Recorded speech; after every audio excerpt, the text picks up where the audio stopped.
want to see. Be the change you want to see in the world. Be the change you want to see. Go and be the change you want to see in the world. Basi mwanga wako uangaze. Go let your light shine. Be the change you want to see. Be the change. Be the change you want to see. Be the change. The light of be the change you want to see. Be the change. Be the change you want to see. Be the change. Shine in the darkness. I'm gonna let it shine. Be the change you want to see. Be the change. Be the change you want to see. Oh, let it shine, let it shine.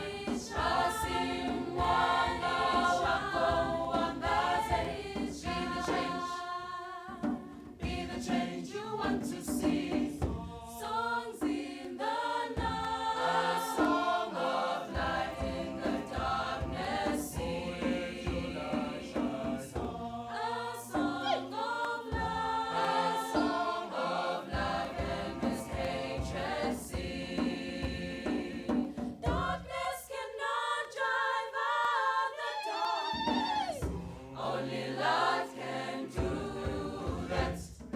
Hatred cannot drive out the hatred. Only love can do that. Only love can drive out the hate. Oh, be the change. Be the change you want to see. Be the change you want to see in the world. Be the change you want to see. Go and be the change you want to see in the world. Basi mwanga wako uangaze. Go let your light shine. Basi mwanga wako uangaze. Go let your light shine. Go be the change.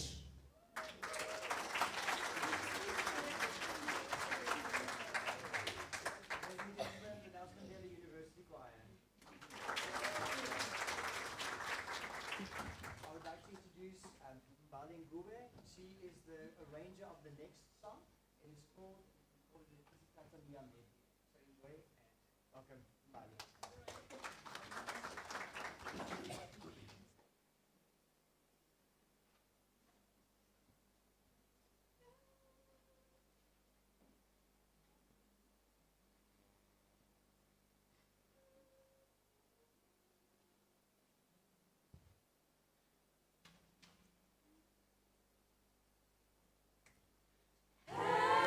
Hey, baby, hey. Hey, hey. Hey, beautiful girl. Hey, baby, hey. Hey, hey. Hey, beautiful girl.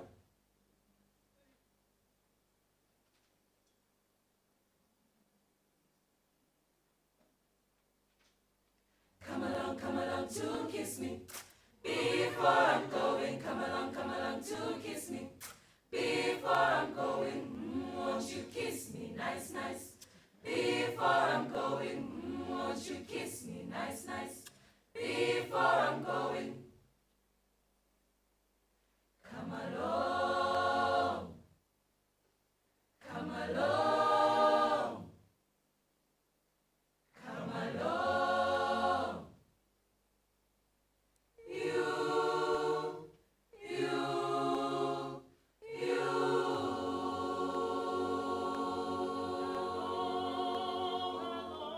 Hello, my baby. Hello, my baby. Hello, my baby. Hello, my baby. Hello, my baby. Hello, my baby. Hello, my baby. Hello, my baby. Hello, my baby.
Sanibona Afrika. Ngendlana ngezansi sizoyivuma le ngoma, vuma le ngoma, sizoyishaya le ngoma, sizoyivuma le ngoma, vuma le ngoma, sizoyishaya le ngoma, sizoyivuma le ngoma, vuma le ngoma, sizoyishaya le ngoma, sizoyivuma le ngoma, vuma le ngoma, sizoyishaya le ngoma, sizoyivuma le ngoma, vuma le ngoma, sizoyishaya le ngoma, sizoyishaya le ngoma, sizoyivuma le ngoma, vuma le ngoma, sizoyishaya le ngoma, sizoyivuma le ngoma, vuma le ngoma, sizoyishaya le ngoma, sizoyishaya le ngoma, sizoyivuma le ngoma, vuma le ngoma, sizoyishaya le ngoma, sizoyivuma le ngoma, vuma le ngoma, sizoyishaya le ngoma, sizoyishaya le ngoma, sizoyivuma le ngoma, vuma le ngoma, sizoyishaya le ngoma, sizoyivuma le ngoma, vuma le ngoma, sizoyishaya le ngoma, sizoyishaya le ngoma, sizoyivuma le ngoma, vuma le ngoma, sizoyishaya le ngoma, imadivi zoyishaya le ngoma, imadivi zoyishaya le ngoma, sizoyishaya le ngoma, imadivi zoyishaya le ngoma, imadivi zoyishaya le ngoma, sizoyishaya le ngoma, hlanga zonke sibhiyoza ngengoma, ngengoma, sizoyivuma le ngoma, vuma le ngoma, sizoyishaya le ngoma, hlanga zonke sibhiyoza ngengoma, ngengoma, sizoyivuma le ngoma, vuma le ngoma, sizoyishaya le ngoma, imadivi zoyishaya le ngoma, imadivi zoyishaya le ngoma, sizoyishaya le ngoma, imadivi zoyishaya le ngoma, imadivi zoyishaya le ngoma, sizoyishaya le ngoma, imadivi zoyishaya le ngoma, imadivi zoyishaya le ngoma, sizoyishaya le ngoma, imadivi zoyishaya le ngoma, imadivi zoyishaya le ngoma, sizoyishaya le ngoma.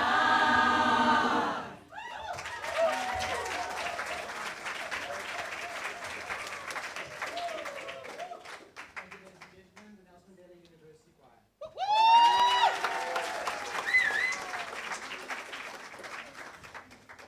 Sorry, we would just like to quickly announce that the choir is going to have a concert sometime towards the end of the year. We would like to see all these faces there.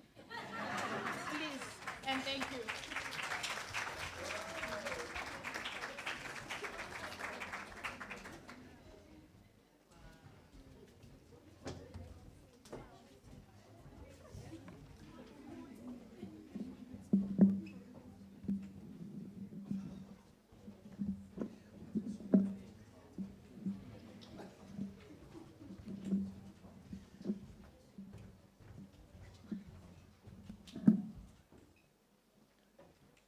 While the choir is exiting the room, let's give them another round of applause. They've been here early this morning practicing all those high notes, and it was a pleasure listening to the practice. So, welcome to Research Week at Nelson Mandela University. Goeiemorgen, good morning, Molweni. My name is Hendrik Lloyd. I'm the Acting Deputy Vice Chancellor for Research, Innovation and Internationalization, well, at least for the next couple of days, whilst we're waiting to welcome our new Deputy Vice Chancellor of Research, Innovation and Internationalization, Professor Aswandini Moronga, who will accede to the office on the 1st of October. So with that said, it's my pleasure and privilege to, of course, open the proceedings with a welcome to all our guest speakers. And of course, we've got a powerhouse of speakers here this morning, ranging from our Acting Vice-Chancellor, Professor Keert, Professor Sujal from ASSAf, the Executive Officer, Professor Basatere and Dr. Duque from SAIAS. And just a small adjustment on the program, colleagues.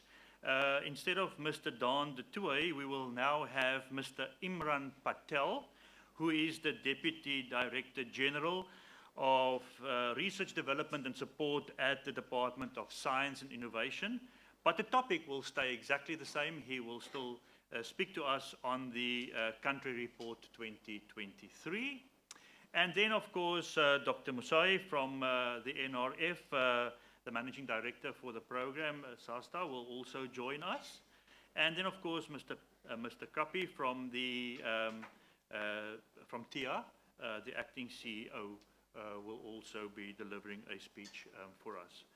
So with that said, friends, colleagues, from Mandela and all other institutions, it's my absolute privilege to introduce our Acting Vice-Chancellor of Mandela University, Professor Andre Keert, to do the opening and welcome. Thank you, Professor Keert.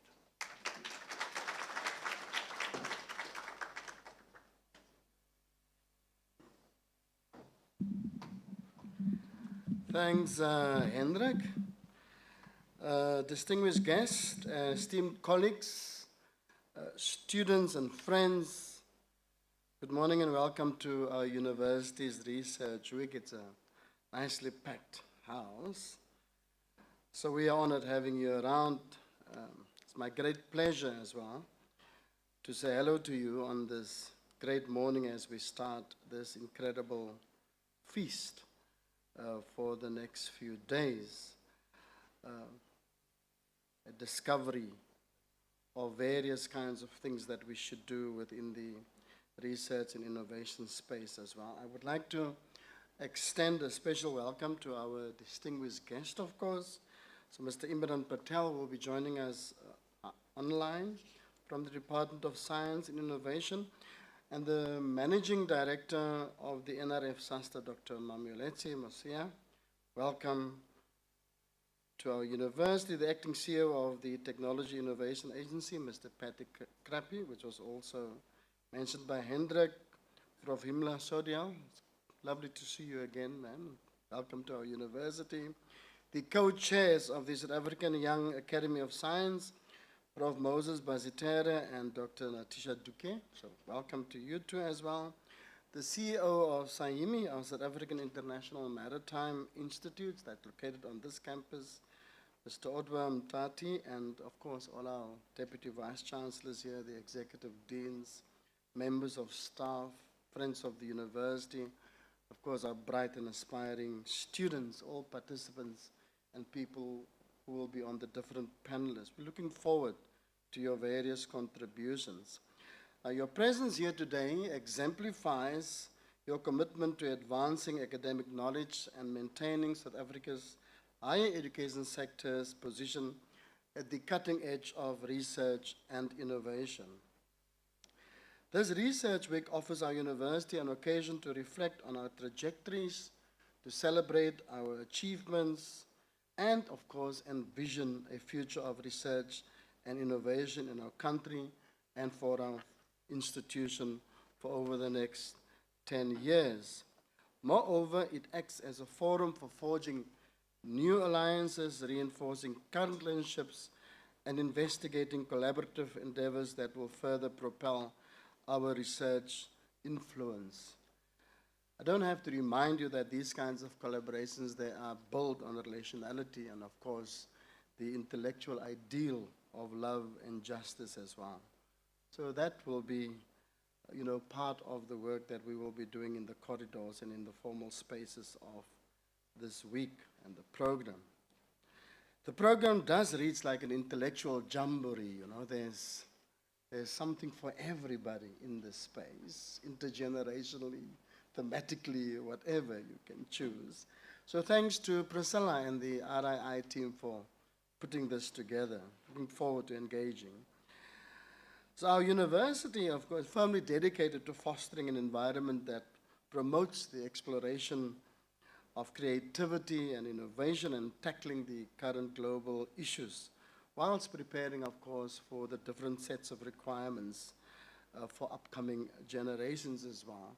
It's quite, telling that so many of the gatherings this year in our higher education space focus on the notion of creativity, innovation as well, across the different mandates of the university. So there is something that we know that needs to come out of these discussions that is different, something disruptive, something that spiral outside of our current imaginations, something that can not only pull the planet together, but also pull us as people together, and of course deploy our sciences in that particular drive. Our investigative endeavors are grounded in the principles of academic distinction, of course, ethical conduct and community consciousness, driven by the conviction that scholarly insight should be utilized for the betterment of society. We also know, and one has to be honest about that, but there's also a dark side to the sciences. There's also a bright side to the sciences. And those kinds of interplays between the two should be very carefully managed within the space of the scientific endeavor, and that cuts across the 12 knowledge fields, from the humanities to health sciences and everything in between. In 2022, our university, through its subsidiary Innovolve, concluded one of the most significant technology licensing agreements to date, enabling the small and medium-sized business community to enter the renewable energy sector. It's part of this ideal of, science for society, or the university in service of society. And so, again, our Propeller Business Incubator has also provided vital support to startups founded by staff, students, and Gqeberha resident entrepreneurs. At the beginning of 2023, for instance, Propeller graduated 10 ventures focusing on technologies with an industrial application such as prosthetic, engineering technologies, innovative dental solutions, and pioneering aquaculture systems. We also appreciate the innovation support received from the National Intellectual Property Management Office, NIPMO, and the Technology Innovation Agency, TIA, which enabled an increase in critical innovation capacity and technology development within our university space.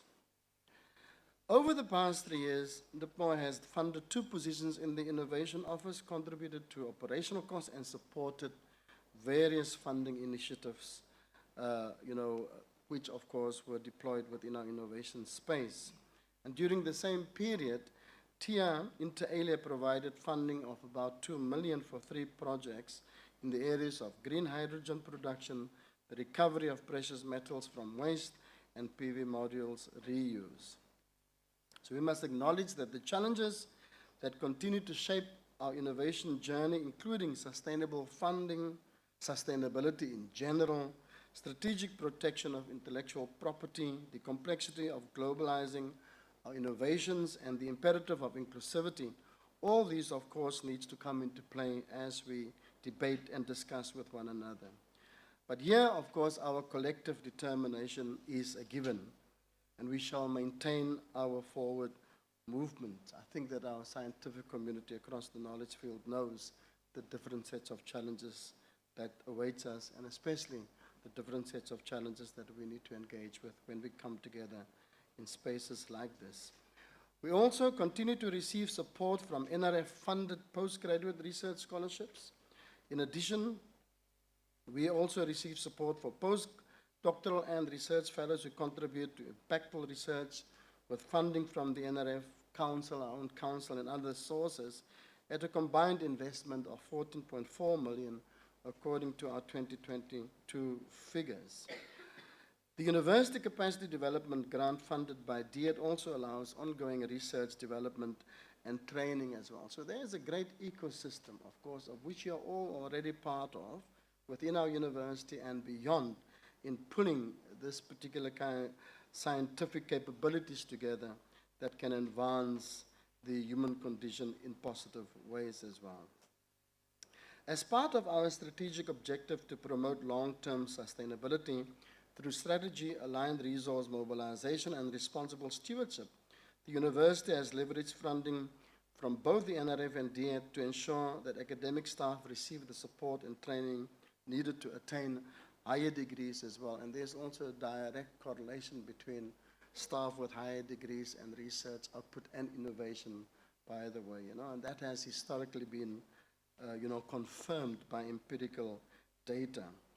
Now, these programs include the Black Academic Advancement Program, the Tutuka Program, the Nurturing Emerging Scholars Program, and the NGAP program. At our university, it's amazing to engage with these young scholars. And of course, their minds are much more advanced as those of us who have already reached our age of maturity as well. But it is just so beautiful and so energizing to engage with young scholars in the various knowledge fields.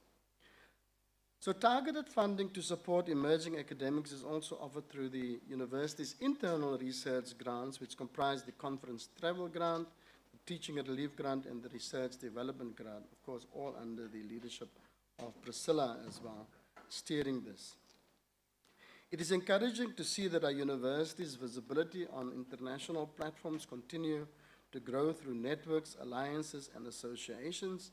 These include the Global Challenges University Alliance, the Sustainability Development Solutions Network, and the Association of African Universities as well. And I think there's some big, agreements on the horizon in that respect as well.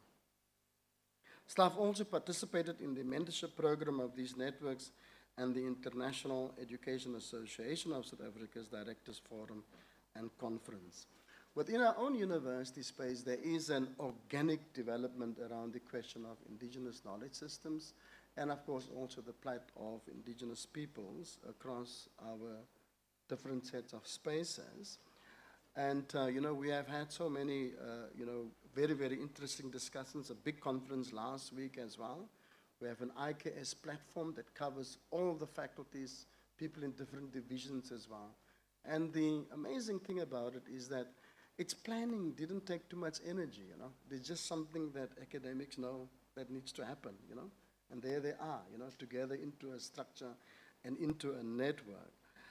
And that program has probably, at the present moment, some of the biggest potentials to drive transdisciplinary work within the different sets of sciences, from health sciences up to engineering as well. As we convene this week for discussions, presentations, and exhibitions, I urge each participant to think innovatively, question established norms. You must question established norms, question established scientific methods, and explore fresh perspectives.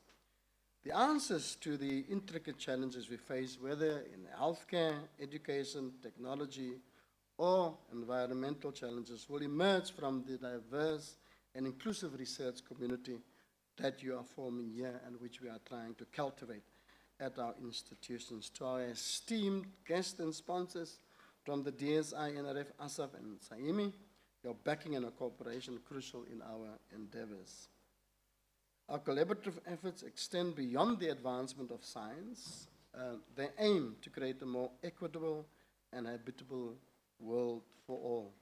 So there's a huge imperative of social justice attached to the scientific endeavor, which you should never, forget as we pursue our various kinds of interests as far as knowledge generation is concerned. We are appreciative of this partnership and your guidance, in propelling South Africa's research and innovation agenda forward. Okay, my last, in conclusion, to our staff and students, you are at the heart of our university. Our friends, you too. Our collaborators, you too. Our communities, you too. Your dedication, curiosity, and passion for knowledge are what makes our university a place of excellence.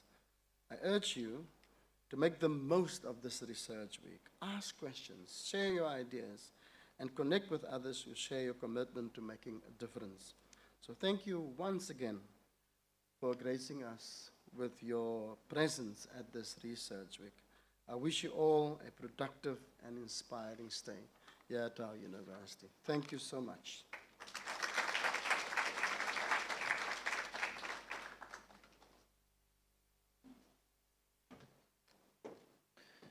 Thank you, Acting Vice-Chancellor, and of course reminding us of the fact that established networks always needs nurturing, but it also creates an opportunity to create new networks. On that score, please do not forget that there's, as you will exit this venue, to my left, there's a tent with all the various exhibitions and exhibitors there. Please do go and visit and engage with the various exhibitors in the tent as such.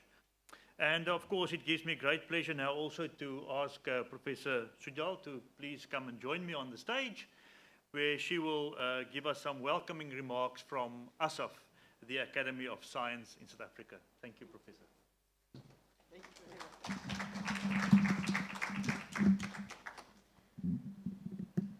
Thank you, Program Director, Professor Keats, members of the academic staff, students. What a pleasure to be here to celebrate the university's Research Week.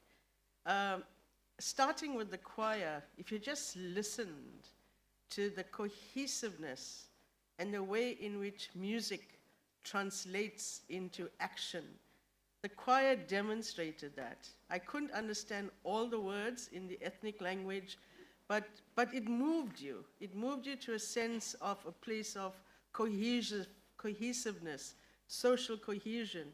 And it just articulates that what we can do with music, we can do with all aspects of our daily lives. So that was a very inspirational way to kick off this research week. In fact, it's a great privilege and pleasure for the Academy of Science of South Africa to be partnered with Nelson Mandela University to celebrate the research and the activities of scholarship that comes out of this university. As you may be aware, the Academy is the only national academy in South Africa. It was established from 1996 after a series of deliberations with the founding membership of the Academy, including the late President Nelson Mandela, whose name is also used in this university. And it was established that the Academy should serve as a vehicle of the academic thrust of the country in addressing the challenges in the country, and to use evidence-based science in the service of society. Following a series of sorts of engagements, the Academy became operational in 2001. It is a membership-based organization, and it is meritoriously organized, and members are elected into the family of the Academy. An election is by existing members and support from members to put forward nominees on the basis of their academic excellence, contribution to society, as well as leadership qualities. So the Academy represents the brain trust of the country. And it is the top scientists from all disciplines of science that are represented within the Academy. Currently, we're going through a process of voting for the current year's new nominations. And from the 2023 year, our membership currently stands at 688. And to all the academics here, it is sad that we only have 2 members within the Academy from this university. And I know what the quality of your work is. So we need to have some sort of mobility of putting forward names of people for consideration into the Academy. Now, last year, we celebrated the International Year for Basic Science and Sustainable Development. And I know that the theme of this year's meeting is working towards, the 10-year plan for sustainable development. The Sustainable Development Goals are numerous, but they are intercalated. And based on this process of intercalation, as of the end of last year, ASSAf is kind of moving towards engaging these activities under the umbrella of a theme called polycrisis. When you look at global challenges, there are many, many challenges happening, and they're happening concomitantly at the same time. So instead of working in silos of addressing one thing at a time, ASSAf is moving towards embracing the kind of essence of the polycrisis and working on things simultaneously so that we intercalate these challenges. So if you're talking about climate change and the consequences of climate change, they have a cascade effect on the environment, floods and droughts, food production, settlement issues, and so on and so on. So we want to look at the problems holistically and in a systems-based approach. And as we work towards our next 5-year strategic plans, we are taking into consideration what the post-COVID era has left in its wake. And we all need to lift ourselves up from the socio-economic and other kinds of problems towards advancing what we would like to do, not just individually as an academy, but collectively as the entities represented within the national system of innovation and other partners. So I want to say that while the academy forges ahead in this venture, the kind of soul of the academy is the Young Academy of Science, SAIS. We all know the challenges that young early career people experience in the career ladder. They're given the highest workload for teaching. They're expected to do research with many, many challenges, infrastructure, funding, etc. They're responsible for generating postgraduate students, and they're called into the room for all issues of relevance. And we are very, very pleased that the SAIS alumni and their current co-chairs and executive committee work tirelessly behind the smoke screen in a voluntary way. And this is a real accolade and a tribute that I want to formally express to everybody in appreciation for the commitment that SAIS does in ensuring that the impact they have on science from youth-based activities across the grid contributes in a very significant way in steering the country forward. These will be the next generation of scientists, and we've already had several members of the alumni who have graduated to the full academy. And in fact, in the current system, I think we have one in the voting realms. So colleagues, not only do we host SAIS, we also host the Organization for Women in Science in the Developing World. And as a collective, our brand is to address or redress post-apartheid or apartheid scenarios of advancing the interest of youth, the elderly, people with disabilities, women in science, and to stimulate an interest in science, to increase that trust in science. As you all know, in recent years, the average person on the street does not really trust science because of the mixed messages that come out in that environment. So it is our responsibility to ensure an uptake of acceptance of science. I mean, everything we do is scientifically organized. Every single one of you in this room has a cell phone. Where did that come from? It's all based on science, technology, and innovation movements. So with those few words, I want to first and foremost express my humblest appreciation to this university for including us in the program and that of our SAIS colleagues. And I am sure we're going to have an exhilarating week of exchange, of knowledge, of networking. That is what these opportunities afford to us. And I look forward to a sustained a collaboration with this university as we go forward. And so welcome everyone and enjoy your engagement throughout. Thank you very much.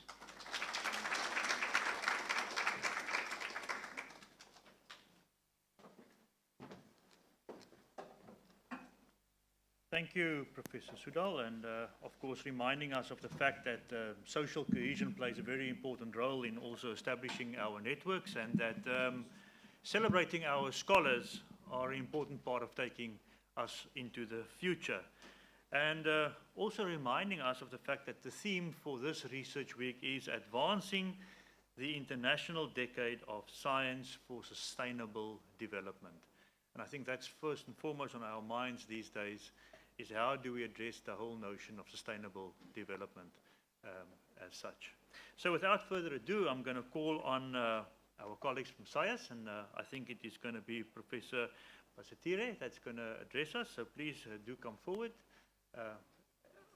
And Tuke, and we're going to we look forward to your welcome from SAIAS, please.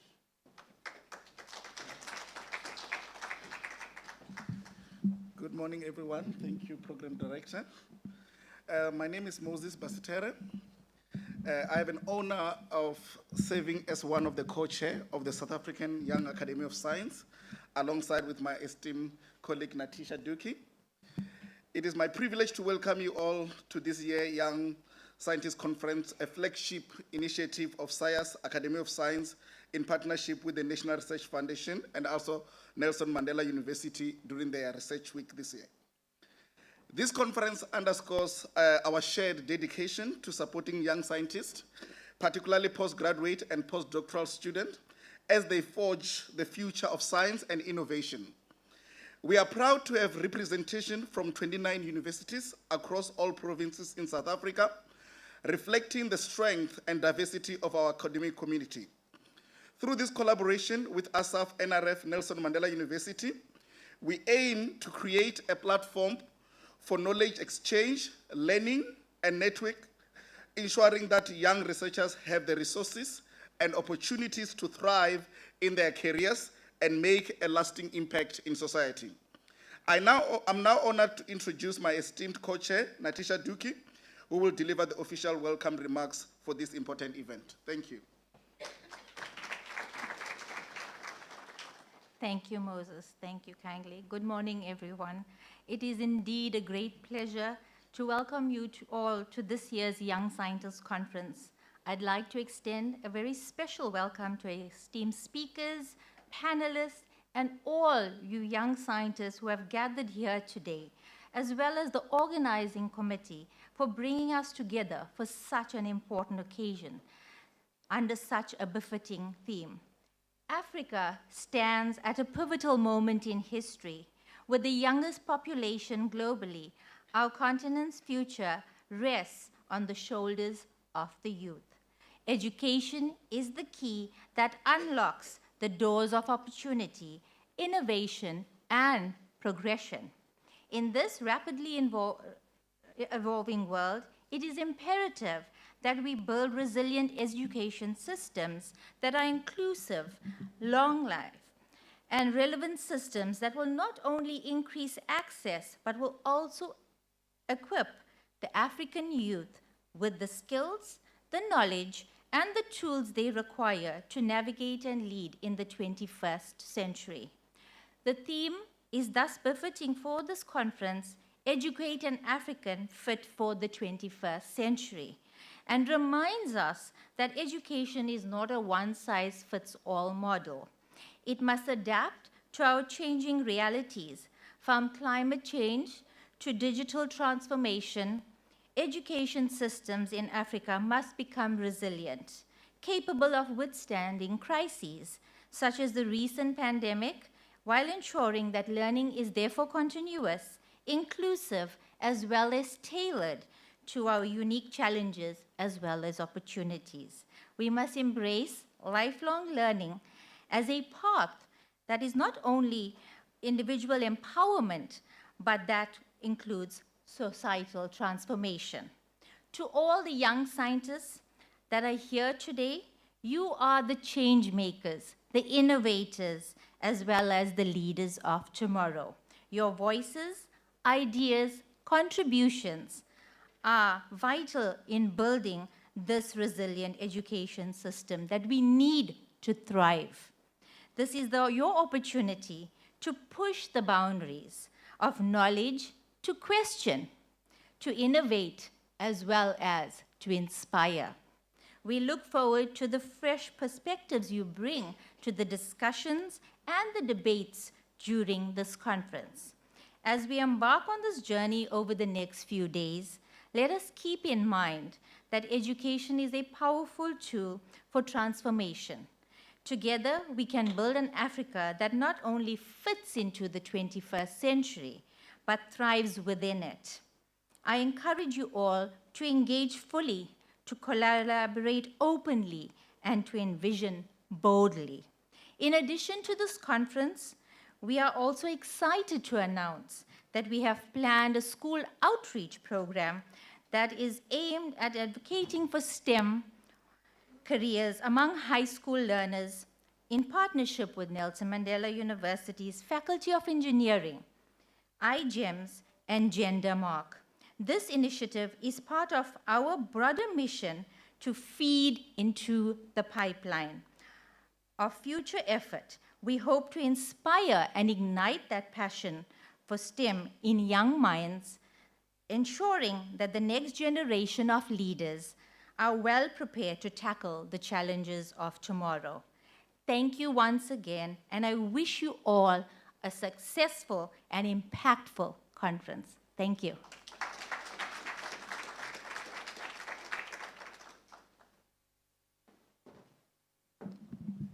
Thank you very much to our colleagues from SciAS, and of course, true words spoken, that sustainable development and the future lies within the youth, and that they are the innovators and the leaders of tomorrow. As our acting VC said, some of us have reached our pinnacle of maturity, and so that the young scientists, of course, are the future.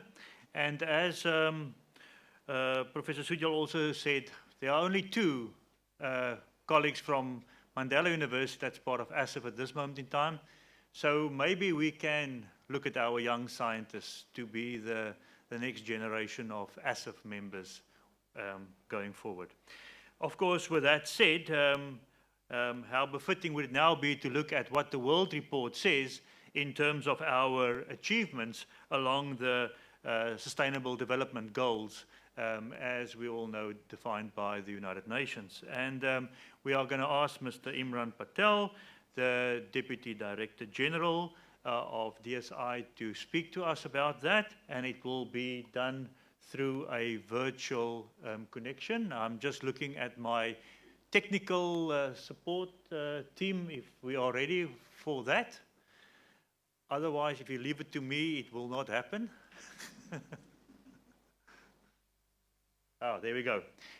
Good morning, Professor Patel and or Mr. Patel, and welcome to our Research Week, and we look forward to your presentation.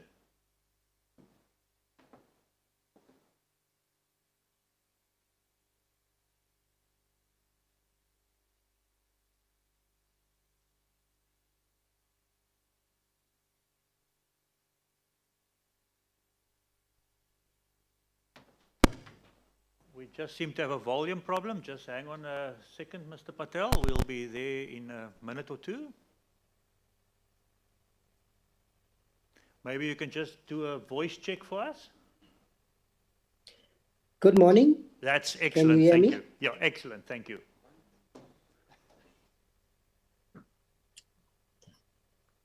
Good morning. And thanks for the invitation to address the third Research Week. I was fortunate to have been invited to the first Research Week in person, and I was on a panel with a colleague from the NRF. I remember Aldo Strubo and with Dr. Heidi Hackman, who was at the time from Future Africa. And I really enjoyed the engagements and the questions. And clearly from that time, it was clear that this Research Week concept is just going to grow from strength to strength. So it's a pity I'm not able to join you in person. I've looked at the agenda and you have some very, very interesting topics to cover. I don't want to take up much of your time, and I don't have a presentation. I was asked to stand in at short notice, but it forced me to think a bit more about an ongoing issue that we think about. And that is the role of science, technology, and innovation in the context of the Sustainable Development Goals. So I'll touch on a bit on the report, but I think it makes for essential reading for all participants there. So I hope people have had a chance to read it, or would have a chance to read the 2023 country report. That country report was the third report that tried to capture and pull together our achievements in relation to the SDGs. But I want to, before I go into the report, just step a bit back and reflect a bit on the kind of contribution, the accepted contribution of science, technology, and innovation in achieving the Sustainable Development Goals. And then I'll share a particular framework that I find particularly useful in thinking about this here. So unlike the Millennium Development Goals, which was a narrower set of global goals, but they were not necessarily global in the true sense of the word. They were pretty much seen as an effort to address development in the way that development is understood in the global north, and developing countries and the ability of developing countries to achieve these Millennium Development Goals. So they focused on what was seen as developing country objectives. Science, technology, and innovation in the Millennium Development Goals, it's quite, it's widely accepted now, was not identified as a major enabler for the achievement of those Millennium Development Goals. It was very much seen in the international development discourse. You know, there were very notions of technology transfer from global north to global south countries, etc. Learning from the experience of the Millennium Development Goals, developing countries in particular then identified that you can't have global development if you simply focus on a set of global goals that are only targeted at developing countries. And that led to the Sustainable Development Goals with its 17 specific goals organized in a particular framework, which I will reflect on a bit later, and then covering global development issues. So issues that were of both significance and relevance to different places were balanced. There was no longer just simply a focus on poverty in the narrow stream of the words, but to look at sustainable development in its broader context, including Sustainable Development Goal 9, which deals with industrialization and innovation, etc., which was completely missing from the Millennium Development Goals. So the science, technology, and innovation one, because developing countries saw this as an unequal development space, the Millennium Development Goals push for something different. I haven't yet kind of spent my time thinking about whether that change has really resulted in significance, but I think the opportunity is starting to present itself. The UN is starting a process now, starting with something called the Summit of the Future conference as part of the kind of upcoming events in New York in September, and they're beginning to look at post the Sustainable Development Goals, what is it that we achieved. So that was one. But secondly, I think besides the kind of support from government departments like ourselves, etc., that kind of highlighted the need for a truly global development agenda where science, technology, and innovation is well positioned in that, in a way that is equitable and fair. Like I said, the jury's out. We can maybe reflect on that at the next research week. But in addition to that, the SDGs, I think, caught the imagination of the scientific community in a way that I don't think the Millennium Development Goals did, personally. Yeah? And a lot of the organizations, international organizations, saw this as a framework that can help kind of give what is called in science policy terms now directionality to the national systems of innovation and the international system of innovation. Um, um, that there's a lot that can be achieved in terms of the Sustainable Development Goals. It's not simply about doing more research, but it's to look at the kind of innovation and knowledge spectrum in its entirety, from the generation of new knowledge to applying it and contextualizing it in different quarters, etc. And so I think that pushed as well, enabled us to position the science, technology, and innovation space. So I think that was a very important battle that was won and has kind of led to the scientific community playing this important role, including, surprisingly, adopting even an acknowledgement of the importance of the basic sciences, and Professor Himlau and her colleagues in ASSAf and others really did South Africa proud and well when we were one of the countries that really took on the UN year for the basic sciences in relation to the Sustainable Development Goals, and used that to kind of highlight the importance of the Sustainable Development Goals. So the point that I was trying to drive at is that the science, technology, and innovation agenda is not divorced from the Sustainable Development Agenda. Now, having said that, the question is, how well has this been done in terms of the science, technology, and innovation agenda contributing? The report highlights this. It's been variable in South Africa in parts. In the social space and in the environmental space, we did much better than in the economic space. Many of the targets we didn't necessarily achieve as much were in the economic space.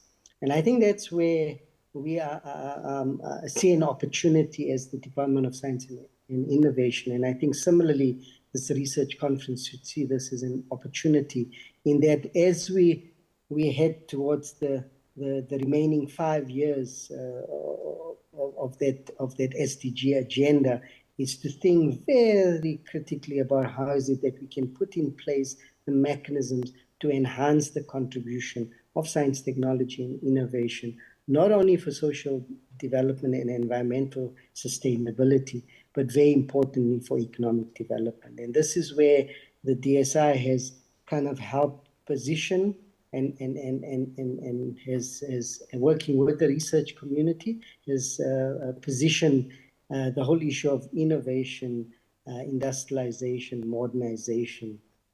I'll put a footnote in terms of a critique, in terms of driving where we're going to. So I'm not going to talk in detail about the decadal plan. I think people can do that on their own or go to the website and refer to it. But just to highlight that we've identified a number of priority areas in that decadal plan. One is to look at how is it that science, technology, and innovation can increase productivity of sectors, increase employment, and modernize those sectors. One of the measures I read, for example, in agriculture, is that the science is available, it's not getting out to for example, community farmers. The targets, they are very modest, etc. So I think that we've identified that, and that's where the challenge is. And I think the challenge is for all knowledge players is to really look at how you take these things out. And I'm glad that a lot of the university sectors, through different means and instruments, whether it's technology stations or community outreach projects. I was, for example, at Saul Plaatje University last week, where they were talking about the Center for Global Change, where they include in the, not only in the research effort, but even in terms of defining the research problem with communities, etc. So I think South Africa is ripe with these new approaches and methodologies, etc. And hopefully this conference will also reflect around that. Where I think there is weaknesses is in two spaces that I would want to kind of highlight, to challenge, and help us to enhance. The first is, like I said, I like a particular framework of looking at the Sustainable Development Goal that comes from a project that I'm involved in called Transformative Innovation Policy. And the kind of preoccupation of this team of researchers that now encompass a number of countries that come together and form the consortium to look at this, what we call next generation innovation policy. The concern is around what we call socio-technical systems change. The idea is that there's a lot of important innovations, but learning from history, and someone gave a very nice example.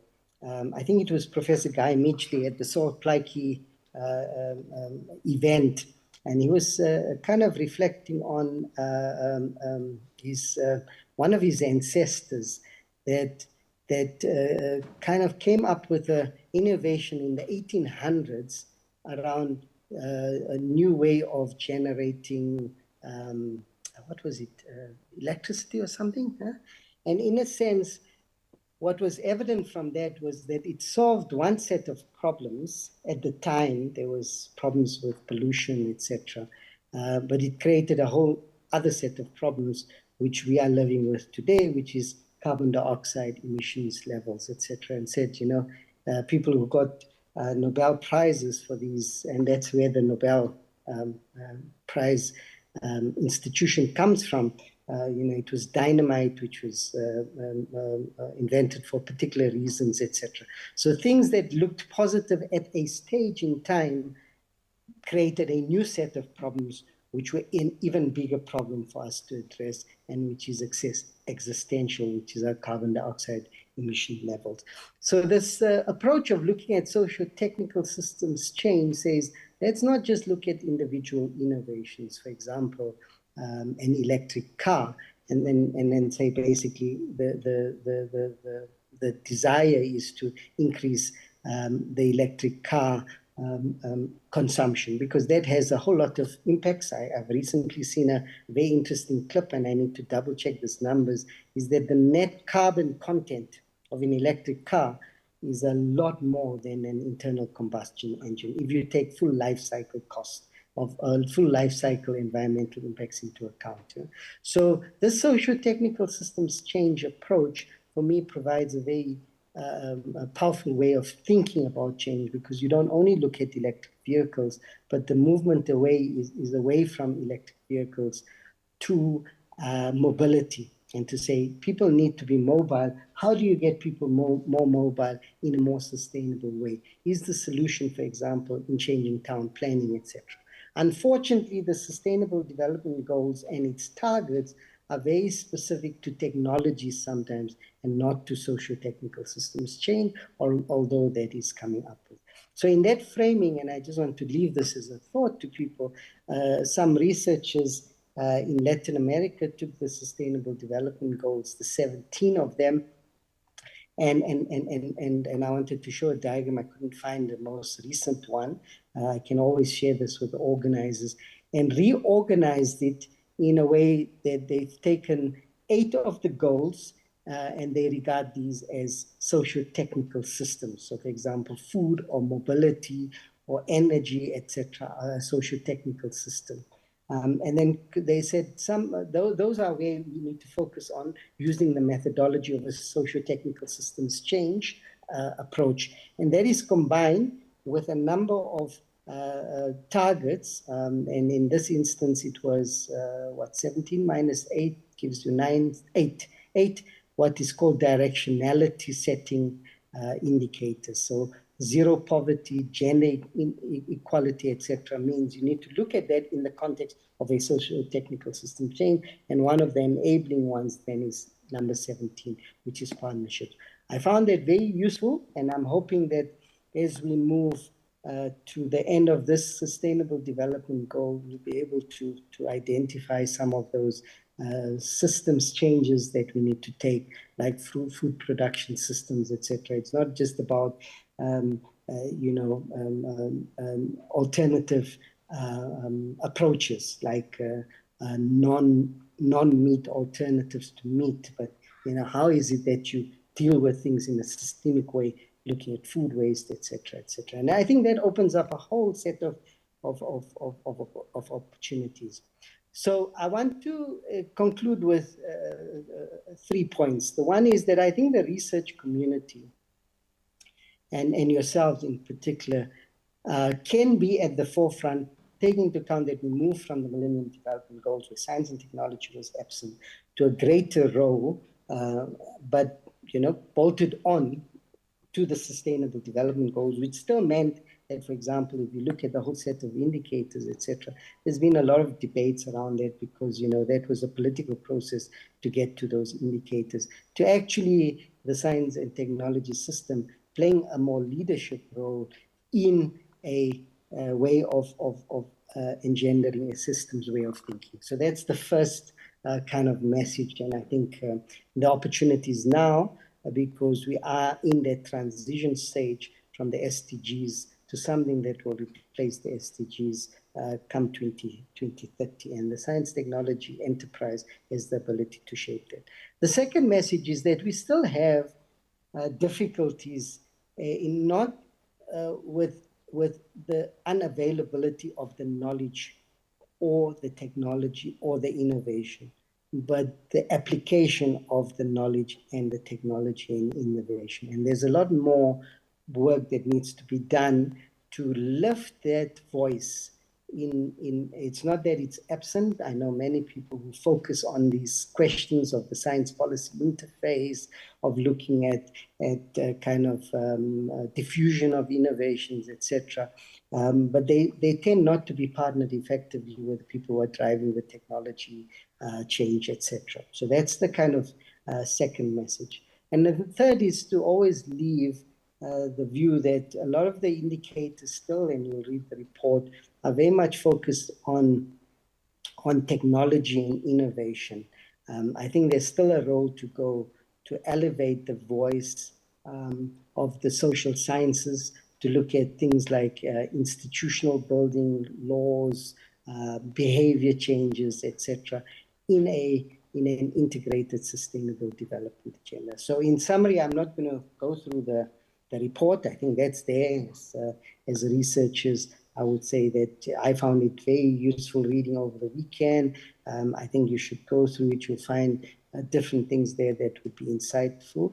But I hope that this research conference will begin to both implement for now, but also begin to think about what comes after the Sustainable Development Goals. I thank you.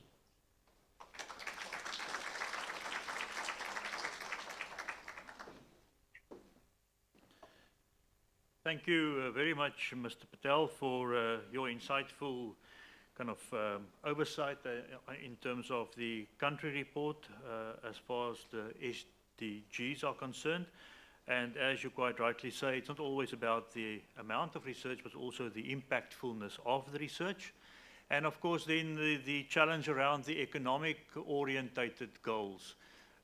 So maybe our colleagues in the business and economics faculty can take that up as a challenge and see what type of research we can do around that part of the SDGs. With that said, then thank you very much to Mr. Patel. And next on our program will be Dr. Musia from the NRF, who will speak to us about advancing the implementation of the 2030 Agenda and the Sustainable Development Goals. Dr. Musia. Thank you very much.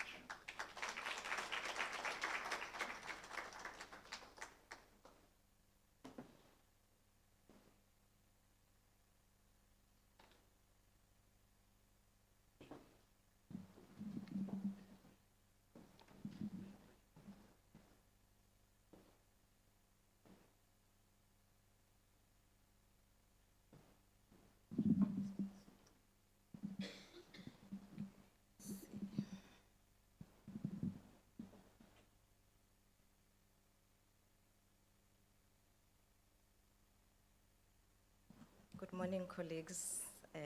Thank you so much for having us as the NRF. Prof. Lloyd, Prof. Kit, I don't see him, Prof. Sudia. Yesterday I looked at the weather and it was very sunny in Joburg. It was like summer. And then they said it was going to be 16 degrees here. I'm like, yo, what does someone wear when we've already packed away our winter clothes?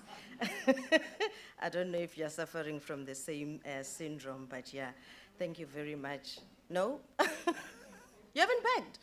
No, I love summer, so I long removed my winter clothes, so it was a struggle. And then I wake up in the morning and it's very sunny. I'm like, Kanti, what's going on? Now I'm comforted, it's raining, so. We've been asked to talk about the role of NRF in advancing the implementation of Agenda 2030 on sustainable development. It's a very loaded statement or ask for us. So I will just talk a little bit about the NRF, just introduction of the NRF. I did not include anything on intro on SDGs because the previous speaker was meant to just go into details on that. So in case you were hoping that you will see a picture and an explanation, we already know what happened in the previous presentation, so you would forgive me on that. Then I'll talk a little bit about our grant funding in relation to sustainable development, and then the contribution in relation to the national research infrastructure, and then I'll conclude. Hopefully I'll stick to my 20 minutes. So the very first thing that oftentimes when we talk about the NRF, we talk to is our NRF mandate, because the mandate is essentially our Bible. It's what tells us what it is that we are meant to do. And our Prof, I thought I didn't see you. Oh, you just came in. Our mandate talks to four things. When you engage with university colleagues, what they know of NRF is the grants that we provide. So that one, I need not say much about it. But that is half of the part that I will just briefly talk to. The next mandate, or the next part of our mandate, is to support and promote science engagement. I was very pleased to hear that ASSAf will be doing some engagement with learners, because then I can already tick in terms of the work that we're doing as SASTA, that there is a lot of work that's happening in getting the learners to be interested in careers in science and engineering in particular. The other part of the NRF that is not so well known, depending on which fields you're working in, is that of supporting and maintaining the national research facilities. And that's the second part of the NRF that I will talk to in terms of what it is that we're doing. And lastly, with regards to promoting the development and maintenance of the national science system, as well as supporting to government priorities. So when government gives reports on the country's work, it's not the work that they would have done. It's the work that all of us would have done in support of their key priorities. So that's one of the things that NRF is also responsible for. So how do we then respond to our mandate? The first one is through advancing knowledge. And we support research through grants. We provide research infrastructure platforms and research equipment. So the grants for research and the research equipment that the colleagues are very familiar with, the infrastructure is not so familiar. I guess the SKA is probably the best known of the infrastructure that we provide. The next one is very important. It talks to transforming lives, and it might be very important when one considers the topic that we're looking into during this week. But we respond to transforming lives through postgraduate support, emerging researcher support, South African research chairs, initiatives, and centers of excellence. And we inspire the nation through science engagement, and we strengthen the national system of innovation. As the organization, we understand that we cannot do everything ourselves. In fact, as the organization, a lot of the successes that we claim are not our successes, but they are our successes through you. So partnerships are very important for us. And a capability that we are building is that of providing system-wide information and intelligence. So we want at any given moment, when the minister wants to know how many researchers are there in the country, between you and I, between you and you, us and you, Prof, we should be able to say this is the number of researchers that are there in the country. How many black female researchers are there in the country? We should just be able to give that information. So we're building that capability as an organization. So, grants, grant funding. How do we contribute through grant funding? I think this picture is a very well-known picture, and the organization has tried to map out our contribution in terms of sustainable development goals. There are three, so there's the very bright colors of the SDGs, the 17 goals, and then inside that big circle, then we have how NRF is contributing. The very dark gray color talks to the South African Research Chairs initiatives. We currently have about 275 chairs, and out of those, 131 are contributing towards the implementation. I wrote implementation of SDGs.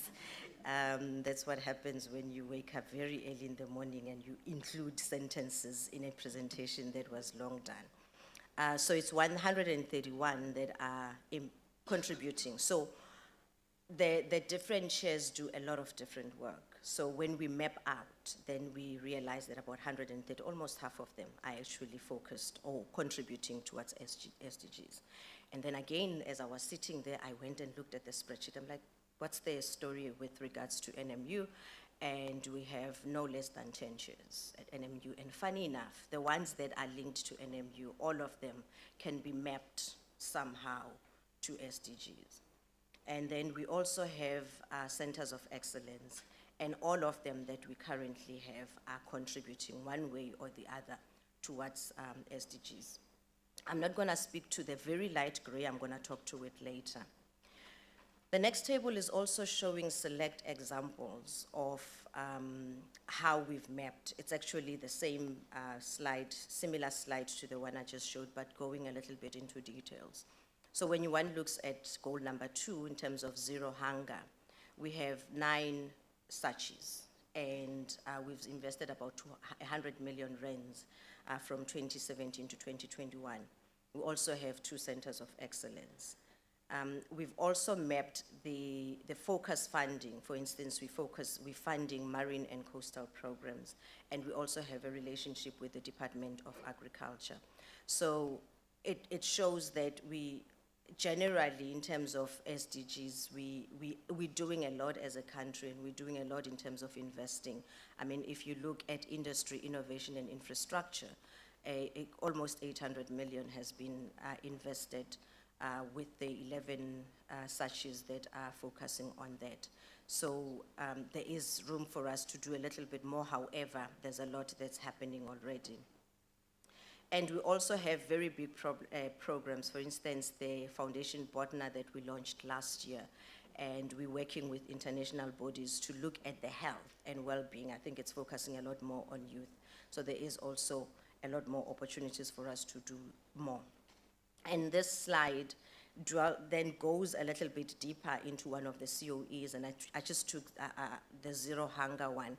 We have a COE that is focusing specifically on food security, and the focus areas are food creation, food distribution, food consumption, and food governance. And you can see the hosts and the numbers in terms of the outputs over the years. So, and you can have this picture for all the COEs that we are hosting as an organization, but I thought I should just give you a sense when we say we are supporting centers of excellence, what sort of outputs are we getting out of them? We have peer-reviewed articles, books, chapters, and we're also graduating students, masters and PhD students, because we understand and appreciate the value of making sure that we have enough of the rightly qualified researchers in the country. And lastly, in terms of food security, these are some of the outputs that you can get on our website. So if you're interested in our centers of excellence, you can go into the NRF website and you can find this information. So that's with regards to the grant funding. And obviously we didn't go in details in terms of the actual grants that we give to individual researchers. If we're to go to that, and plot that, the picture will look a lot more different because we have a lot more researchers, but it is easier to zoom in into bigger funding grants that we have. It's easier to present that information than if we were to go to individual funding. So I think that's my disclaimer in saying that we are doing a lot more. We're just mapping out the COEs and the SACHIs. This was not mapped in the picture that I showed earlier, but for me, it was very important to show this picture. And I tried to map it to 3 of the goals in terms of no poverty, quality education, and gender equality.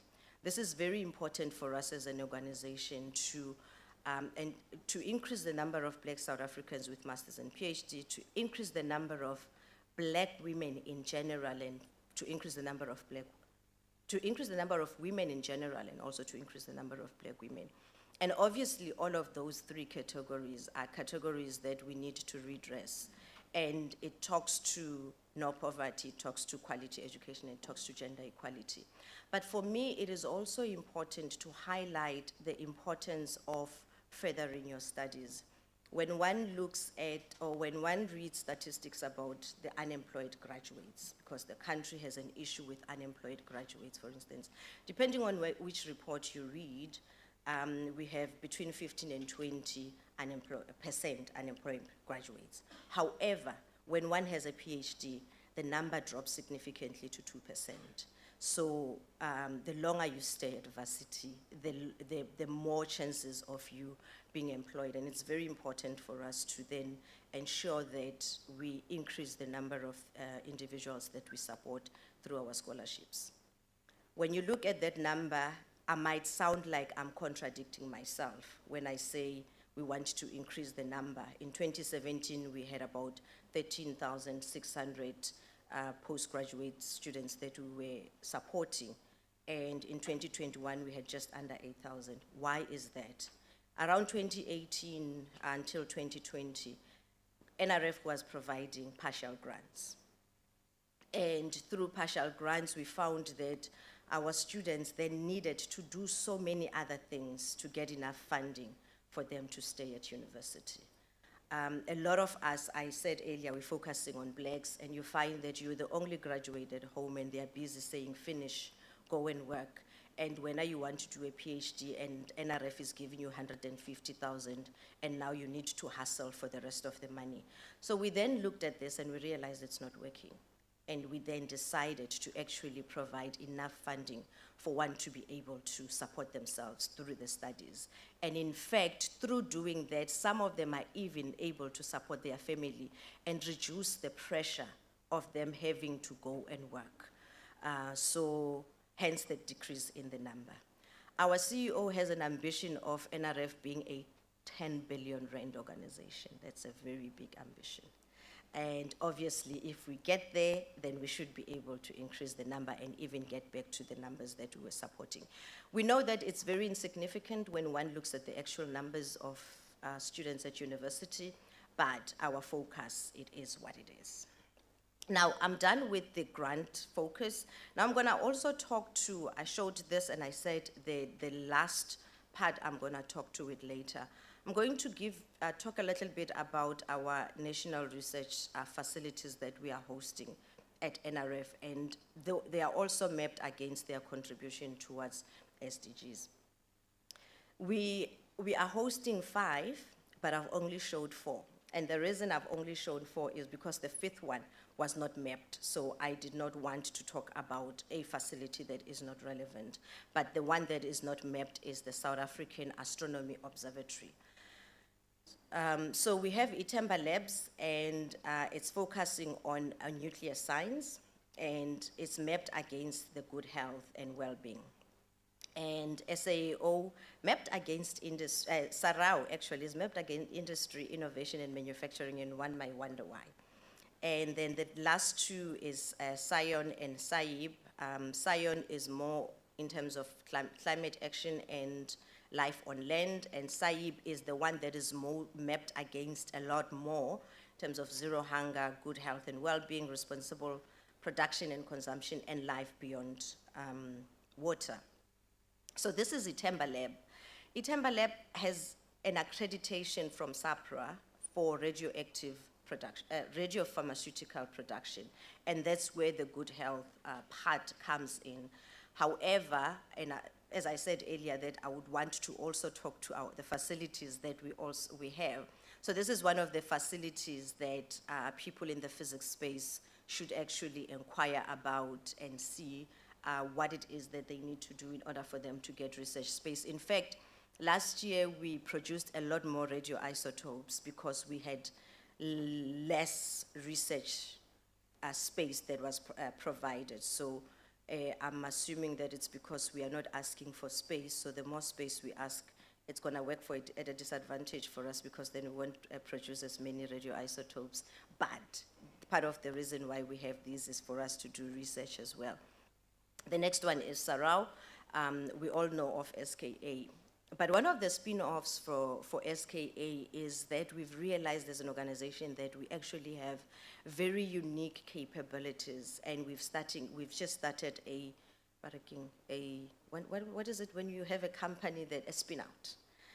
So that's why it's mapped against the industry goal, innovation and industry goal. So we actually have a company that came out of this because of the capabilities that we've built as we're building the telescopes. And the other one is SAIB, and I think this picture says a lot more about the Institute of Aquatic Biodiversity. You can see there how active it is in terms of inland and seawater, the research that's been done there. And one of the things that they have in Makanda is the fish bank or fish museum. So when you go there, they can take you around and you get to see the different fishes. But that's where the food security aspect comes in.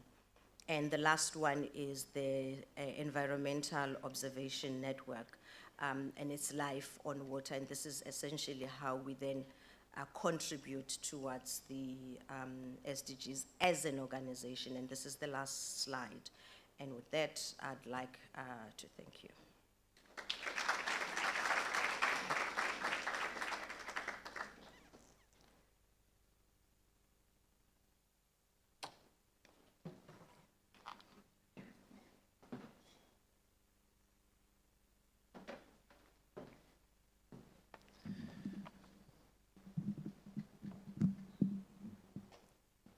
Thank you, Dr. Musia. And colleagues, I think we can all agree that the NRF is truly a strategic partner in the venture of doing research and impactful research. And of course, that they are delivering on the mandate around advancing knowledge, transforming lives, inspiring a nation, and of course, strengthening the NSI.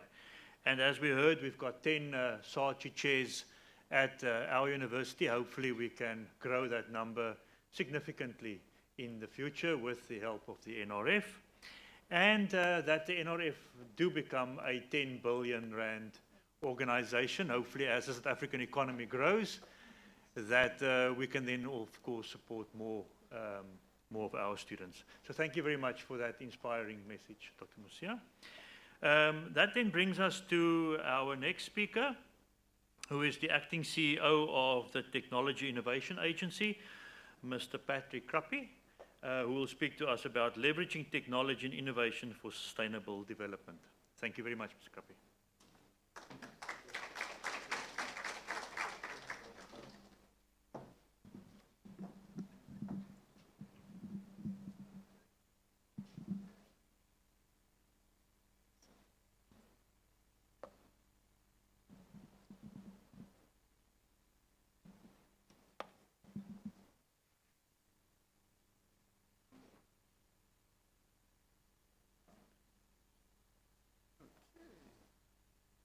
Good.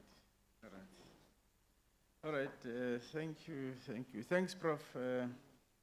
And good morning, everyone. Yes, Prof, thanks for inviting me. Really appreciate it. I'm looking around the room. I feel lost. Prof Himmler should have told me this. I'm only consoled by you, Prof, that it's only me and you wearing ties in the room. So I went to school, so I thought that when we finish school, you must go out and look corporate. And when I come back here, I find that everybody's still looking the same. Prof, you should have warned me. All right, no, I'll know what to do next time. Okay, thanks, Prof, number one, for inviting us here. I think we are a deep partner of the university. With many other universities, there's a lot of colleagues around here that I know. And I know there are a lot of colleagues I gave money to. So we can always take that. But yeah, on a serious note, when you invited me to speak and you put the topic, I struggled a little bit to try and bring it home a little. At TIA, we are judged by different standards compared to many other institutions. There are people who do research and they publish, and they do a lot of other things. At TIA, we are at the end of the value chain of what comes out of research. And we get judged by what hits the shelves, what changes lives in a real way, what products come out. And so we're really judged by tangibles. And a great deal of our worry is always around how do we make sure that investments in STI in the country are converted to real products and solutions that change people's lives. And I think for me, it's something that we worry about a lot. And of course, many institutions like ourselves around the world, we face the same challenges of commercialization. It's not a tier-like institution, but it's the whole country. Many economies around the world are challenged as such. So what I've tried to do is to speak to some of the work that we do that is at least relevant to the topic you chose today. It was quite interesting because I haven't really reflected quietly in a quiet corner about a topic like this as carefully as I have this time. So let me start by telling people who don't know us who we are very quickly, and then I'll try and be short. We provide funding for innovation at TIA, like the NRF provides funding for research and researchers. We provide innovation for development of innovative solutions. When Mr. Patel spoke earlier on, Imran, he said something about, we are no longer talking about technology innovation, but we are talking about innovation, which basically means that we are defining innovation a little differently because it has to be inclusive as an agenda that the country we pursue, and it must not limit itself to particular certain disciplines. And so I think that's the important part of what our white paper says, and I think for me that is important as part of the genuine attention. Who are the recipients of our funding? We fund universities and researchers at universities and science councils and other research institutes. We fund SMMEs and private companies. This is what we've been doing over the years. It took us time to get to this third block, but we are ultimately supporting SMMEs, and we are supporting grassroots innovators. And these are typically people that we consider are operating outside of formal systems of innovation and communities. So this has been part of the evolution of TIA. When we started in 2009, we were really, really limited to the first two blocks of who we fund. But over time, we've been able to move to the areas of funding. In terms of the areas that we fund, there are very specific focus areas that we choose right now. This is what we traditionally be focusing on in funding, but you'll know that the decadal plan now has a kind of a specific focus that it's beginning to articulate in terms of why is it that TIA should be funding, not TIA, what is it that the STI should be supporting, and making sure that we direct our investments in those areas.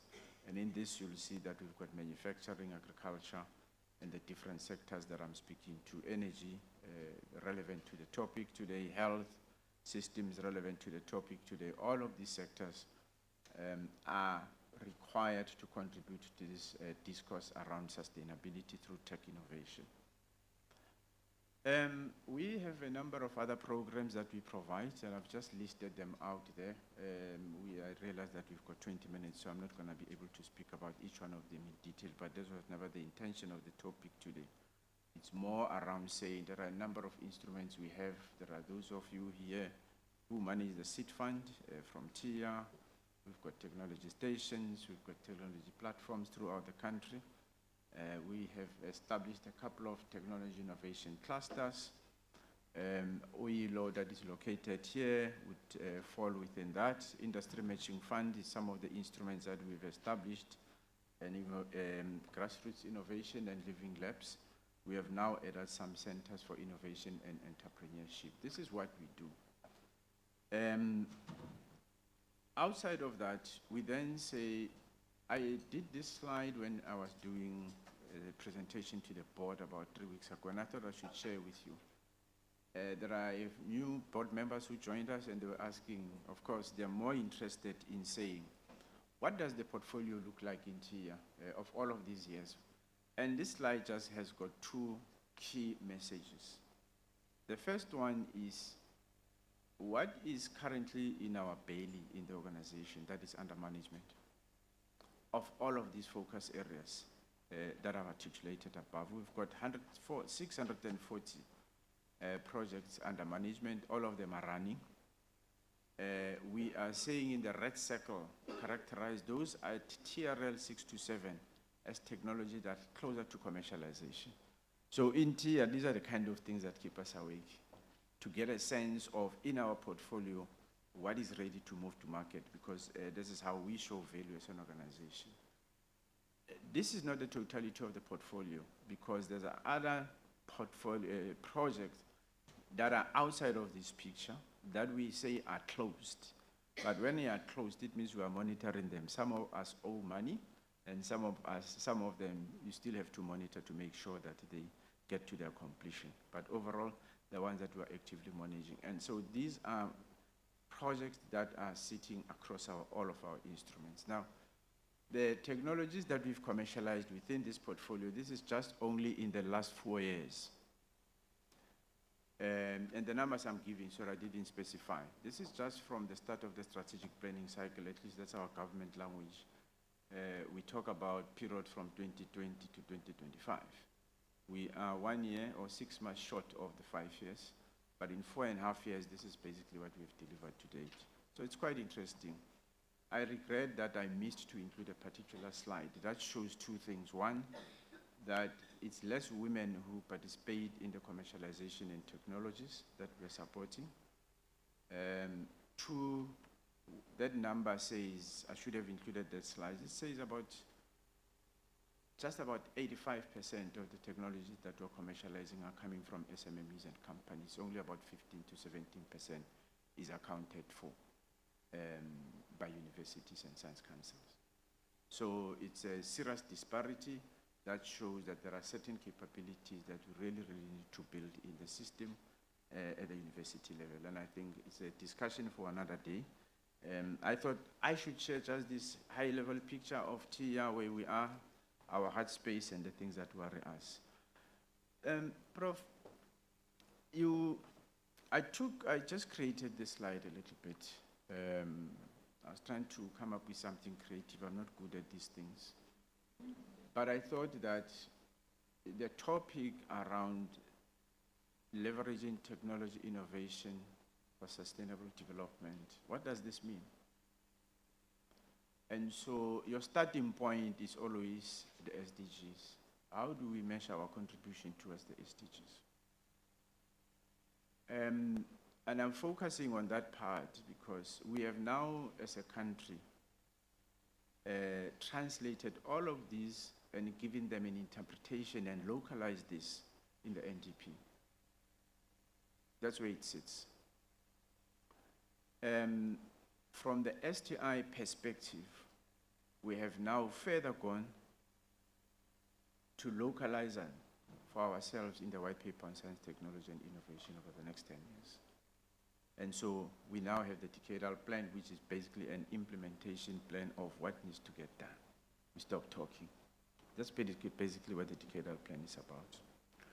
What worries me a bit, and when I put this, the discourse around sustainability seems to have been reduced now to climate action.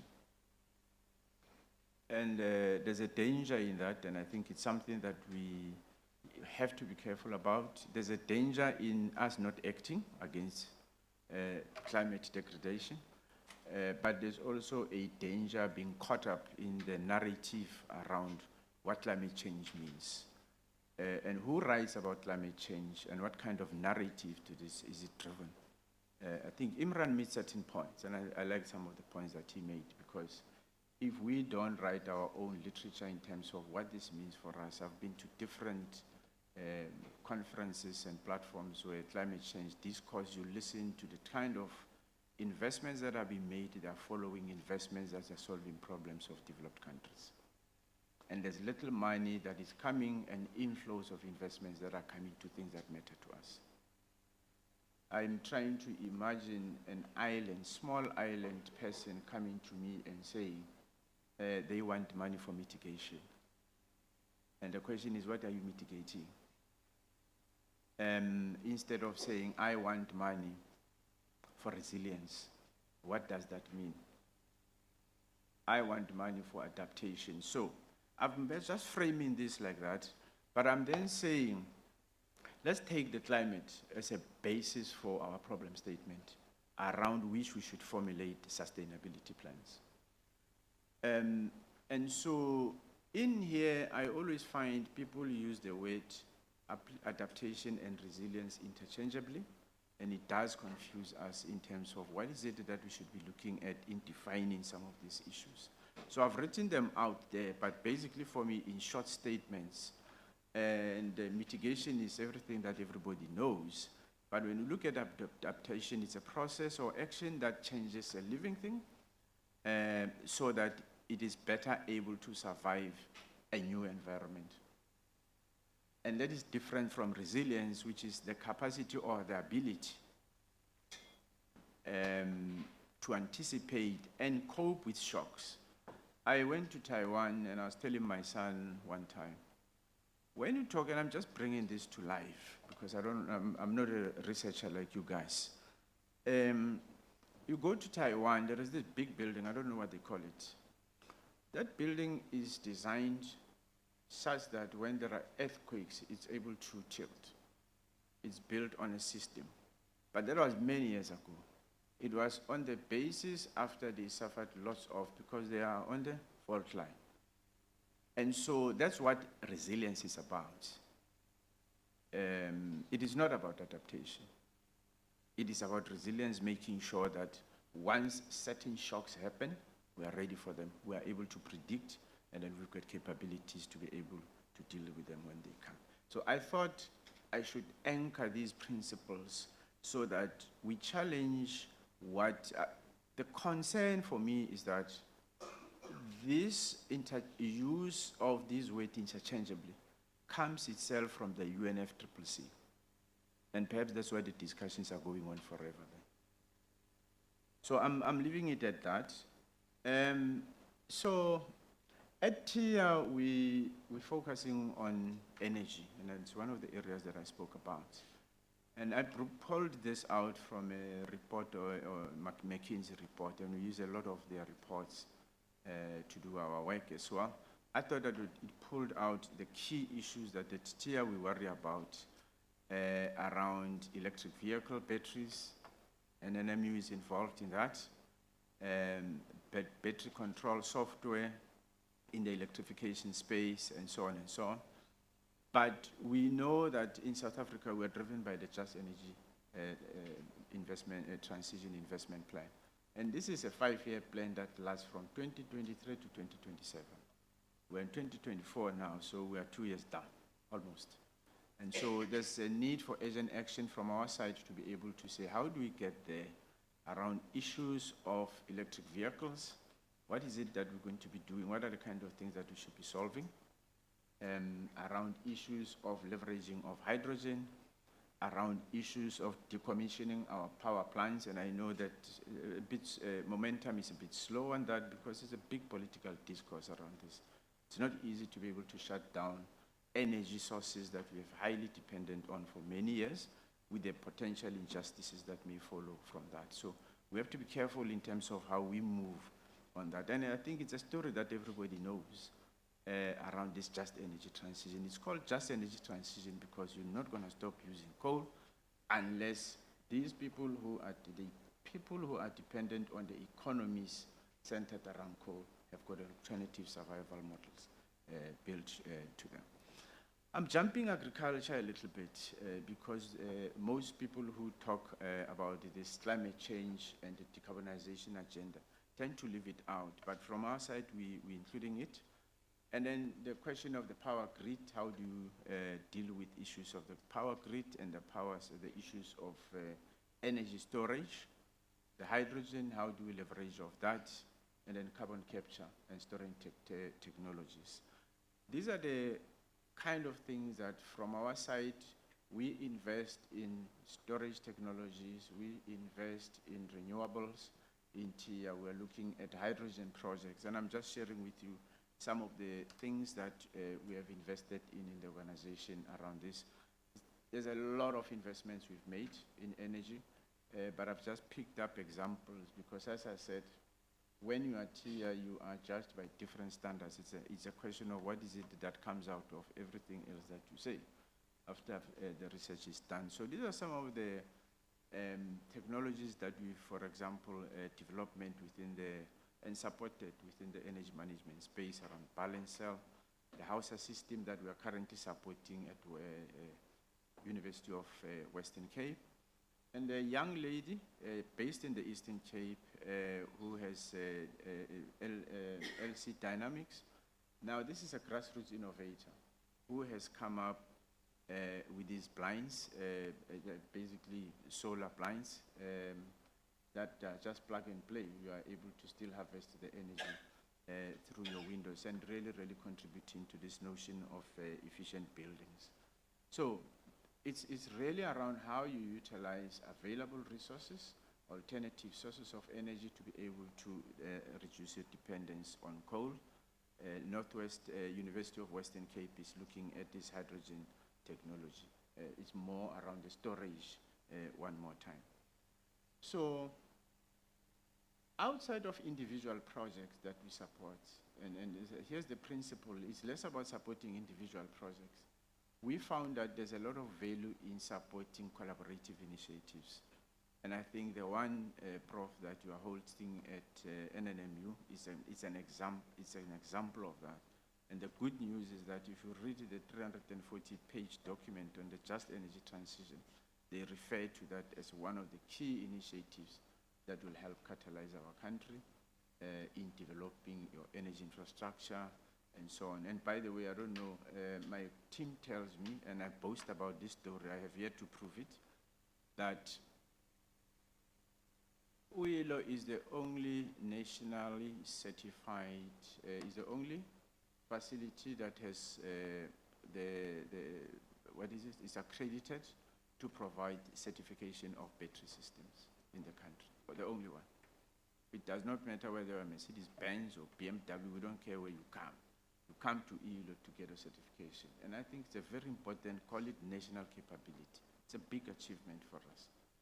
And we haven't really invested that much money, but when I speak to my colleagues, it's to say it's an initiative that we really need to scale up. And we look at the number of government departments that are really involved in here, and I was saying to my colleagues, this slide does not show the industry partners, Nissan, Mercedes-Benz, Ford, all of these guys who are involved in this, in supporting this. So it doesn't really represent everybody who is a player, but this slide just shows some of the things that are coming up, the focus areas around recycling, generation, smart grids, charging infrastructure, a whole of, I mean, this is a complete approach to how we deal with energy, with EV. And we know that we are, as a country, we are faced with challenges of being shut out of European markets. 2030, the UK is very clear. There shall be no internal combustion vehicles on the road. And so it's important that we begin to worry about our own manufacturing platforms. Of course, this is something that DTI is going to have to worry about, but we'll be supporting some of the innovations that come from there. But in the meantime, to promote the uptake of electric vehicles in the country, we need to have the charging infrastructure in place. Otherwise, that market will never develop unless you've got that in place. I will say this, and I'll repeat it in any other platform. TIA has been accused of not taking the jewel forward. I wasn't there, I wasn't born when the jewel was made. But when I look at the time the jewel was made, it was a technology way before its time. There was just no charging infrastructure. Even if it took off, it wouldn't go anywhere. Somebody else must come and gainsay me on that. It's interesting because it always comes. And what the jewel is a sample of the jewel in there. But it was good because it started to show the capacity of the country to be able to be forward-thinking and so on. Imran spoke about socio-technical systems in innovation. It's really about enabling environment for certain innovations to thrive. I'm not going to talk too much about this. It's your story, Prof. I won't tell it to other people. They'll feel like you invited here to boast to them. But the good news, guys, is out of Uyilo alone, and let me stop and repeat and bring this in perspective. The question for me is technology innovation. How do you leverage technology innovation for sustainable development? Ultimately, it is about the impact that comes out of that. The projects that you produce, what do they bring? What do they change? And for me, when you have impact stories like this, these are the kind of messages that we should be talking and telling our people. So those are the numbers that will tell you, but I like that successful commercialized project, the role of Uyilo in Western Cape, the Golden Arrow buses, the interventions that you made there, the grid cars, charging points at Mandela. My bosses, they asked me to say, CEO, what can you show? I said, let's walk across the building, Chair. I'm going to show you something. Going to the basement parking, you show them that charging point is from TIA. I don't say Uyilo, by the way, so I oppress you when I tell them that. I show myself first, and then I tell them one of our investments, and then they get excited. And I suppose that's how it goes, right? But guys, this is exciting stuff. This is what is it that's supposed to be coming out from our side. And for TIA, these kind of things, tangible products, are the kind of things we should be talking about. I go to Spa, which is next to my home. I took a picture and sent it to my chairperson of my board. I saw that Melo van. It's branded Spa. Spa is using that car for one of their delivery systems, food delivery systems. It comes from Uyilo. And so these are the kind of, most colleagues, the researchers may not have seen this, Prof. You must take all the university students. None of them gets a certificate before they go see the facility, because there's a lot of game-changing stuff that is happening in that facility. And we really, really remain proud of it. A lot of the stuff that is coming out, electrifying the Golden Arrow buses, putting in place charging infrastructure, and developing just different types of products. All these things, they come from this university. This story is better probably told by me than by Prof. People tend to listen to outsiders better than insiders. All right, so colleagues, I'll leave it at that with Uyilo. Now, in the discourse around sustainability, it's really around food systems. I picked up this quote from a document. It says that agriculture accounts for 20% of GHG emissions. The most significant form of agriculture is, this GHG emission from agriculture is methane, which is many times more warming power of CO2. Reducing this would require changes in a couple of things. One, how society farms, how we eat, how we manage supplies and waste, and providing the stewardship to croplands and forests. It's very interesting where they locate agriculture and the problem statement around it, just in terms of sustainability of food systems in our country, and I think around the world. And I think for me, it just captures the essence of what is it that we should be worrying about. And then I get this slide from my colleague a couple of days. It's a slide we've always had at TIA. So we talk, and as I said, Prof, when you asked me this question, I started asking colleagues serious questions.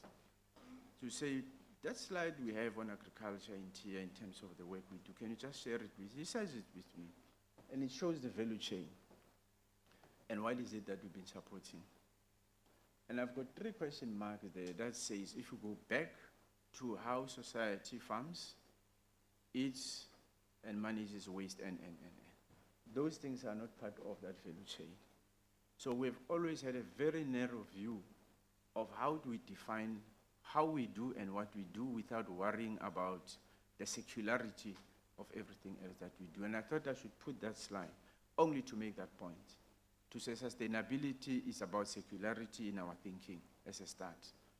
And so the issues around distribution, the issues around, I mean, your supply chain and so on, they'll talk about cold chain and everything else. The question is, after you eat, what then happens? How do you manage the waste and so on? And so what generates waste in any case in the shops and in our homes, and how you deal with that. But I'm leaving it at that. I won't talk too much about this, but safe to say that there is an interesting approach that the DSI commissioned many years ago, but was taken over by TIA, the Agricultural Innovation Agricultural Bioinnovation Partnership Program. And in this, we're focusing on animal improvement and crop improvement areas. I'm just pulling that out as a strategic innovation program or an ecosystem approach to innovation. I'm giving this as an example, and it focuses on a number of initiatives around crops, commercial biocontrol agents, animal improvement areas, and so on. There are a number of cross-cutting, what we call strategic programs out of that. Your different value chains on agro-processing, modernizing agriculture, nutrition, and so on. Out of that, we have formulated flagship programs. Each of these flagship programs, there's about 5 bubbles. Actually, there's 6. There's one new that has been established now. And they've got a particular, and these are multi-stakeholder, multi-year collaborative programs that bring industry, that bring science councils, that bring universities and everybody else to do research and develop technologies and solutions in these different areas around wheat breeding, national biosecurity, grains. I've highlighted it yellow because I want to tell you a little bit more about that. National sorghum cluster, then aquaculture, and there's others that have been established right now. I mean, we've invested just about 120 million rands across all of these, and total funding we've leveraged from industry, it's just about 200 million rands out of that. And this is maize, trust, grain SA, all of the big agricultural, milk, dairy players that have been able to contribute significant amounts of money to this. And it really, really helps to just tell what happens when we work collaboratively. And I think our colleagues from UILO can tell that story better. But this is just only one of them, the grain and oilseeds program, focusing on crop improvement, plant health, climate resilience. There's another one that is about digital, but it's still emerging. But it basically says, what are the kind of things that came out of that? What are the partners that are playing in that? And some interesting products that have come from that. But I didn't go into specific in terms of the specific products. But the program on its own, with all of those 5 bubbles across, in the last 4 years alone, these are the kind of outputs that have come out from the different projects. It will show you the knowledge products that are coming out, the type of wheat breeding lines that are coming, cultivars that are coming out, number of farmers, black entrepreneurs that are coming out of that, the agro-processing value chains in different products, marula, honey bush, and so on, support to farmers, especially black emerging farmers, the number of farmers that have been trained in this. This is very inclusive. It does not focus on technology. It focuses on a whole ecosystem in terms of how we should be investing. You asked me about the strategy. for doing that. And these are some of the ways in which we can only succeed and have a better impact if we invest like that. It's okay to still continue to support, I think, spontaneity of innovativeness of young people and of individuals, but we are learning that it's better when they actually participate in some of these big programs, which are in themselves an ecosystem within which they should exist. And fundamentally for me, this is basically what we should be doing differently going forward. These are just examples of projects, so I'm not going to go on forever about this. We have some projects in our health ecosystem. We funded Cape Bio together with the MRC. These are the guys who developed the technology for PCR diagnostics tech during COVID pandemic. He developed the technology. Daniel Ndima is now one of our NACI Council members, a very dynamic entrepreneur, is doing excellent work. Now we've given him money. He's establishing now an artificial intelligence platforms for biodiscovery. And so he started some work around that. It's one of those things when we're talking about pandemic preparedness for the future. This is basically what it means. It talks about resilience when we're saying we're preparing for resilience into the future. It's a story I can't talk about too much, but I put Professor Mayberg's picture and his technology here to say something about it. It's here screen. It's a technology that, has anybody heard about them? No? Okay. It's Professor Mayberg from University of Pretoria who developed an IP around hearing assistance prior diagnosis problem. We gave him 800,000 rands.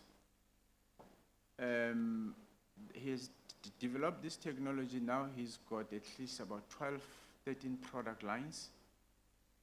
And his company has gone global now, just on the back of that initial seed fund. So when you're talking about commercialization of publicly funded IP, there's a story in that website. If you go to that website, please go to that website, and then just check who is his board, who is his CEO. He's back to the university, he still continues to do research. And this is a researcher who said, I'm not also a CEO. I'm not also a commercial director because I know nothing about that stuff. Me, I stay in the laboratory, I become the chief technical advisor. But this company has almost become a unicorn now. But I want you to go to that website and check it out, so I won't spend too much time. But what it shows you, it's now gone to consumer hearing test about 1.8 million around the world in just about 191 countries. So that's quite significant. I maybe go to one last program that we are implementing, the Global Clean Tech Program. With UNIDO, it covers all of those areas in energy, in renewable energy efficiency. I mean, I've shared with you some of the projects. I don't want to bore you too much with too many examples, guys. But it's a program that we have with UNIDO. It's an accelerator program where we take researchers and entrepreneurs through an acceleration program and making sure that they make it quick to market. This is a picture of the awards last year that we were giving. These are some of the people who came up with the technology, so I'm going to stop briefly. Who came up, who won some of the awards in the different technologies in recycling and so on. So I'm not going to bore you with too many examples. These are guys who are doing tire recycling, wood recycling, and other projects. So I'm just going to rush through. I want to go to the Grassroots Innovation Program. We lastly have a Grassroots Innovation Program, and this is really a program that is targeting and supporting young entrepreneurs. We have already, when I put the slides together, we had 230 supported, and these are both from inside poor communities in the townships and so on, who come up with solutions. We just approved about 30 last week, so the number is shooting to about 270. But you'll see from that there's about 50 technologies commercialized, and I really mean 50. It's people who have, that young lady who had developed the blinds comes from this program as well. So it's young people who are coming up with very interesting solutions on this. And then I'll leave it with 3 examples of people who came from this program. The young guy who has developed an assistive device for people who are blind to be able to use their mobile phones using a device that can interface with the screen on the phone, and they are able to do that. This other one is a water leaks technology. The other one is developed a simple technology. It's a spray we spray to cows, lasts for 3 months during dry season. At night when you drive and you see cows, they reflect. So it basically prevents accidents. And this is, he's been supported by the Road Accident Fund to do this. These are young people. Some of them didn't go to school, but you know what they do? They come up with an idea and then they partner with somebody at the university to share their ideas. And these are people who will know what kind of chemical formulations can you use to be able to achieve that which you say is in your head. And I think this is basically the message around some of these things. So, Prof, I'm going to stop there.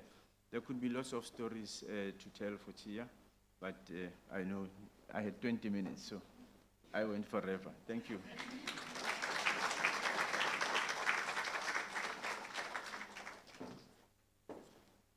Thank you, Mr. Krappi. It was very interesting, and we could listen all day to it, but unfortunately there is a time constraint. And thanks for sharing the success story of Yulu with us. The stage will be set up in the meantime. Just before we close the session, remember the tent outside in the parking area. The exhibitors are there. Please do go and visit them. And it's now about 12:05. Take a 5-minute leg stretch while they're setting up the stage. We're going to skip the question and answer session. We'll start back here at about 12 minutes past 12. Easy to remember, 12:12. We're back here, and then there will be a discussion that will be moderated as such. Thank you very much.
I just scroll to the. Do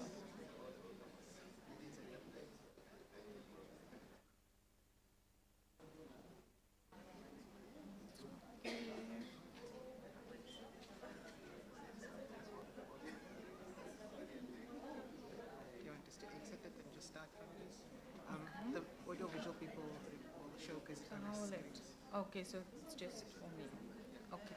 Do you want us to just start from Rafik's one?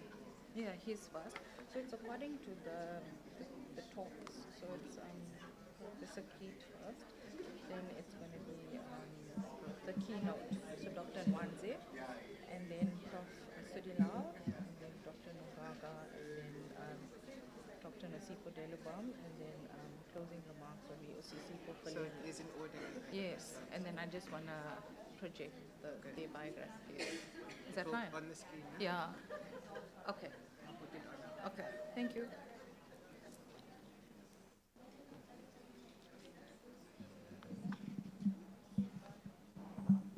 Okay.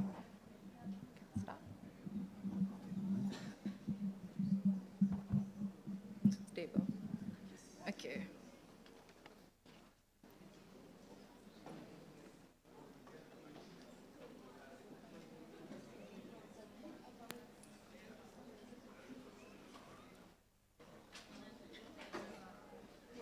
Okay.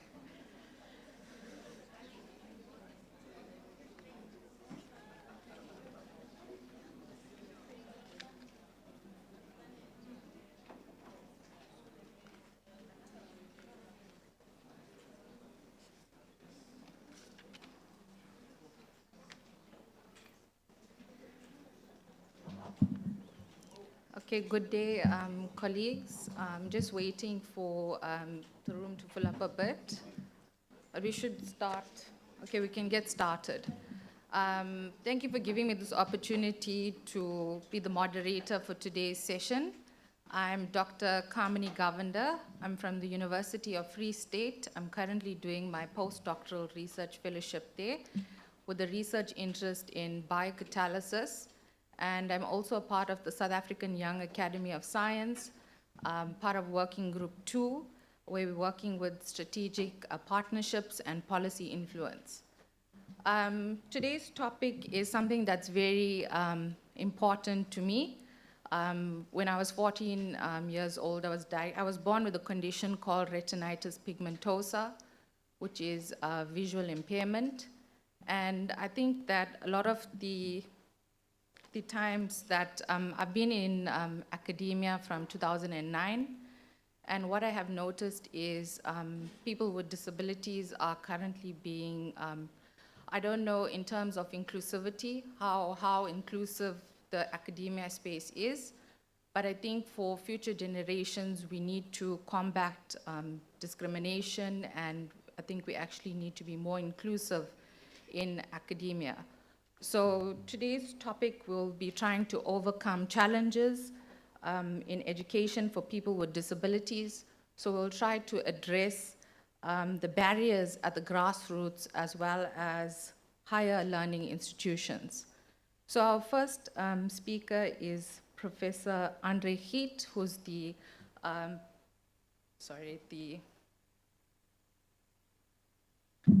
acting Vice Chancellor, the Deputy Vice Chancellor for Engagement and Transformation, Research Chair for Critical Studies in Higher Education Transformation at Nelson Mandela University. And thank you so much.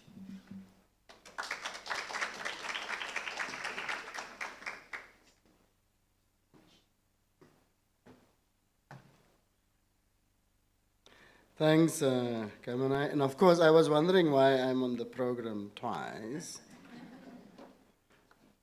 But I think it also has to do with the work on higher education transformation as well. So I'm very, very honored, to make these welcoming remarks for a panel on the plight of the largest minority group in the world, people with disabilities. So just in sheer numbers, it necessitates their full societal integration into equitable educational opportunities. The UN Development Programme states that the global literacy rates for adults with disabilities is only 3%, and for women with disabilities, it is just 1%. Around 15% of the global population, or 1 billion people, live with disabilities. You can see how important this is as a discussion. So despite inclusivity efforts, people with disabilities remain underrepresented in higher education and face significant challenges. These students, scholars, and researchers are amongst the most marginalized and vulnerable on our campuses, encountering limited access to resources, prejudice, discrimination, and barriers to exercising their rights. That is why we should drive at an inclusive education system that benefits all by promoting diversity, participation, and of course reducing societal discrimination. South Africa has a national disability rate of 7.5%, though less of 1% of university students are students with disabilities. The figures for staff is even lower. The Human Rights Commission identifies several obstacles that people with disabilities encounter in exercising their rights. One is societal barriers, including the lack of understanding about various types of disabilities, which leads to reduced acceptance of disabled individuals within communities. Psychological barriers, primarily driven by concerns for safety and well-being. The structural impairments, and this is the very, very crucial one, such as limited accessibility to facilities and infrastructure. So there's a form of misrecognition coming in here, insufficient support, services, or technology, a dearth of information available in accessible formats, and inadequate reasonable accommodation in educational and work environments. It is clear that staff and students with disabilities face significant challenges at the university and basic education levels, especially barriers of success. For these very reasons, this panel is of great, great importance. You know, being the chairperson of the Transformation Oversight Committee for 2 terms, you know, over the past 10-odd years, our work in this area has been very, very weak. Sometimes I even describe it as scandalous as far as the work in the university sector is concerned. So colleagues, we're looking forward to this very, very important engagement, you know, and thanks, of course, to the participants, you know, Kachua, Imla, Andile, Noz, and Usisipo, and for guiding and, of course, steering us in this particular discussion. So I wish you a very, very fruitful and constructive session. Thank you so much, Chairperson.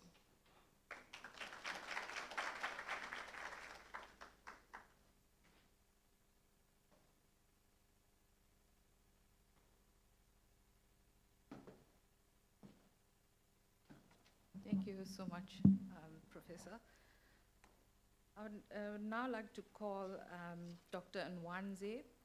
He's going to deliver a keynote address based on a broad perspective on inclusive education policies and how we're going to use these policies to have universal design for learning. And he is an advocate for equitable access, and he believes that you know, every student with a disability should be included as it is a basic human right. He's from the University of Cape Town, and he works in the health sciences and rehabilitation sciences. Thank you so much.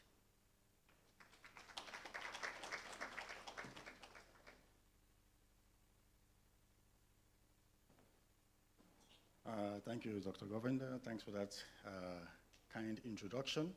And good afternoon, distinguished ladies and gentlemen, faculty staff, university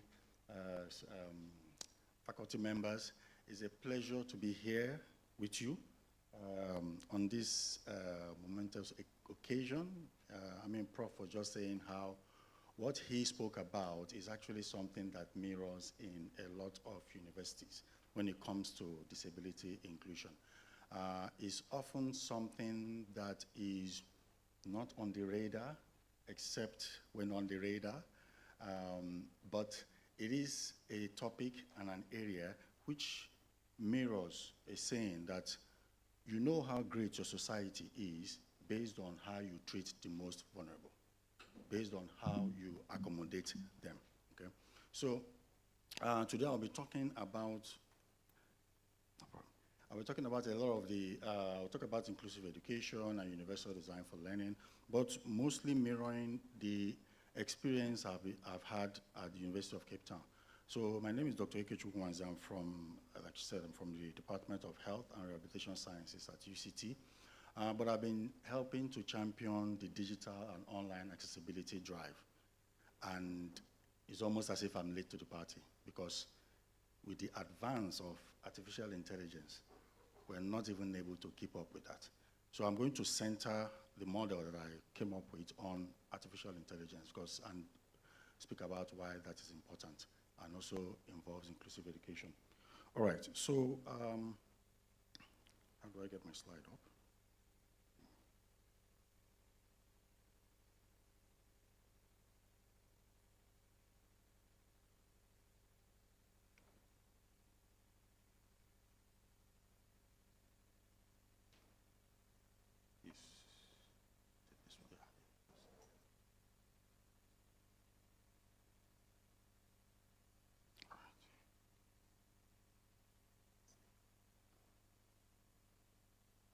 All right, so a broad perspective on inclusive education and universal design for learning. So hopefully by the time I'm done with this, you get an idea of the past, present, and future. So originally, my former boss, Professor Judith McKenzie, was meant to come give this. But she said, you know what, it's an opportunity for you. She was my supervisor for my PhD. So she was like throwing you, into the deep end and swim, if you can. So she now said, you know what, I should come and actually deliver this topic. So a little bit about, inclusive education, okay? So it started off, it's a very important endeavor, and it is, the interesting thing about inclusive education is that it's not just for persons with disabilities, and that's something that is often missed. That inclusive education is really looking at any barriers that is facing any child or student from being able to actually go, have an education, access to education, succeed, finish off, and hopefully be able to live an independent life. Because when you talk about persons with disabilities, it's all about living an independent life. When I speak to some of my students, they're like, you know what, I don't want to always be there, to always ask for someone to be able to help me to convert these documents to be accessible for me to be able to use. I want to be able to do it myself. So inclusive education internationally is being guided by the UNCRPD, United Convention on the Rights of Persons with Disabilities. And that convention looks at recognizing and advocating for the right of education for every child and every student, okay, at all levels, right from ECD all the way to tertiary level, okay? And then we've been talking about the Sustainable Development Goals today. We now have the SDG. So the SDG for education speaks to an equitable quality education with lifelong learning and opportunities for all, okay? And then in South Africa, this is now translated into our white paper, the white paper 6, okay, which talks about building inclusive systems, okay? Inclusive systems that helps to transform into a continuous effort to include students that are marginalized, okay? And then finally, some of the CR's policy, the screening, identification, okay, assessment support policy, which looks at identifying the challenges that a learner comes with, and then being able to assess, and then it's really being able to tailor the right support that will assist the student with disability to be able to finish off at institution or art school, okay?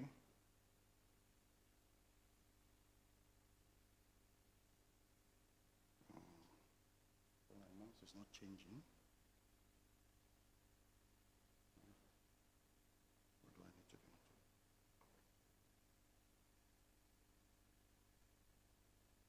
Right, so that's not changed.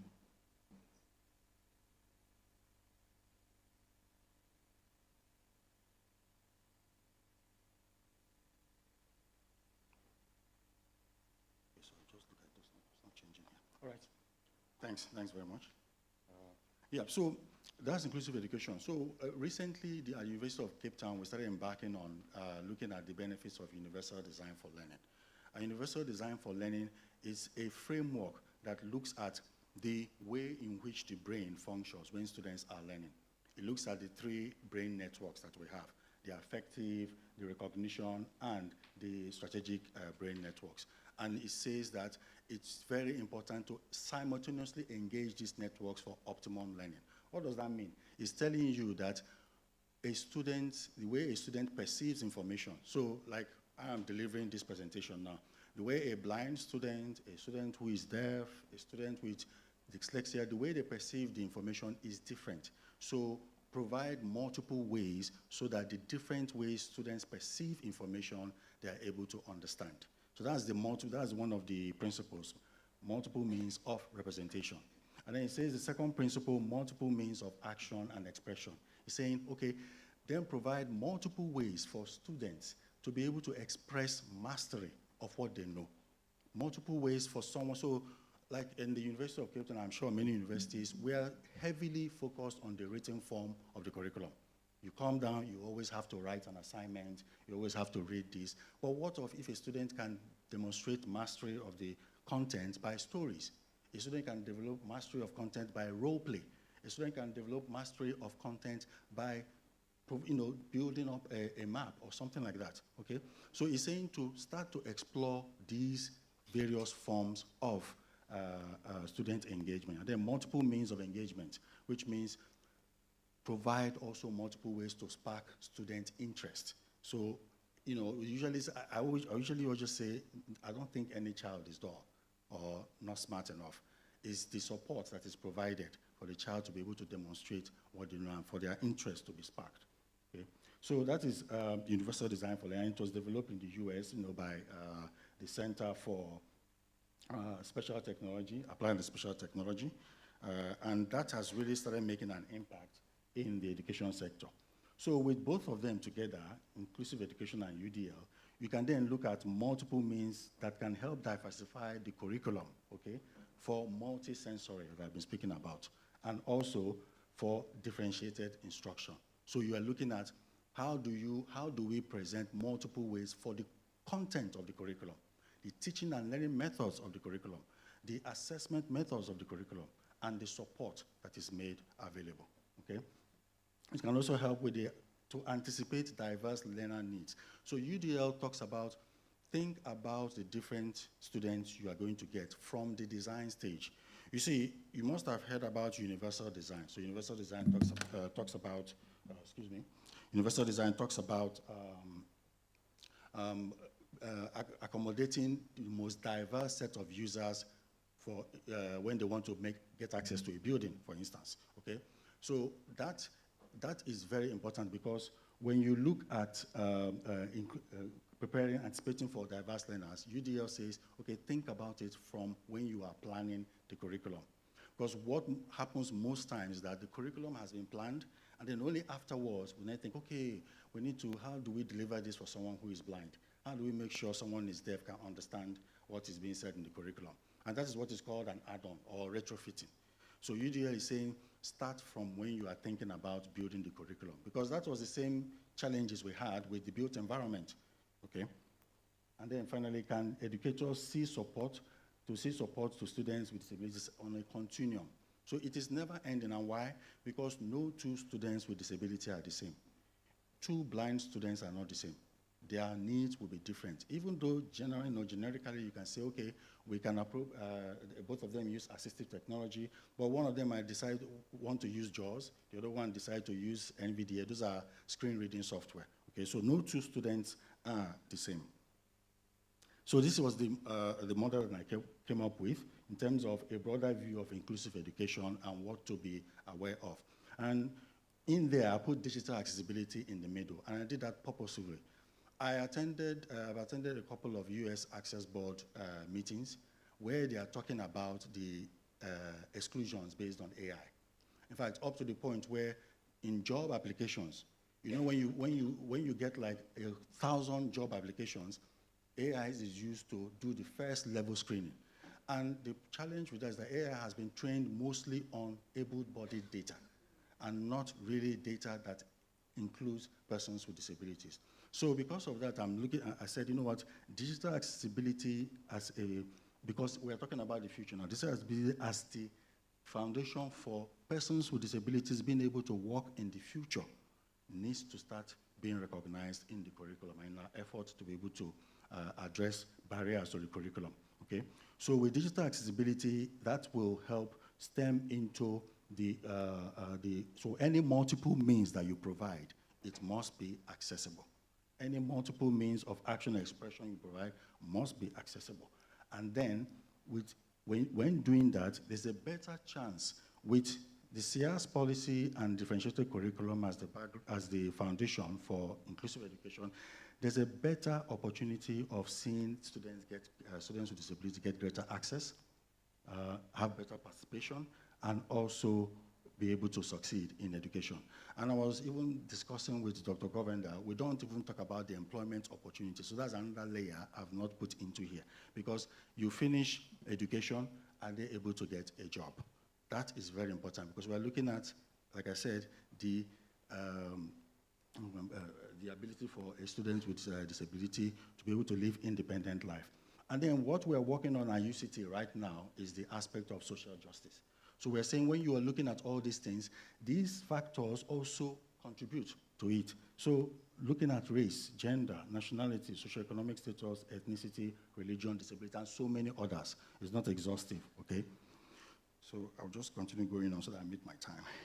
So I'm welcome to have more discussions on this, for us to explore more and discuss more about this. But I really believe the perception, from those conferences that I attended in the US really frightened me, because it showed that what happened in the built environment is happening in curriculum and is now happening in technology, whereby things are built, but persons with disabilities are only thought about as an add-on. Okay. So what are some of the recommendations? One of my favorite catalysts in disability inclusion, honestly, is a mind shift. I found that people whose mind change from a deficit view, so deficit means they can't, to an asset view. I found that they become people who sustain disability inclusion without the pushback or support from any other person. They continually do. My background is in information technology. I'm not from health, I'm not from rehab sciences, but I am here pushing for disability inclusion because that mind shift happened. I don't need anyone coming to me and telling me, oh no, for this you need to include. No, it happened. So it's time at universities we start focusing on how do we support academics to get that mind shift. Second, you have to know that people are not aware about disability issues, okay? So there is need for awareness. But coupled with that, we need to be able to, those of us that know, you need to be able to connect with them and show them how disability intersects with their discipline. When I spoke to a professor in mathematics in the University of Cape Town, it was amazing how he now started including difference in mathematics. He used the numbers 0 and 1. He said 0 and 1 are two unique numbers that don't behave like the other numbers. So with that, he started introducing difference. 0 is the only number you multiply by another number and you get back 0. He started saying, you know what? So he started introducing difference through that way. So there's really no case to say, oh no, this discipline cannot really look at disability. Disability is transdisciplinary, okay? And then disability units in the university, they do amazing work. So disability units that help to do the accommodation, but they can't do it alone. From my PhD study, we found that you have to decentralize the inclusion of disability at universities. So you have to include faculty, academics. You have to include even the security guards, the people who clean the venues. I had one time a student of mine who was blind coming with a guide dog. The security told her, oh no, sorry, you can't come in because we don't allow dogs in the venue, because he was not aware. So I had to go through back and forth and say, no, this is not what inclusion is about. And then when I started looking at training programs to be able to equip our security and staff. So then continuous relationship building. When I came to UCT, I was all about activism. I was shouting, going this, that. But I realized a downside to that. You tend to sometimes alienate people who you need to work with for inclusion to happen. So I switched gears to building relationships. Activism is needed. Don't do away with it. There are times where you need to step on the pedal of activism and push for it, okay? But know when to do that and when to continue building relationships.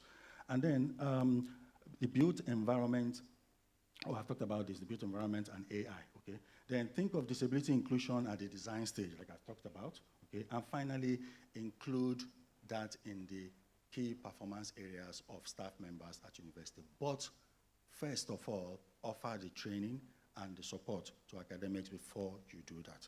So I feel with these small snippets or nuggets, hopefully that gets us engaged in the conversation on disability inclusion, inclusive education, and hopefully create a better roadmap for students with disabilities in our schools and institutions. Thank you.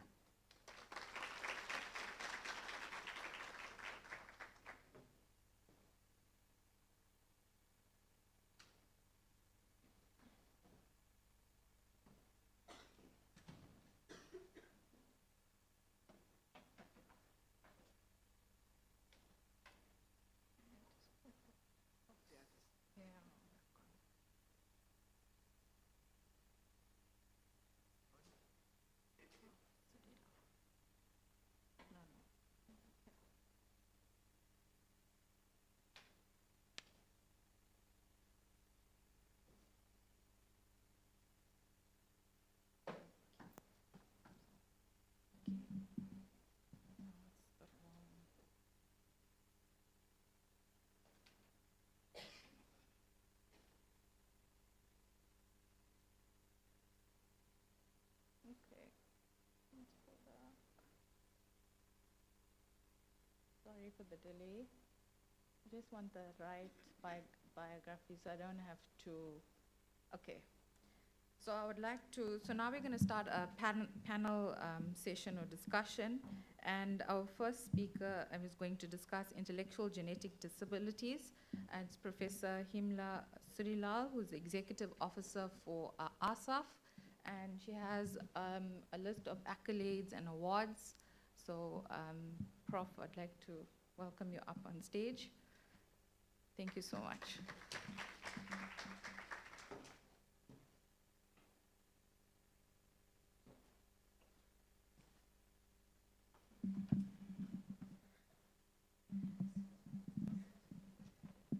Thank you, Program Director. Yeah, it's quite interesting. I mean, professionally, I'm a population evolutionary geneticist.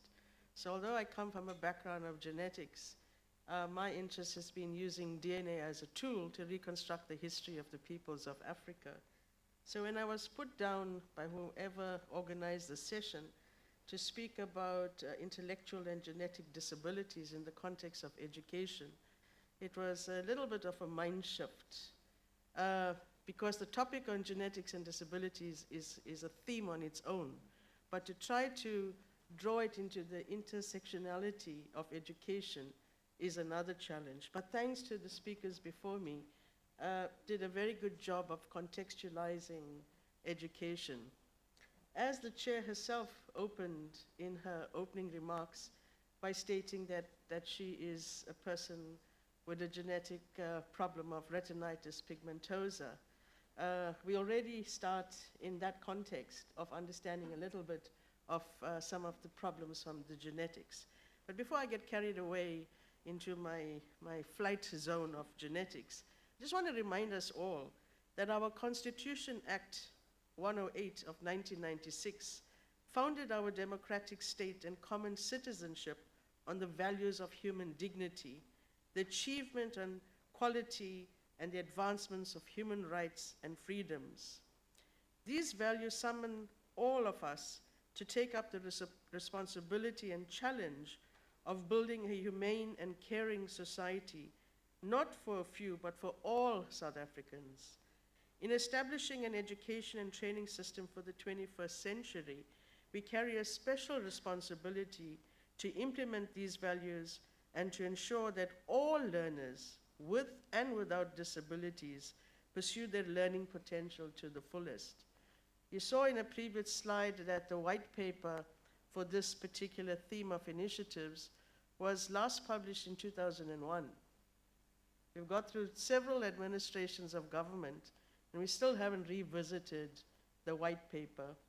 Nevertheless, if one goes and looks at the white paper, not much has changed in terms of what it all stands for.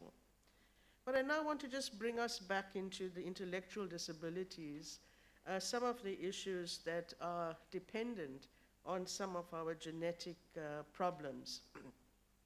So people with these sorts of disabilities sometimes have mental problems with learning and everyday life skills, resulting in what we would call the intellectual disabilities. These may impact on their social skills, their interpersonal skills, social responsibility, self-esteem, and the ability to follow the rules of society and obey the law. Conceptual skills, the ability to understand, to read, to write, and Professor Keith gave us some statistics on some of those issues. Issues related to acuity in math, the reason, memory, and language are some of the conceptual skills challenges.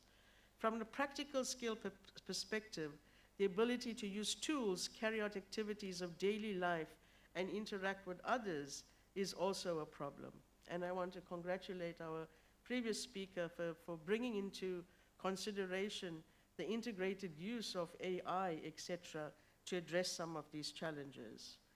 In many cases, the precise cause of intellectual disability is not really known. Some of these may include problems associated with fetal alcohol syndrome. You know, in the Western Cape, one of the products of the DOP system during the apartheid era was, instead of paying farm workers, people were given alcohol. And pregnant women were consuming this alcohol, and as they were carrying their pregnancy, the alcohol would go across the placental background and affect the fetus. And that led to severe impacts on fetal alcohol syndrome, particularly with microencephaly, like the smallness of the head, and issues related to mental learning abilities, etc.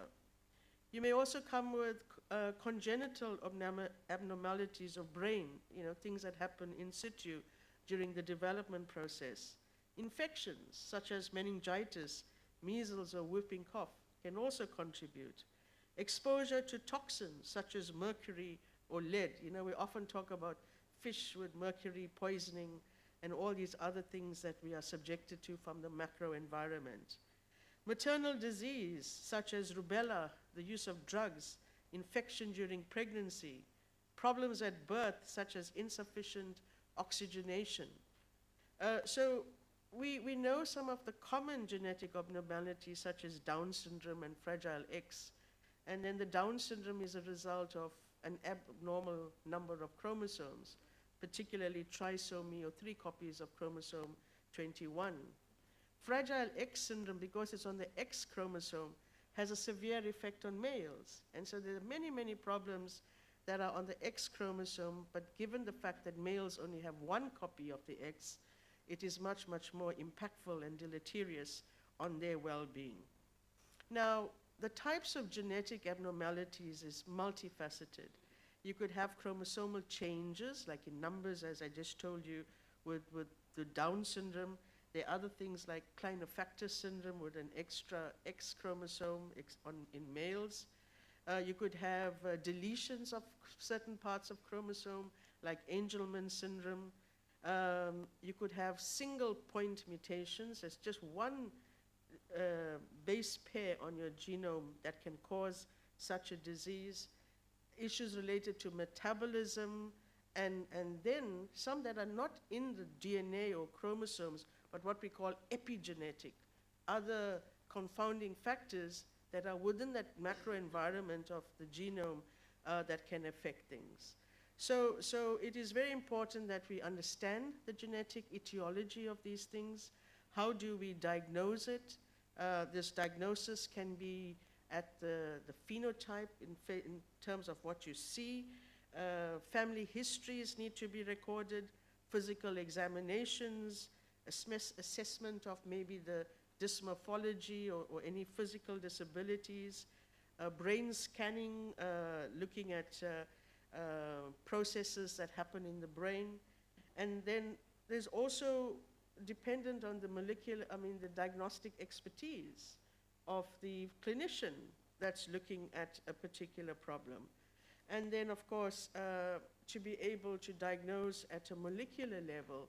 These days, we have gone to the level of where we can sequence an entire genome. But how do you take information from the molecular level, identify the causal agent, and associate it with the clinical manifestation of the disease? That's a very exciting science that is going on at the moment and contributing in a global way to bedside treatment of the individual at an individual level. Of course, the people who play a major role in this whole cascade of screening, etc., are our genetic counselors. Counselors assist the clinicians by being able to identify the problems, offer the subjects or patients that come to them with the content of the particular disease, their choices, etc. So clinical geneticists perform the actual clinical examination, order different types of laboratory tests, and then as a team, the clinician together with the genetic counselor will engage with the subjects. Now, one of the problems is communication by way of language. Many of the people who provide these sorts of services do not speak the local language. The other complication is the cultural interpretation of diseases. So, for example, albinism, which is the result of a deletion on one of the chromosomes that results in pigmentary problems, which is quite widespread throughout Africa. Children with albinism are killed because their body parts get sold for thousands of US dollars. I mean, in South Africa, for example, the chair of the albinism engagement actually took this all the way to the ministerial level to have advocacy for gene defects, etc. And it is a serious problem. Then there's myths associated with some of the diseases. And so when you, in the service provision, need to engage with families with such problems, you need to understand the cultural background, have people who can communicate in the language that is accessible to your subjects to be able to deliver that sort of messaging, etc. So there's a lot that needs to be taken cognizance of when dealing with genetic problems at the various intersectionality of our society. And then when you come to the learning issues, we know that, as Prof. Keith mentioned, that there's a significant proportion of our people who have such disabilities that are excluded from quality education, even though our Constitution says that they all should have access to it. And this is particularly a problem in the low-income communities.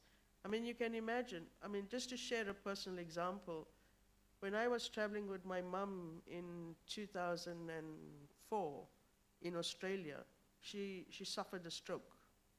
The stroke left her paralyzed on the entire left side of her body.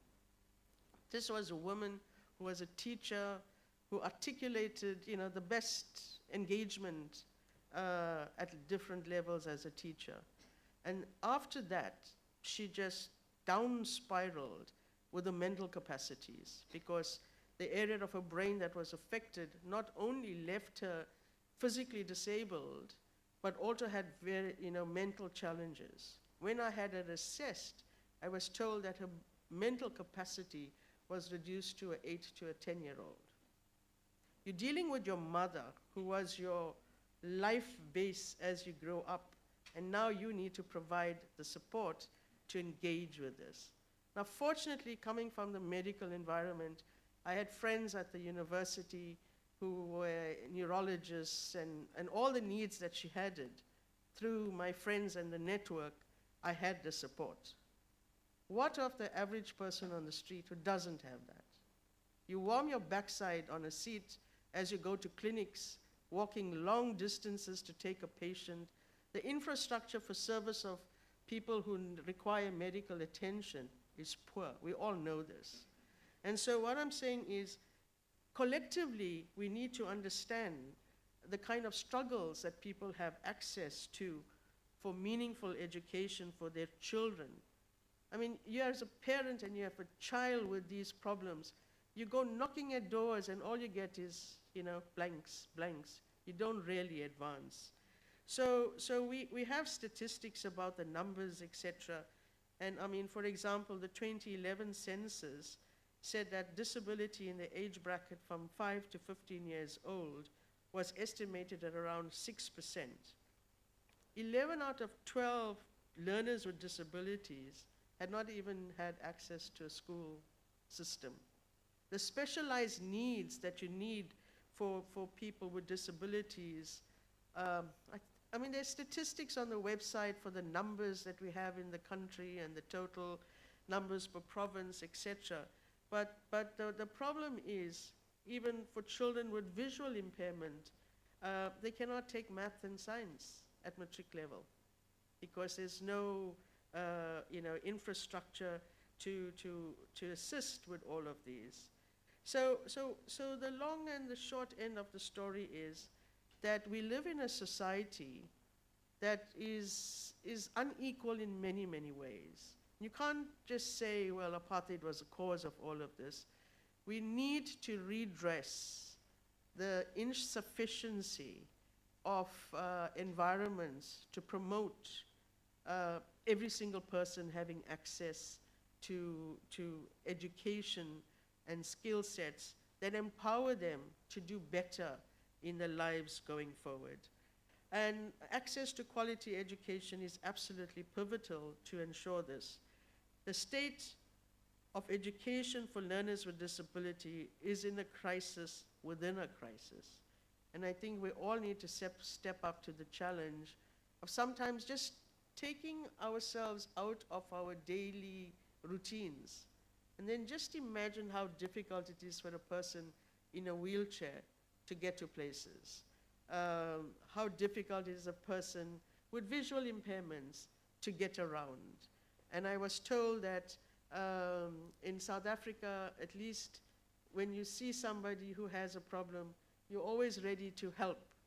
But in places like the US, etc., where you think that they're much, much further advanced on it, people still have problems. So colleagues, I want to say that we have experts in the room, and I'm very, very keen to see the kind of dialogue we have on this. And let us not forget that collectively, as we do our day jobs in our specific disciplines, give a thought to people with disability, give a thought to the people who are elderly, give a thought to the youth who are striving to establish themselves in this very challenging environment. And if we each do one little thing in one of those topics and others, as a collective we would have contributed in a kind of more significant way. Thank you for your attention and look forward to further discussion.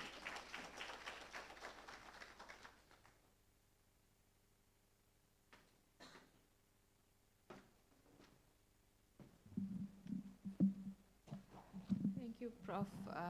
Himla, for that inspiring talk. I think that clearly we need to be the change and probably be the catalyst that actually change the future, because I think if everybody tries to make a difference, we probably can change for future generations. And so I think it just needs awareness, and we need to make a difference as a whole. Thank you so much for the talk. Our next speaker is going to address the barriers of inclusion at the grassroots level. Mr.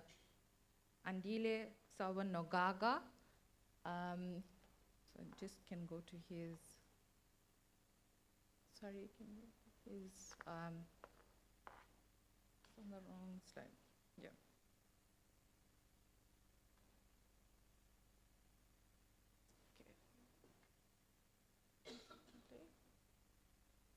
Thank you, Mr. Nogaga. You can come on.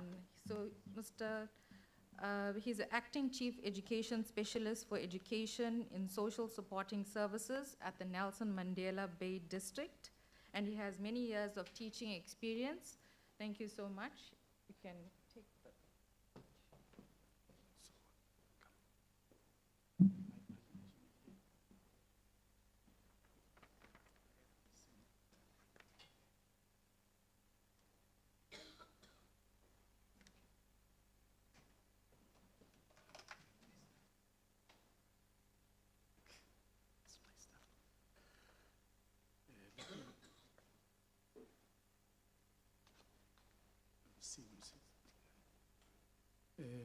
Let me take this opportunity to greet the program director, Dr. Govender, and also the acting vice chancellor, Professor Kit, the university management and the faculty management, and the colleagues that are here from other institutions of higher learning. Good afternoon, colleagues.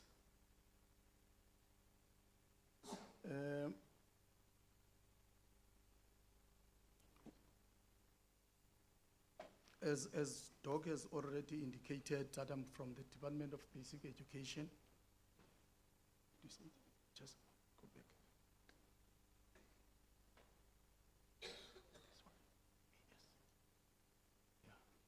Yeah. Press back. Okay. Thank you very much. My brief was to deal with the issues, the barriers of inclusion at grassroots level, meaning that at the school level.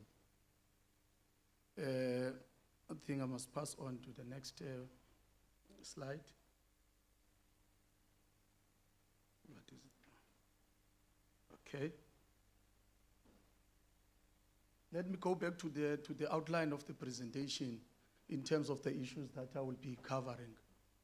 I will be covering the issues of the legislative framework that guides us as the Department of Education in terms of dealing with learners with disabilities and as well as young people with disabilities.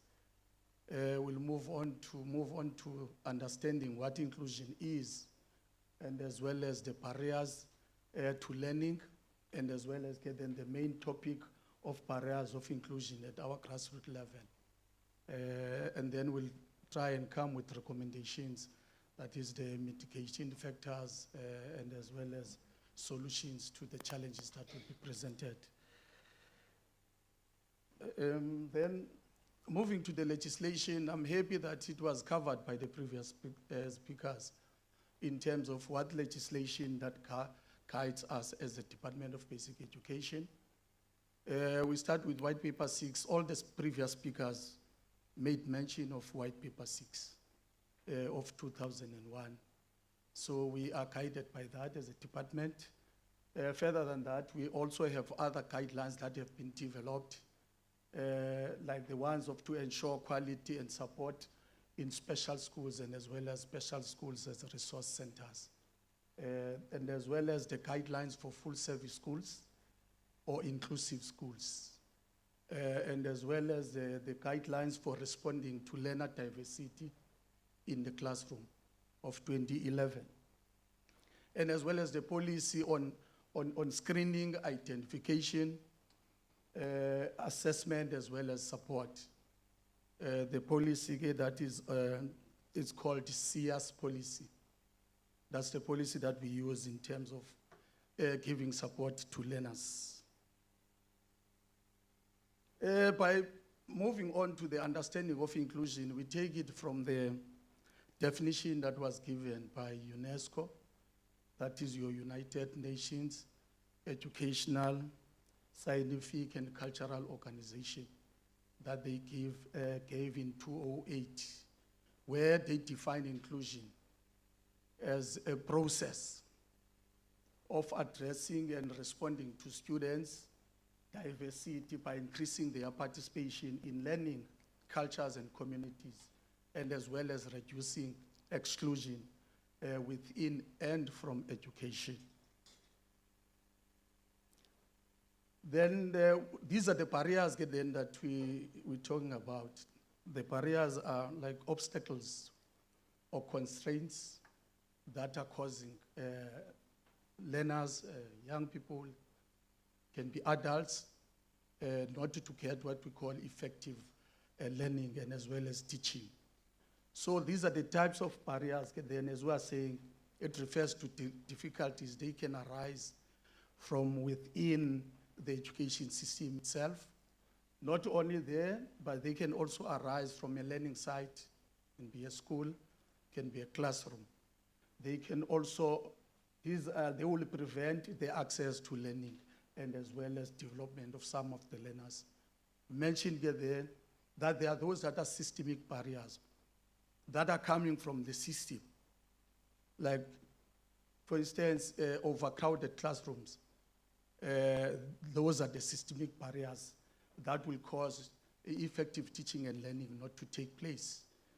You can see so many examples. Inaccessible school buildings. It was mentioned here by the previous speakers that amongst other things that are barrier to inclusion, it's infrastructure. That is your school buildings and so on. Then the other barriers are coming from the society, what we call societal barriers. Society can be able to judge people and can be in a position to stigmatize and label. So those are the ones that we can mention there. The issue of poverty also comes to play when it comes to societal barriers and the other diseases, and as well as the child-headed households. Those are the examples of societal barriers. There are also barriers that are called pedagogical barriers. These are educational barriers. For instance, inappropriate teaching methods. Teachers might be able to employ those, and those might not be able to get other learners to be able to access inclusion. Like even the learner-teacher support material that they would use. If a teacher has got a learner who's visually impaired and does not accommodate that particular learner in terms of adapting the curriculum to suit and differentiate the curriculum to cater for all the learners in the classroom, that becomes a pedagogical barrier. Then we've got those that are called intrinsic barriers that are coming from located within the learner herself or himself. Those might be sensory issues and as well as neurological challenges.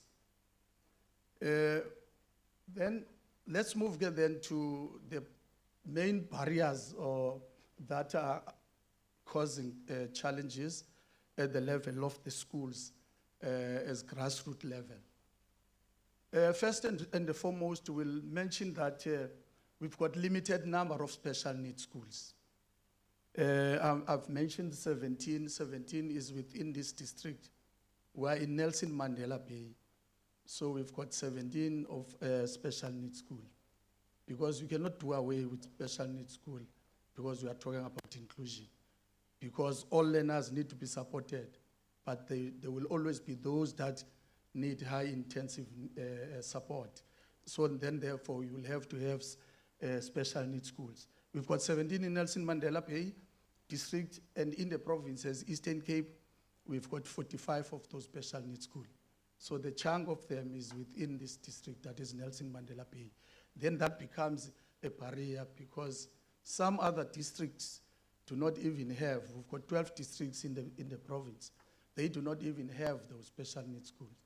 So even those that are 17 that we mentioned here in Nelson Mandela, these are provincial schools. We're not claiming them as Nelson Mandela. The learners that are there in the hostels are learners that are coming from outside the district within the Eastern Cape province. The other challenge is the lack of parental involvement in terms of the children. Some of the parents, I'm sure, would know, they would keep these learners, some of them with disabilities, at home and not register them with schools. So that's another challenge that we can also put there. The other one is the marginalization and the stigmatization and the labeling of these special schools themselves by the community, saying these are schools for learners that academically are not doing well, and then they will call them names. And as a result, parents wouldn't want their children to go to the schools. And that causes then those learners, is either they stay at home with their challenges because the community is judging them. Then the other one is that the physical inaccessibility, I think it was also mentioned by the previous speakers. That's another challenge whereby there are no ramps in our institutions, schools. Some others do not even have elevators, even if they got double-story buildings. And as well as some other schools do not even have wide corridors for learners who are wheelchair users to be able to access them.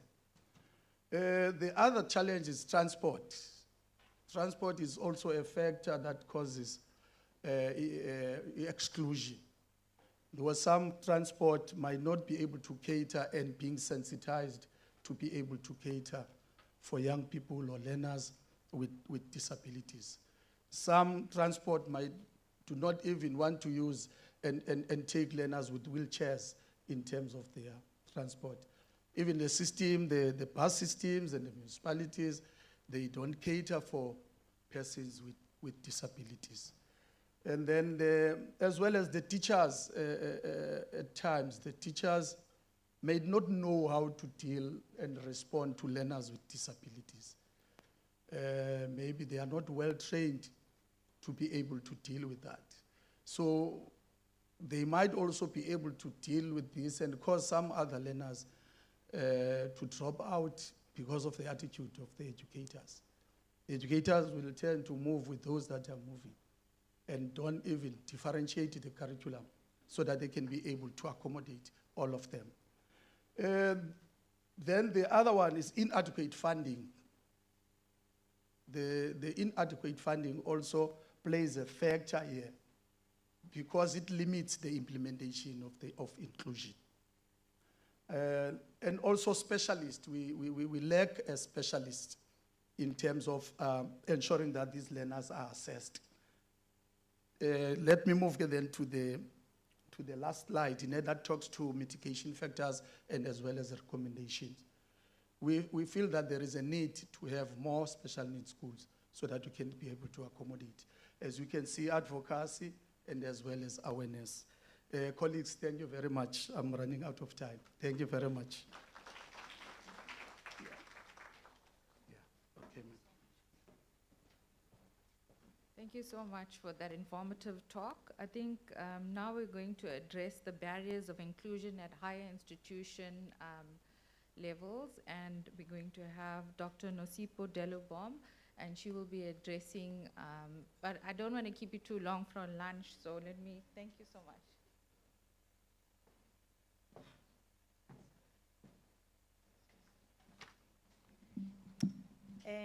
Thank you, Dr. Kavenda.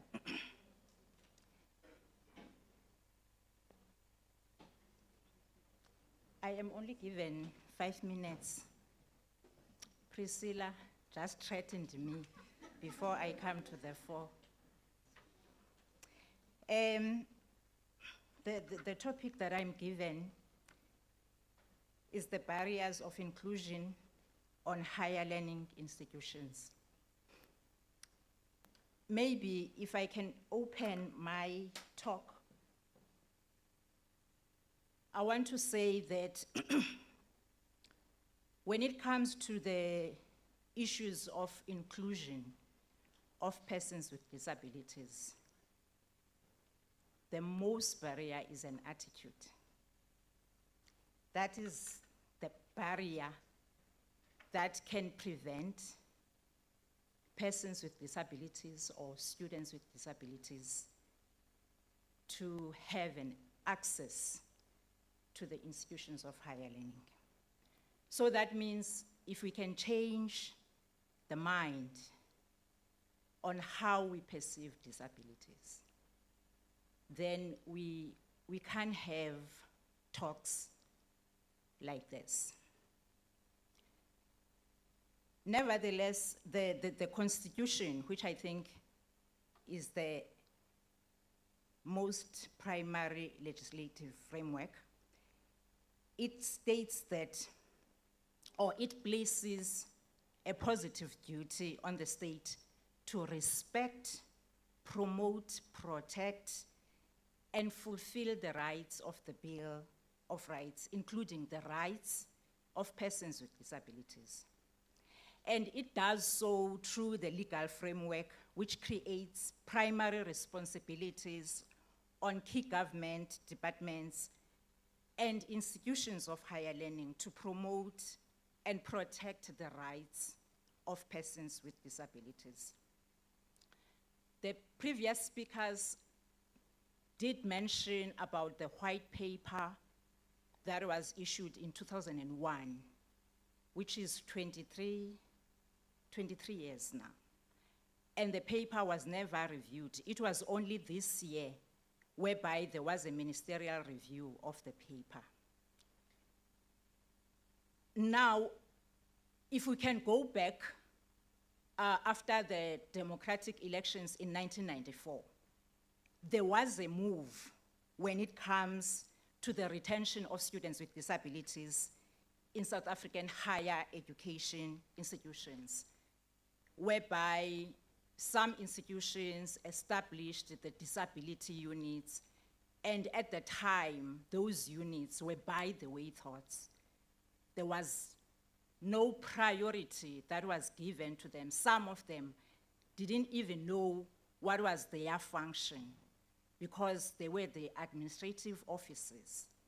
Because at the time, maybe we were not sure of what exactly we wanted to do in the institutions of higher learning. Even today, there are institutions whereby these units are not given much priority in terms of operations and the budget. However, there are strides that were done to mainstream or integrate students with disabilities in the institutions of higher learning, such that in 2018, the strategic policy framework on disability for the post-school education and training system called upon South African higher education institutions to not only focus on the access, because we tend to put these concepts in one line. We talk about access, we talk about equality, we talk about equity, we talk about retention. But now, the policy, the strategic policy framework mentioned the issue of retention and the participation with success. That means these students can gain an access to the institutions of higher learning, but if they are not given an opportunity to participate in all programs, co-curricular activities, so that they enjoy the campus life, and the issue of retention for these students when they are enrolled. It is very common to hear the questions that say, are they progressing academically? Why do we ask such questions? Because when they are admitted to the university, they are not given an unfair advantage. They are admitted because they qualify, they meet the admission requirements. Now, in order for us to achieve the goal that is stated in the strategic policy framework on disability for the post-school education and training system, then it means that we need to co-create and rethink about how do we provide support? How do we dismantle the barriers that affect these students at the higher learning, as we know that they are confronted with unique, unsurmountable barriers that hinder their opportunities to participate with success at an equal level as their non-disabled peers. Mr. Nogaga mentions the issue of special schools, and he knows that I am an advocate of saying the special schools must be dissolved in the system, because special schools, in my view, is a barrier for these learners to access, because they are segregated there. And unfortunately, there are no special universities. There are no special TVET colleges. So when these students, or when these learners rather, are coming to the universities, then there is a barrier for them to adapt, to transition from the special school to the universities. Then there is this category of disability that I want to mention, learners who are deaf. The issue of deaf inclusion is still a challenge in most institutions of higher learning. For instance, if I can mention the number of special schools that accommodate learners who are deaf or hard of hearing in the Eastern Cape province alone, there are 4. And the universities in the Eastern Cape province alone are 5, if I calculate UNISA. In all these universities, there is no student who is deaf. So that means the issue of access is a barrier for these students to learn, to access the tertiary education.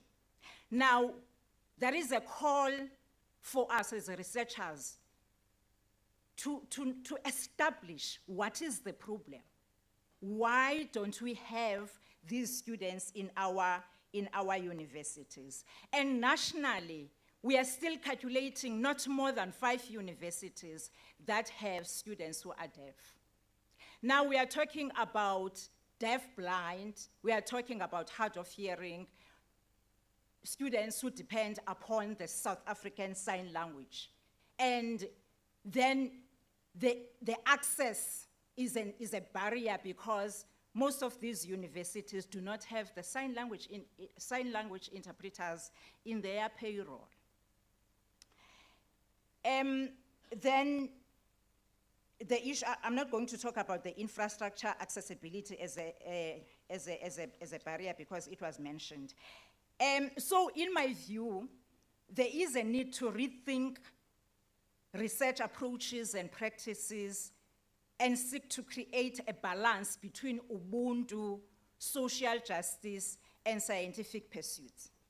And reflecting on that as researchers, we may tend to be guided by institutions' research output goals, which I'm not sure whether our research output goals, do they include the issues of universal access, disability matters, and so forth. So I want to challenge us that we need to go back and see if is there any enough research outputs that are addressing the issues of access of students who have disabilities.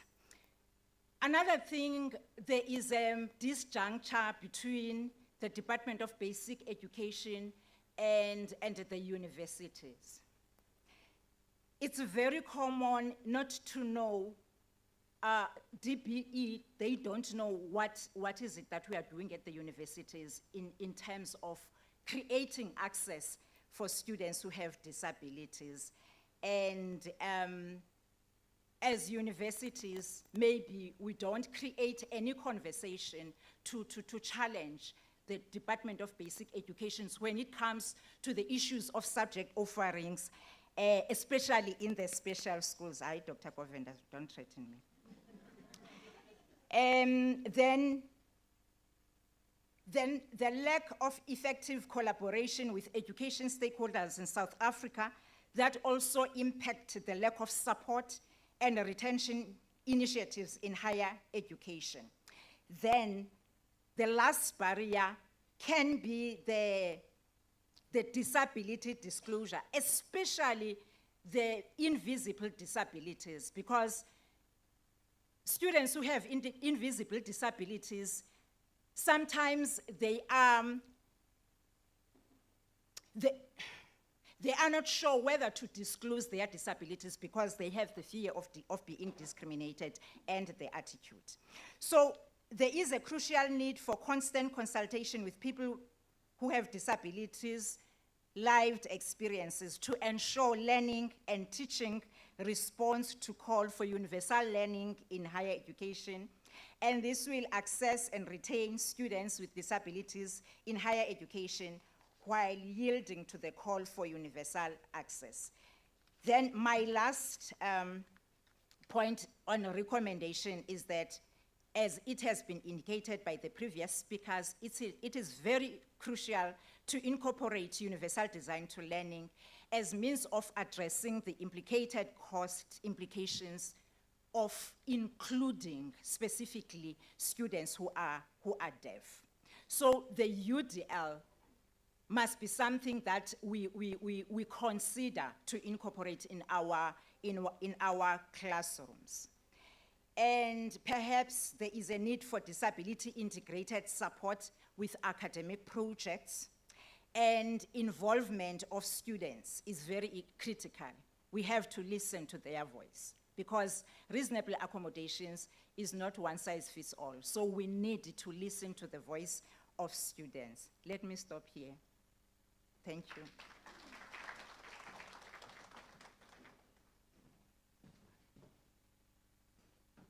Thank you so much for your talk. Do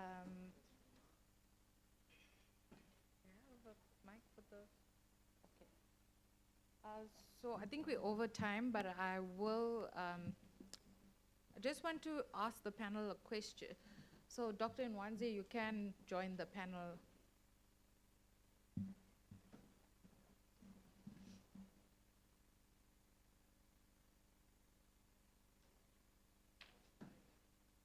So as he's making his way to the stage, I just want, I have I think this is just the tip of the iceberg. There's a lot that needs to be addressed, and there's a lot of change that needs to occur in order for us to move forward and actually make changes, and that's actually going to be in the institutions.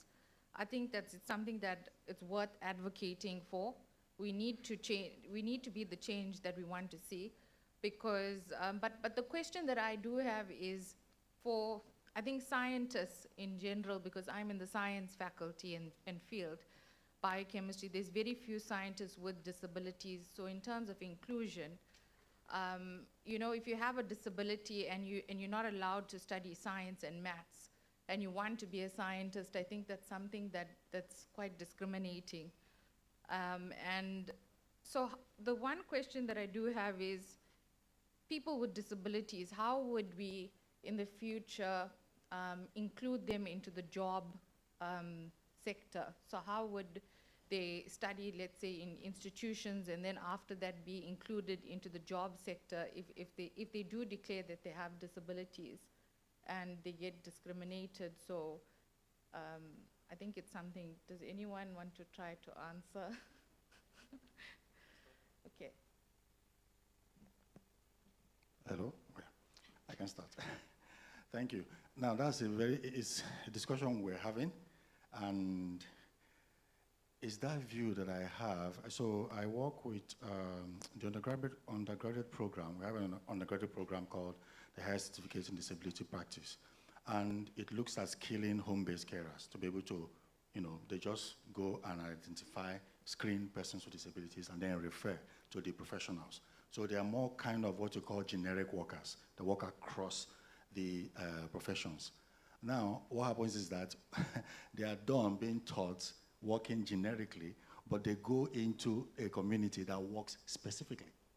So you can see how what they are taught is not translating to what they're seeing in the society. So for me, looking at employment for persons with disabilities, curriculum is critical.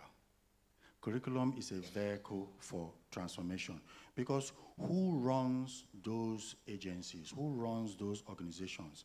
They are people who have not had knowledge about disability. In their curriculum, when they were at university, they have little or few contributions or knowledge about disability. So we need to be able to infuse disability, integrate in an integrated way into the curriculum, so that those that graduate and go and build your bridges and run your future tech companies, and they have an awareness of disability, they are more likely to then start the mind shift. They are more likely to then start looking at, okay, when a person with disability wants to come and work in my firm, what is my firm doing to make sure that they're able to succeed?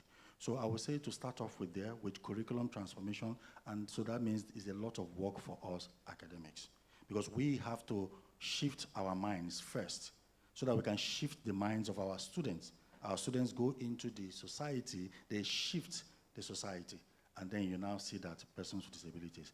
But also, just lastly, also, that means that accessible ways in which these, the job market works and everything also needs to be looked at. So that's one thing I want to contribute. Thanks. Thank you. Anyone else? Okay. Okay. And so that's one question that we could address. But in terms of inclusion, how do you think that we should be more inclusive and include, to break down the stigmatism and the stereotyping in society? Is there ways that we could try to address at the grassroots and institutional levels where we can bring about more awareness and try to include people with disabilities into institutions without the stereotyping and stigmatism?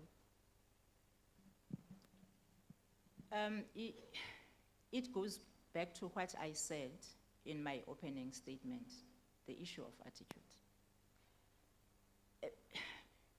Because if there is a shift in our mind, then we are going to understand that disability cut across. It doesn't choose the race, gender, or anything, but it cut across. So we need to change the attitude to understand that you can have a disability tomorrow because of an accident. You don't know what is going to happen tomorrow. And when you have a disability, then it doesn't mean that it's the end of the life. You need to go on. So the way we perceive disability, we must perceive it as a human right matter. It's something, it's not negotiable. So that is my short answer. Change attitude. Thank you so much. And I'd like to invite Professor Plenary from UNISA and SAIA's Working Group 3 to give us the closing remarks.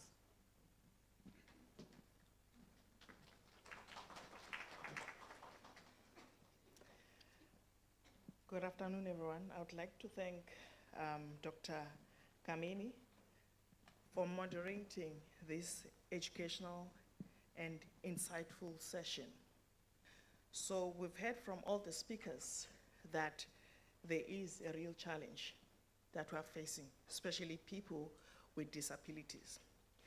So what was resonating from all the speakers is that there's an issue of inclusiveness, the issue of discrimination, as well as the issue of insufficient support. And one of the resolutions that was coming from all the speakers is that there's a need for ensuring that there are colleges or schools of special needs, especially in the Eastern Cape. I'm from Kofinvaba, so I do understand that there are lack of schools that side.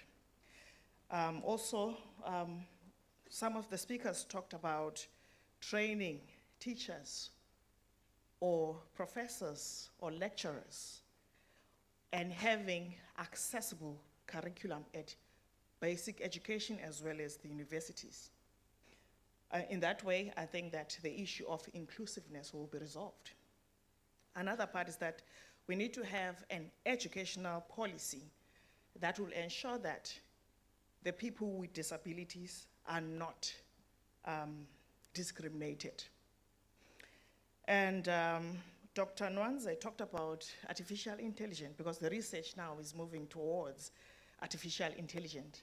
I think if we can include that learning system, we will be able to fight and to be able to include all the learners as well as people with disabilities. Ladies and gentlemen, thank you so much for attending this session.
In other words, what we do is the different relationship, formal relationship that the university undertakes with, of course, it does it at national level, but then it also does it at an international level.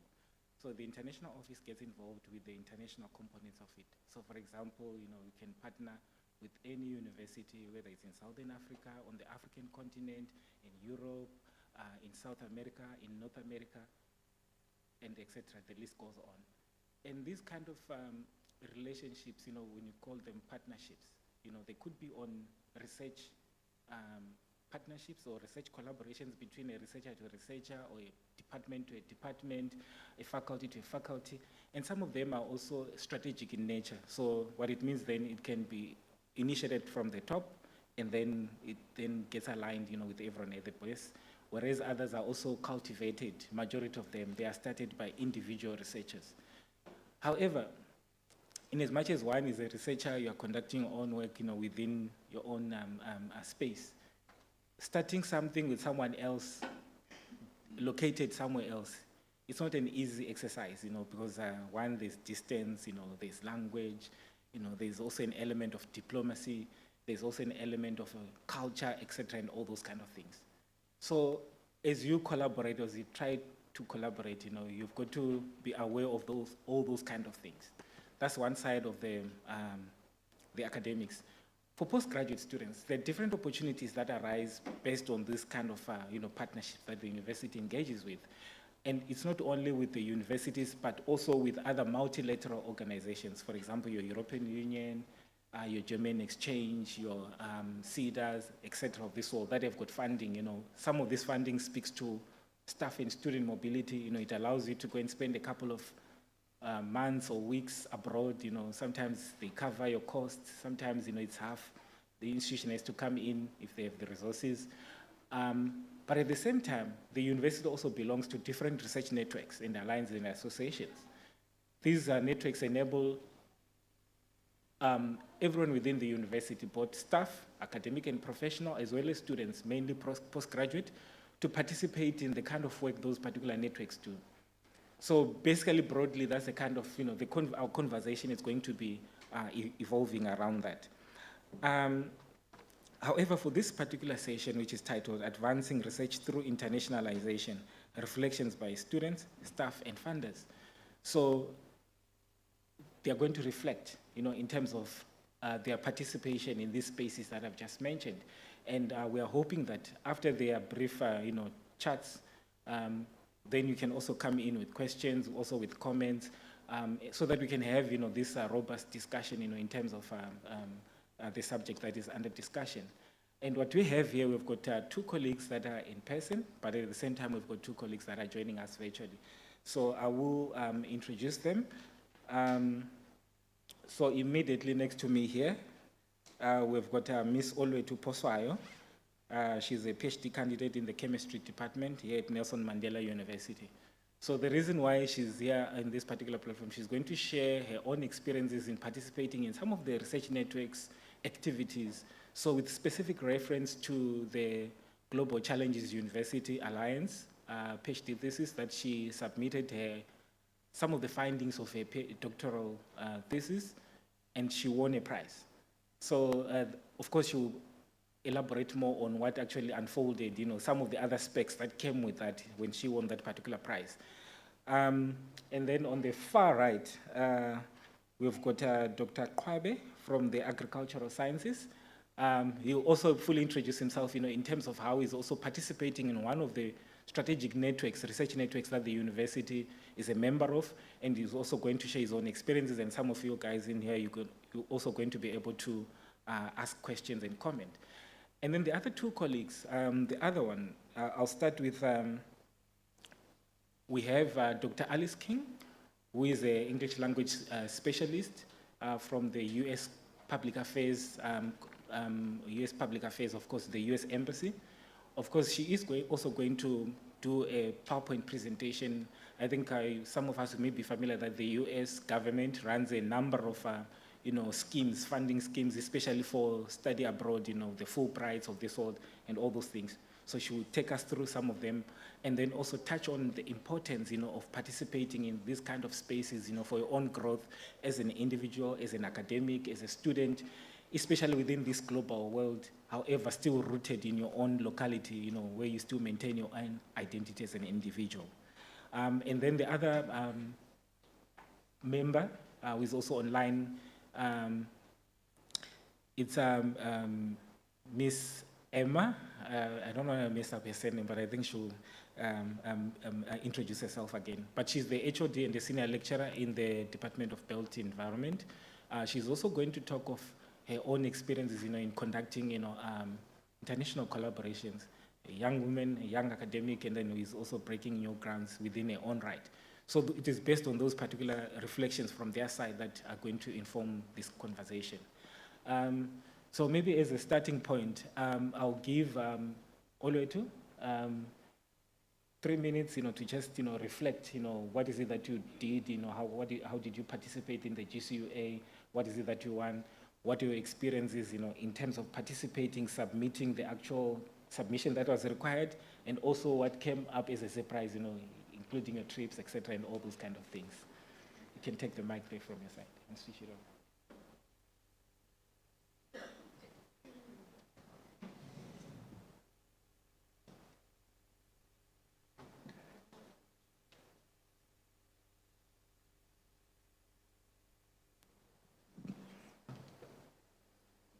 Okay. Hi everyone, I am Oluetu Poswayo from Chemistry Department, currently doing my PhD. Okay, so I'm working with Prof. Chen too. So for me, in terms of internalization of research, I experienced it, I entered a competition, which was GCUA 2030 last year. So what we were expected was to write an abstract and then write the impact. So basically communicating your research to non-specific audience, which is science communication, because most importantly, as in science, we have a difficulty in communication our research so that it is understandable to people that are not in the science field. So we were expected to do that, do an abstract of explaining our research, what is it about, what are our methods, what are our findings, and the global impact it has, how does it solve the global issues that are currently faced. So what we had to do, we also had to link our research to the Sustainable Development Goals. So we did that, and then we were expected also to do a video, was it 3 minutes video, where we did all of that, where we had to show ourselves in doing the research and do all of that. So we submitted, and then it was an international thing. Everyone that is involved in the GCUA globally was participating, PhD students. And then the results came, and I was the winner of that, which awarded me to go and do a seminar talk in the STINT meeting in Sweden in January this year. So there I had to give a talk about my research, what I'm currently doing, why is it important. And yeah, so I did that. And after that, I will then say, like in terms of reflecting, it opened a lot of doors, because in science, you have to build a name for yourself. So I would say it was a start in opening a lot of doors and exposure to deal with different cultures, because it was my first time going abroad, dealing with different cultures, meeting different people from different expertise. Yeah, just communicating, just networking, even though they are not from the science field. And from then, we did collaboration, which helped me today because I'm involved in some of the projects from University of Mexico, all of that. So, yeah, what else do I need? They'll ask you questions. Okay. But yeah, maybe 1 minute to explain what your study is looking at. I think it's always important to talk about your own study. Okay, so my study, what we basically, okay, so my study, what we're basically doing is we're trying to, because we all know we're moving to greener alternatives because of obvious reason, because of climate change, because of we're trying to reduce the carbon print. So my study, what we're doing now is we understand, like I always say this, we understand we need to get there, but we also need to be in reality that it's going to take a long time for us to get there. And then we are saying, in the meantime, while we are transitioning, what's happening? So that is where we are coming in, and then we are saying, yes, we have coal, it is abundant, we cannot run away from that. How can we utilize coal in a way that we're reducing the carbon dioxide emission, we are also reducing climate change? So what we're then doing is to introduce a greener way of using coal by mixing coal and algae, and then producing an oil that we then transform to a biofuel.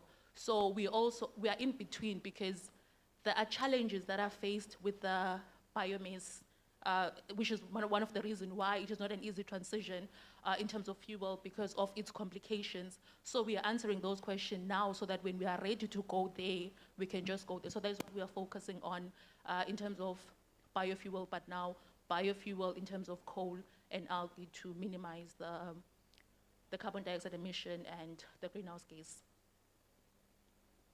Okay, thank you. So to you, Dr. Kwape, maybe you can introduce yourself, the kind of research that you do, and also then introduce your role in one of the strategic networks that the university is a member of, as an introduction. Okay. Good afternoon, everyone. The name is Nisan Kwabe. I am from the Department of Agricultural Sciences here at the Nelson Mandela University. So my research is actually on indigenous food crops. I think where my theoretical contribution goes towards is in trying to really make sense of what happened to our indigenous crops. Why have they been neglected, and how did we get where we are, and how do we bring them back into our food systems, especially as the indigenous peoples. So actually, before I continue, on Wednesday we have a session that speaks broadly about indigenous foods. It's a planning workshop that's taking place from 8:30 until 4. So I invite you to be there, please. So John is asking, Doc is asking about one of the networks that the university is a member of. So I'm actually a co-chairperson in that network. It's called the Australia-Africa Universities Network. It's actually aimed at helping young people like us. We call ourselves emerging researchers. If you have your own definition, I'm seriously, I'm sorry, disclaimer, there's been a lot of back and forth with colleagues trying to really make sense of what the term emerging researcher means. So if you have your own definition, it's okay, it is what you think it is. So we are actually trying to help emerging scholars or young scholars, researchers, to make it in the international stage by collaborating with partners in institutions that are in Africa and in Australia. So currently, we are working with 14 member universities within Africa, and if I'm not mistaken, we've got 11 member universities in Australia. So there are themes that that the network mainly focuses on. I would encourage you to look at their website, but because I'm biased, food security is one of those. Oh, you just spoke about energy. Energy is also one of those. So yeah, I think within the Early Career Researchers Network, we are still growing, and we are still looking for more members. I think within the institution, there are still going to be calls out, maybe beginning of the year next year. Thank you. Okay, thank you. Maybe what you can do is, for now, I want to introduce one of our online speakers. Dr. Alice King, are you there? Yes, I'm there, Doc. Yeah. Okay, No, thank Can you. we hear on your side? Yes, we can hear you. So we have your present. Are you able to share from that side, or we can share it from here? I would love you to help me with that. I'm trying to run around and get connected this side. Would you? Yes, I think it has just been shared. Kindly confirm if you can see it.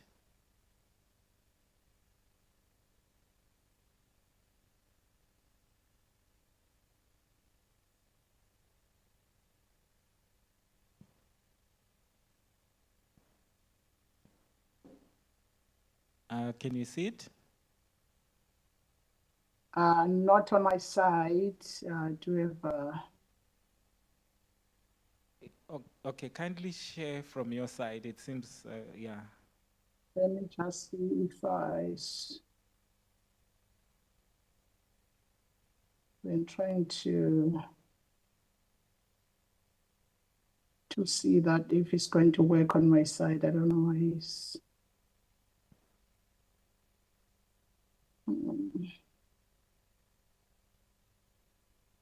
might need 1 second. Let me just try to see if I can share. So maybe in the meanwhile, as you're trying to share, I can rob in Emma, who is also virtually, and then after about 3 minutes, and then I'll get back to you. Okay. Good afternoon, Emma. How are you? Good afternoon, John. I have I have the wrong background, but I'm doing well. Thank you so much. No, you're welcome. So maybe as a starting point, can you kindly introduce yourself, the kind of work you're doing, and maybe you then start by reflecting on a few of the collaborations that you're currently working on as a young academic and all the kind of work that you do. All right, thank you so much. My name is Emma Ayesu from the Department of Building and Human Settlement Development. I am currently the head of the department. I'm also a senior lecturer, and hopefully I'll be changing my title to doctor. We shall see. As a young academic at Mandela University, the journey has been an interesting one in the sense that, as academics, we start and we just dive into learning and teaching, and research is normally by the way. And it's just one of those things whereby if someone does not, if there isn't a mentor, you can actually find yourself missing, in terms of research activities. But for myself, my research interest is engineered wood products, and specifically mass timber, just the the array of mass timber products. However, mass timber is fairly new in South Africa, so there wasn't much of a choice but to collaborate and engage and just figure it out. And by doing so, I had to look offshore, look at our international counterparts. So I am part of a number of groups at the moment, the Mass Timber Focus Group of South Africa, as well as part of the working group with the DTIC, where the DTIC is actually looking at means or ways of how to, adopt or to influence the adoption of mass timber in the South African construction industry, obviously very much focusing on forest-based materials. I've also, in terms of, international collaboration, I think just being inquisitive, when you are dealing with something that is not known, then by default, you're going to have to figure it out, find people who do, and social media has been of great help. I must also say that, conferences, industry conferences has played a significant role in it. So apart from, the usual academic conferences where you present a paper and so on and so forth, engaging in industry conferences or industry seminars also, adds a bit of volume, because that's where you get to network with key industry stakeholders who have an influence, or who are actually, in the manufacturing or in the business of, in my case, mass timber. So the journey has been incredible. I think I've collaborated or interacted with people from Europe, from Americas, Australia, etc. But throughout, you get to realize that you're not alone. Research isn't like working in a silo. One person connects to another and so on and so forth. I might just add that, okay, so of course that is just for myself in terms of my research, but with our students, we actually work hand in hand with universities in Germany. We also have what we call the global classroom, where we collaborated with the University of Maryland. That's my department in particular, where for our human settlement program, we have guest lecturers from that university and guest lecturers from us. And we have what we call the global classroom, where the American counterparts get to see what we do and vice versa. And this has proven to be a rich source of information. And it just narrows a big world into something as small as, or into a space as small as a classroom, or if we might even say that a computer screen, where that's just our medium of connecting globally. So it's been an incredible experience, and I think the opportunities at Mandela have paved the way for emerging researchers such as myself. I think my very first international activity was the French Research Week, which opened my eyes to the world of research and just what international collaboration looks like, and also the extent to which one can further these engagements. So in a nutshell, for now, I think this is as much as a little introduction, and then as we get along, I'll just share a thing or two. Thank you. Thank you, Emma, for that comprehensive introduction. So maybe as a way of following up, as we wait for Dr. King to sort out her presentation, all the three of you, so what has been your experience, in terms of the skills, that you have picked up along the way, where sometimes you are having to engage with senior scholars, people coming from a different, cultural background, different orientation, in terms of how they view the world, how they view other individuals. What are some of the skills that you have picked up, or what that you have mastered? And maybe you can even reflect on certain, anecdotal, instances, where you actually realize, okay, this is a learning curve. This is what I'm picking up. I'll start with Olutu, and then you proceed to the other end.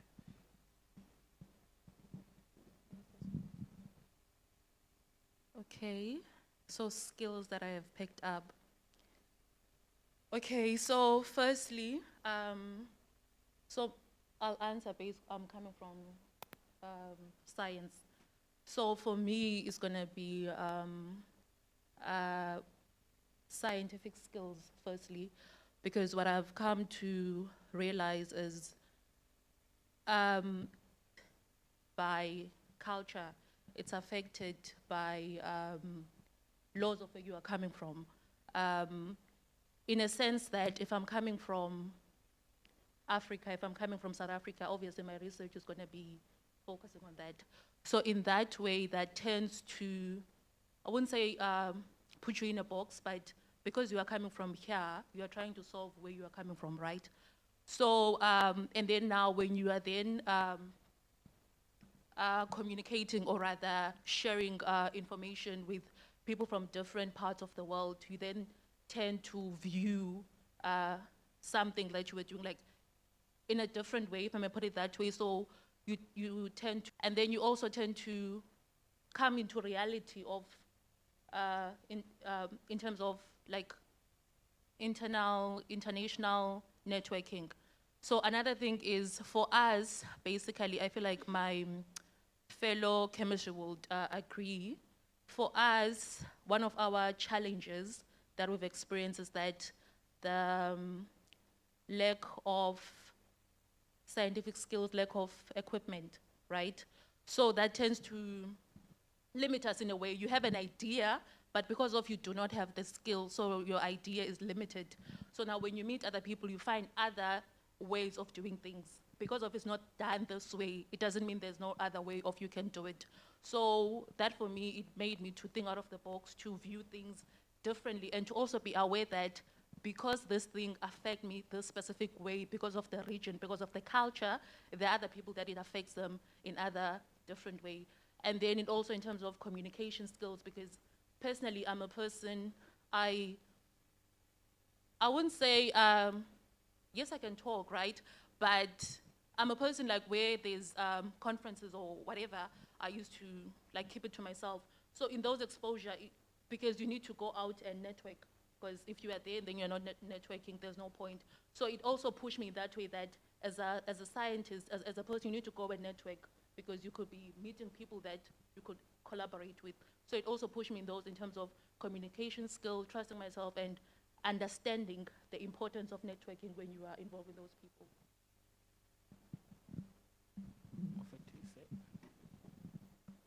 Okay, so I think it's something almost similar with me as well. Okay, when we engage our international partners, even locally, I think the aim is to increase our research output. We want to see it work on methodologies. We want to increase our visibility, etc. But those are given when we interact with our partners. But what has been most beautiful for me is seeing how I'm able to relate with scholars from different ends of the world.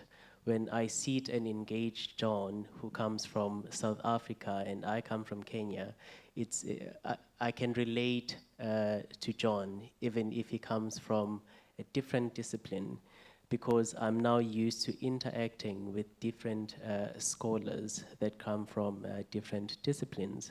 I think that's something that I've gained from interacting with international scholars.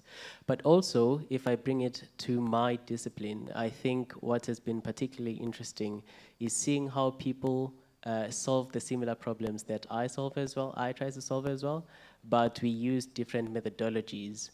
And I recently had a sitting with one scholar who is from the Scandinavia, and he does similar research to mine, but uses different models. And we're sitting, and he was trying to teach me how he approaches things. Now, because I think I love qualitative research, so I tried to make sense of my data with the methodology that is. And we tried to combine these two. And it was so beautiful to see at the end of the day how we can come up with one conclusion, so to say, or at least a similar summary about one phenomenon using different methodologies. What we did there was to capacitate each other using different softwares and different approaches to solving a problem. Okay, thank you. Emma, over to you.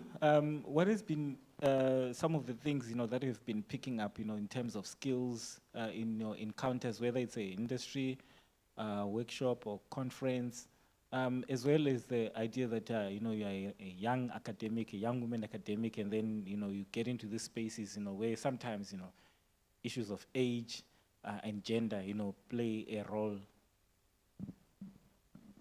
All right, thank you so much. I think I'll just concur with what has been said. Communication skills has been the most, the greatest asset in the sense that, one should be able to communicate with, international counterparts. Even they don't have to be international, but I mean, when you engage with people, you should be able to communicate with them effectively, and just being culture sensitive.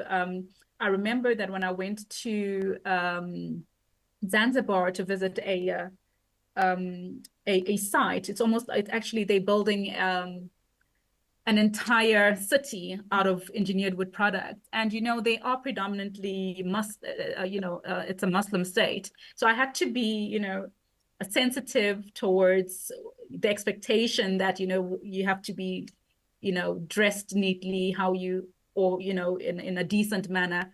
And then, of course, when you address people, how you address them. So some of these are very much soft skills, that sometimes we take for granted as young people. But depending on where you go to and how you interact with people, sometimes it's necessary that one needs to be, aware of their surroundings and aware of the people that we interact with. The other one would be, I think, initially when I started in academia, I was not a social media person, and I'm not a social media person at all, but networking skills is so important because one person knows another knows another, and so on and so forth. And as we get along and as we interact, you'll find that, a professor or an engineer so-and-so is interested in your study, then, through it or through one person, you get connected, opportunities come knocking on the door. So it's very important that, networking skills are whether they are taught or whether we have workshops on how emerging researchers, capitalize on networking, that would add a bit of value to the journey from being an emerging researcher into a more seasoned academic. Then, very interesting is of recent, I'm engaged on a European Union funding. Wow, that's an interesting one, and quite strange. I think we see funding as, for myself, the internal funding at Mandela University, I've, been awarded, lucky for me, quite a number of internal awards. But when you deal with international counterparts, they actually take the funding process like a business. It's almost like a business with a project manager.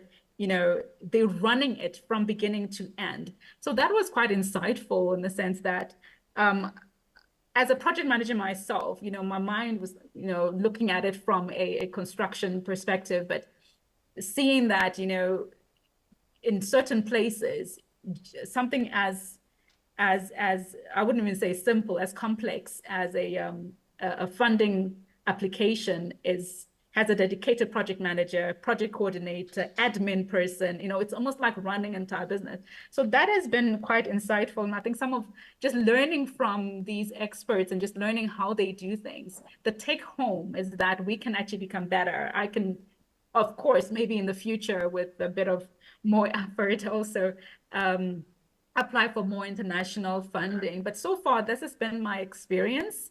And these are the skills that I've learned, and I think they've just been incredible in helping me get to where I am. I'm still an emerging, I still have a long way to go, but at least for now, communication, networking, project management skills, and obviously just the culture part has been, instrumental in my journey. Thank you. Thank you, Emma. Maybe you want to come in? Yes.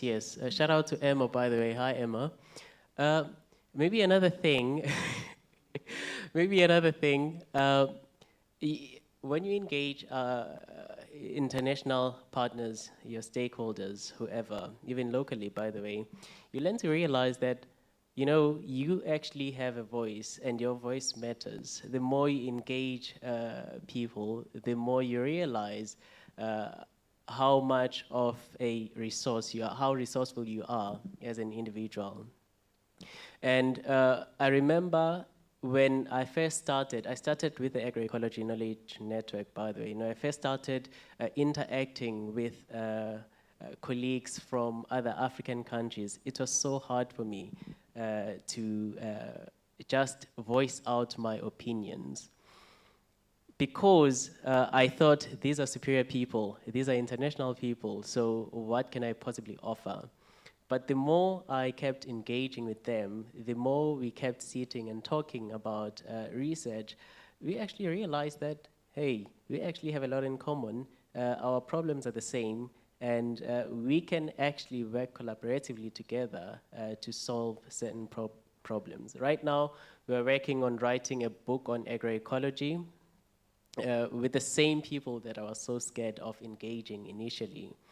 And that just shows the power of stepping out there and interacting with your partners. Sometimes I feel like we hold back, especially us emerging researchers, because that question always lingers: who am I to make a contribution in the space, And I think that's something I would want to say we really need to sort of like deal with as young people.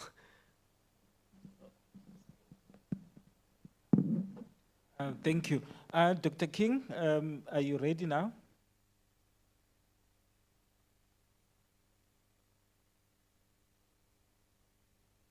I'm checking if you are seeing anything on your side. I'm going to do it again.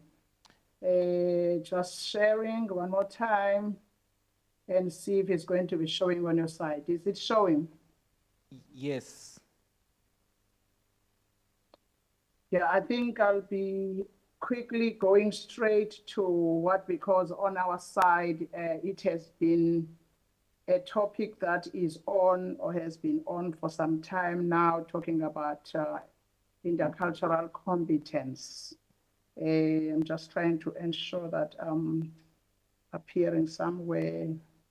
There's a lot here, people trying to connect us. 1 second, please. All right. Thank you. Just right. For some reason, this sharing today is refusing, but we're trying to have it on. Sorry for making the smooth life to be a bit complicated. So basically, we at the US consulate or embassy, we work a lot with exchange programs. My duty or my role here is promoting US higher education. Basically, I'm sending students to study in the United States. I'm working alongside with my colleagues who are working on exchange programs. Their part is ensuring that we nominate South Africans to go and represent us in the United States in one program or another, maybe short term, starting from 6 weeks to up to 3 years. It depends on the program that we're working on. I just wanted to say there are a lot of exchanges that we're working on, like what is currently happening. We're on Mandela Washington Fellowship. I'm 100% South African, but had an opportunity to do what I'm asking students to do, applying to study in the United States. So we have a lot Dr. of our programs we can share electronically. Dr. King? Even though, can you hear? Yes, please. Can you kindly put your PowerPoint on the slideshow? Because we are live. It disappeared again. Let me just try one more time. Bottom right. Right, let's see. You can use the bottom right. Play the show, the slideshow. So.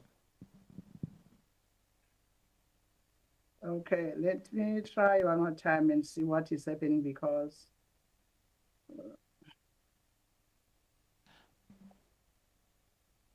okay. I'm with it. Share.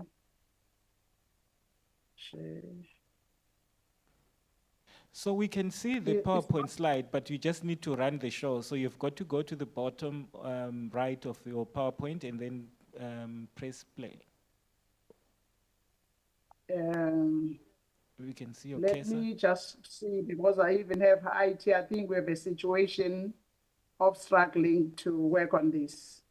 But in any case, let me just see, is it moving? Bottom right, go to your bottom right. With the cursor, just move your cursor to the bottom right. Yes. There. Just the last one before the volume. No, move again. Move to the left, move to the left. There, that one. Okay. Now the next one. All right. The next one. That's fine. Okay. Is it showing now? Yes, it's been showing. All right. So, it has been showing. Oh, okay.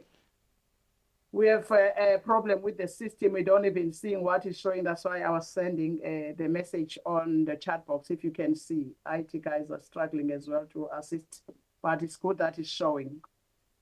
So these are some of the programs that we are sharing with our contacts all over the country.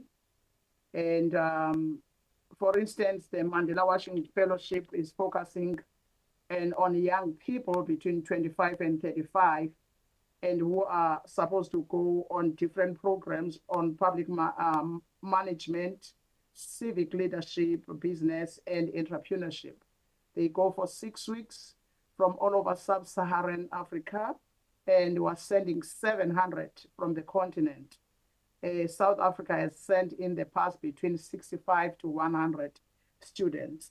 And then before they come back home after 6 weeks, they have to have a summit with the President of the United States. They always have that network is ongoing when even they're coming back home. The other programs, I won't mention them one by one. As you can see, we've got Fulbright, where we send our student degree or PhD in the US and even postdoc. And we've got the others where we bring American people to come and be placed in universities here. Recently, I just had a situation which was, everybody was excited. I think the personality of a person and expertise, that was a good combination. We had one who just completed with a Cape Town Leadership Institute, where she was the lady from the US, from Washington State, came to help students and teachers and training teachers. All the way, all the age groups, all the way down, we have all the exchanges. Then the one on Education USA is the one that I'm actually working on, promoting US education and ensuring that students from South Africa, like currently we do have more than 2,700 students that are currently studying in the United States. Only last week, we hosted almost 40 universities from the US on a college fair who came again to recruit South African students. We're hoping in the future we'll be moving these people to move from Cape Town to other cities in South Africa so that it doesn't become a Cape Town thing because we're based here. So we're looking forward on that. And we are so excited to share with you that in the recent years, because I've been here for 12 years, in the past 7 years, we have seen a lot of graduates, students traveling to study in the US. When you talk graduates in the US, we're talking master's, PhD, and even those who are just going for postdoc. That is very, very exciting to see our students now taking, grabbing those opportunities for themselves. Without further ado, let me move on. I also wanted to highlight something about these intercultural competencies and exchange programs, what they do and why they are important, because there's always been that learning experience that cannot be, everybody comes back. When they come back, they always keep that in mind because it's helping them, good communicators, and come back, they've got a great understanding of other cultures. I just put on my other notes that I had that intercultural knowledge and competence as a set of cognitive, affective, and behavioral skills. They are helping to support effective and appropriate interaction in a variety of cultural contexts. You know, because this intercultural competence is amazing that you decided to talk about this topic, because I think it was 2 years ago in Maryland, where we had a conference that was talking about that, how the US schools or universities will welcome our students without bias or unconscious bias. So there was a call to integrate intercultural knowledge and competence into the heart of education, because people now, they still need to know that they see themselves as members of the world community, knowing that everyone shares future with other people. So they go beyond the mere exposure to cultural differences, different others, and also ensuring that whatever they do, they consider others. You know, when we meet different cultures and they are in your school, because not every university in the US would love to have somebody from another culture. I remember when I studied in the US as well, quick questions that I got from the students were like, oh, do you have lions in your house? You know, those things that people didn't even know how to deal with situations they can't imagine. I'm thinking people I was giving an example to my students that some people, when they eat, they use forks, others they use hands.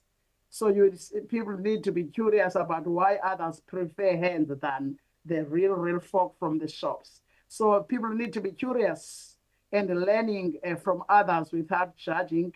So the intercultural knowledge and competence is suggesting a systematic way to measure our capacity to identify our own cultural patterns and compare and contrast them with others, trying to adapt empathically and flexible to unfamiliar ways of being. So I'm loving this subject as a lot because it's helping us a lot on this. So I'm quickly going to move on to the next slide. I'm just trying to move on here quickly without taking much of your time. Another matter that has been very, very important these years is collaboration and collaborating with potential partners in research and grants and exchanges. Over and above the part of exchanges, the US Embassy is releasing or just sharing a lot of grants, the small grants and big grants, it depends. But whoever wants to participate in that, they should have an American component. It means whatever you are doing, you are planning and putting on a proposal, you should have an American component, somebody who's representing the US. So people, if they want to do well on that, what we normally advise them is to research their work in order to familiarize themselves like we do on our side, and also always looking at the common ground.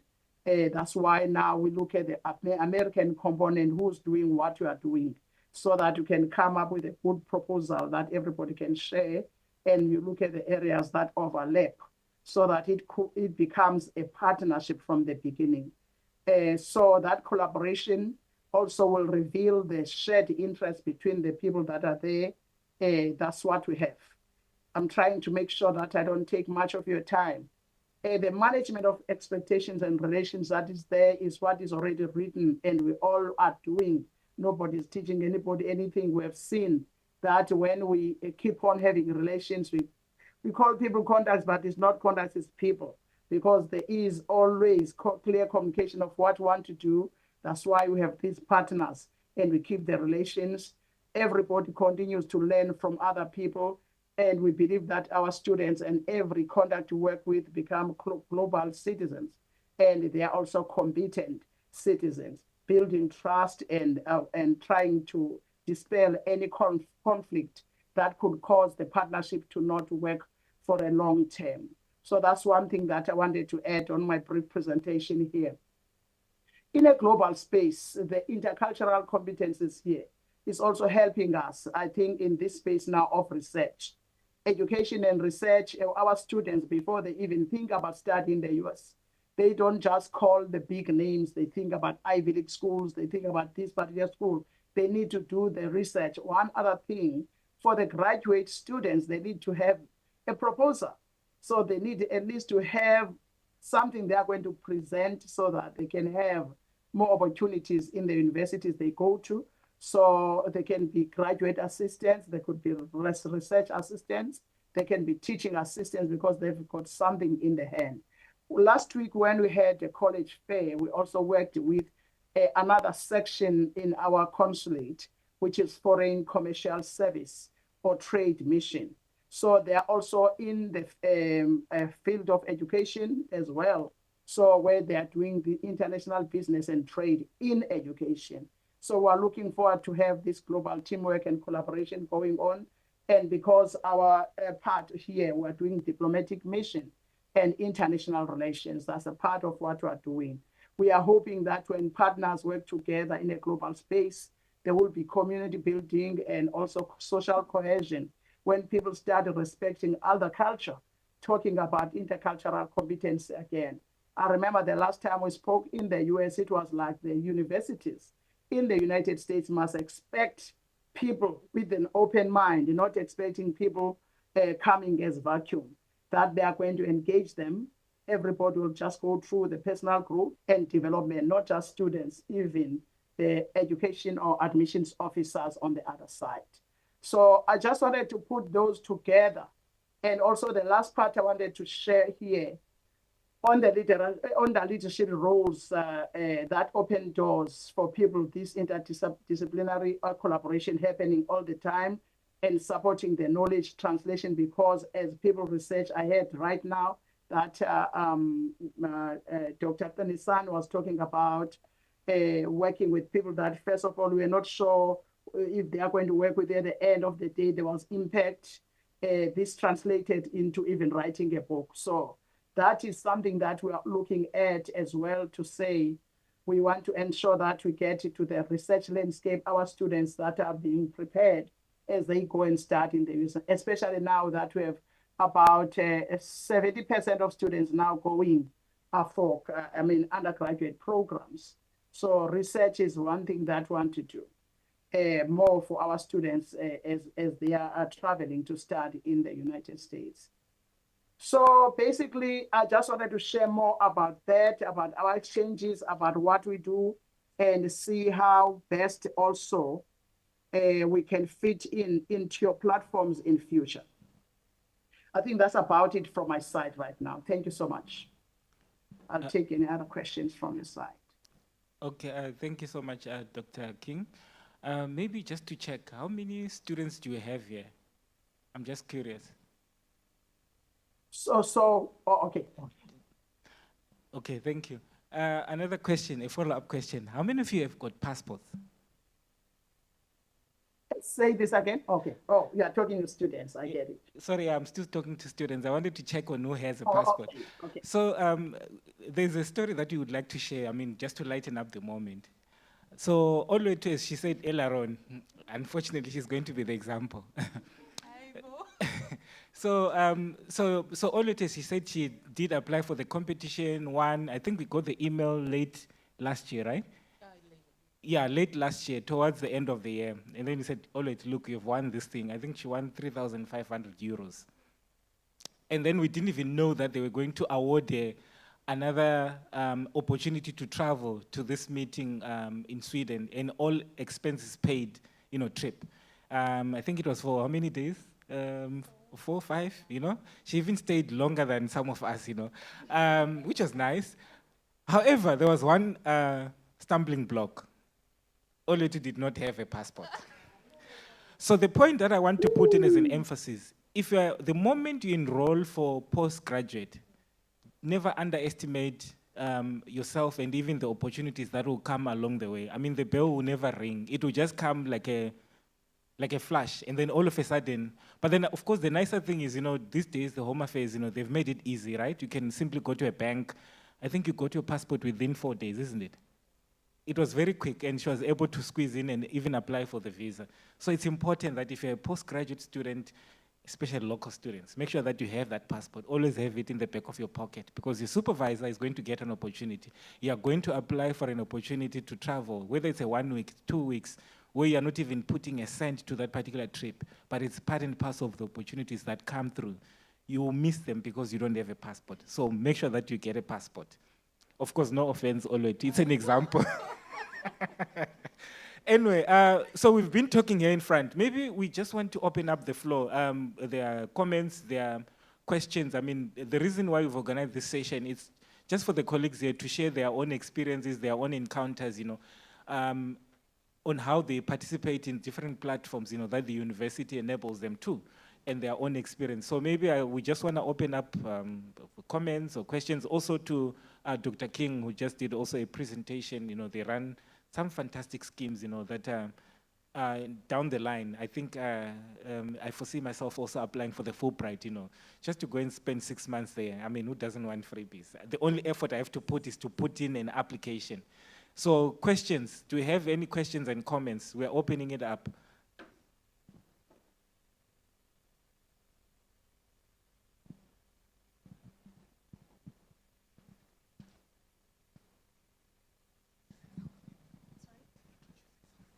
Okay.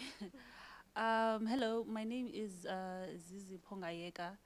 I'm a PhD student in the chemistry department. It's just a question for Olwetu. So just on your experience with winning the competition, the GCUA. So what infrastructure can the university provide to ensure that students participate in this competition? based on your challenges, what do you feel like the university can, in terms of the infrastructure? Because they're already part of the networks and everything, but what infrastructure can they actually provide? Because you know your challenges, right? So how can the university make it easier for other students to participate? Yeah.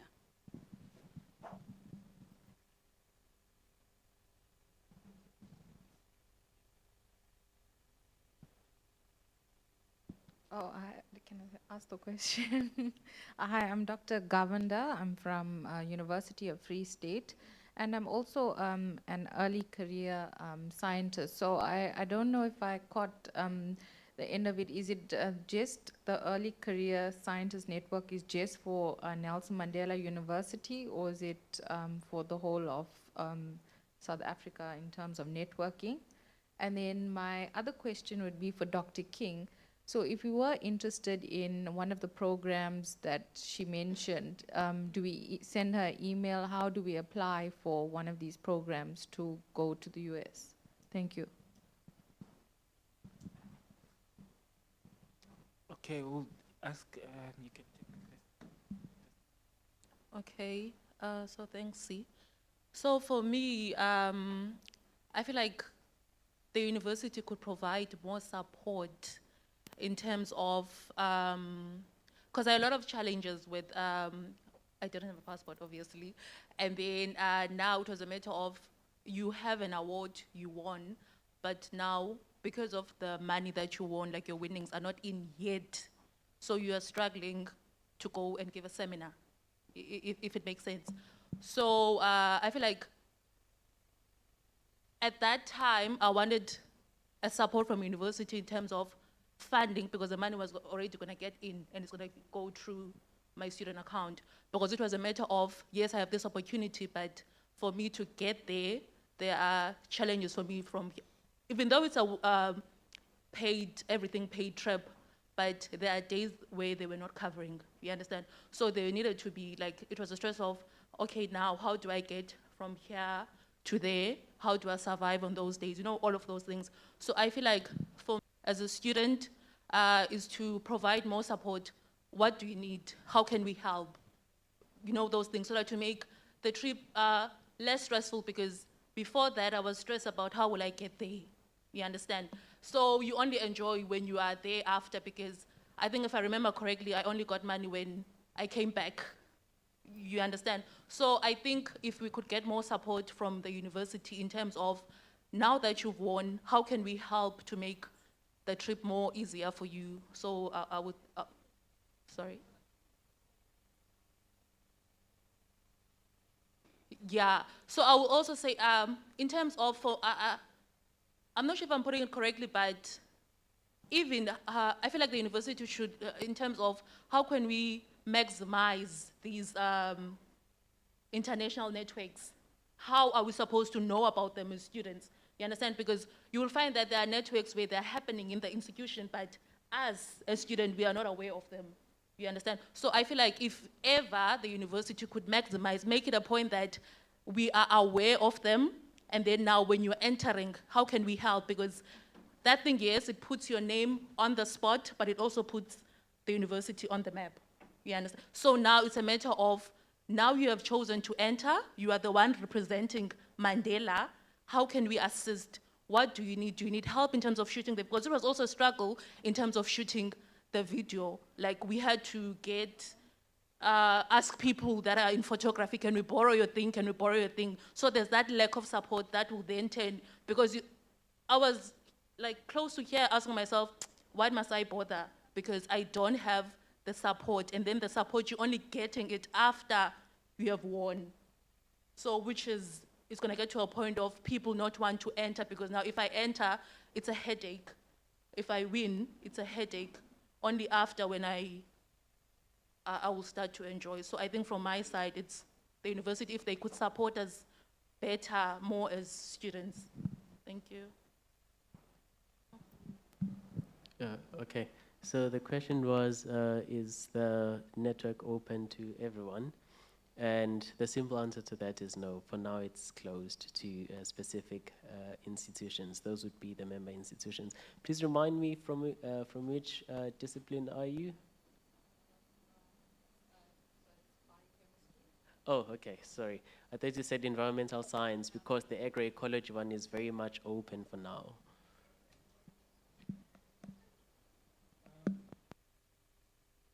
Over to you, Dr. King. All right, thank you so much.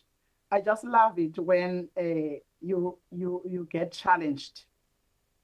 While we decide on nominating people, it's so good to always meet with curious people or people who put themselves forward.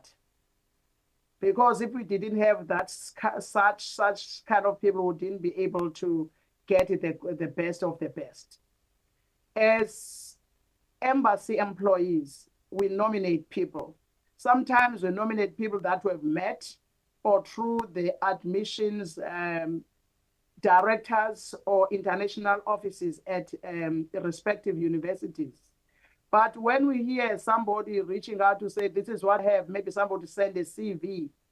When I look at somebody's CV, though this is not a job, you can easily see whether this person can fit in the International Visitors Leadership Program, which is IVLP. Or this person can fit in, or you start now chatting before you send the form for a person to complete, to say, hey, I'm recommending these 3 programs for nomination. Remember, you're still going to compete with others. Some of our contacts are so fortunate enough that there's nobody competing at that time. They just scale through without a problem. So it's always good. I don't know, at the end of my presentation, I think I shared my contact details as well. If you can share what you have, maybe you think that, hey, let me know more, or can you send the electronic version of this so that I can look at this more? Or no, I just want to go and study further in the United States. That's what we do. But it would be great if you can reach out and share to say, hey, I'm so interested. I know that you will nominate, but at the same time, I'm so interested. I don't know how I fit in. Can you just recommend for me which one I fit in on so we can work on that? So please feel free to do so, even though we do nomination. But at the end of the day, those people who are upfront, sometimes they benefit from that. Thank you so much. Thank you, Dr. King.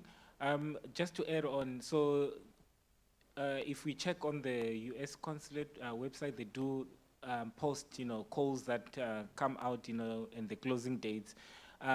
Here also at Nelson Mandela University, working collaboratively between the international office and research development, we also do post whenever there are calls, for different schemes open.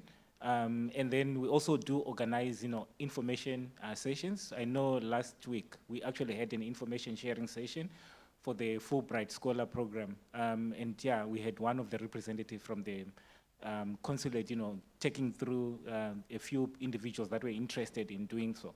So just make sure that you are always checking on our platforms where we send in stuff, whether it's the memo.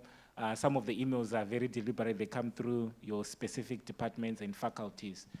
Any more questions or comments that you have?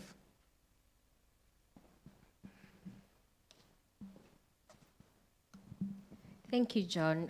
Priscilla Mensah, Director, Research Development. So mine is a comment because Mandela University subscribes to Research Professional, which is a platform with over 25,000 funding opportunities. And so I'd like to encourage all the emerging researchers in the room to use the platform because it's customizable so that you only receive alerts to funding opportunities that you are eligible for. And to the students in the room, there are so many funding opportunities. Sometimes I wish I was young again. So I advise you to be on LinkedIn because a lot of these funders share the opportunities and then seize it. I think anything that's worth having requires work and effort.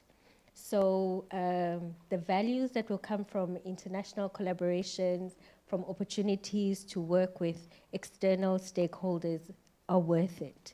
And so invest the time to apply for these opportunities. And as John has said, the university will provide the support that you need. It's not linear. So yes, we acknowledge it will be challenging, but it's definitely worth it. Thank you.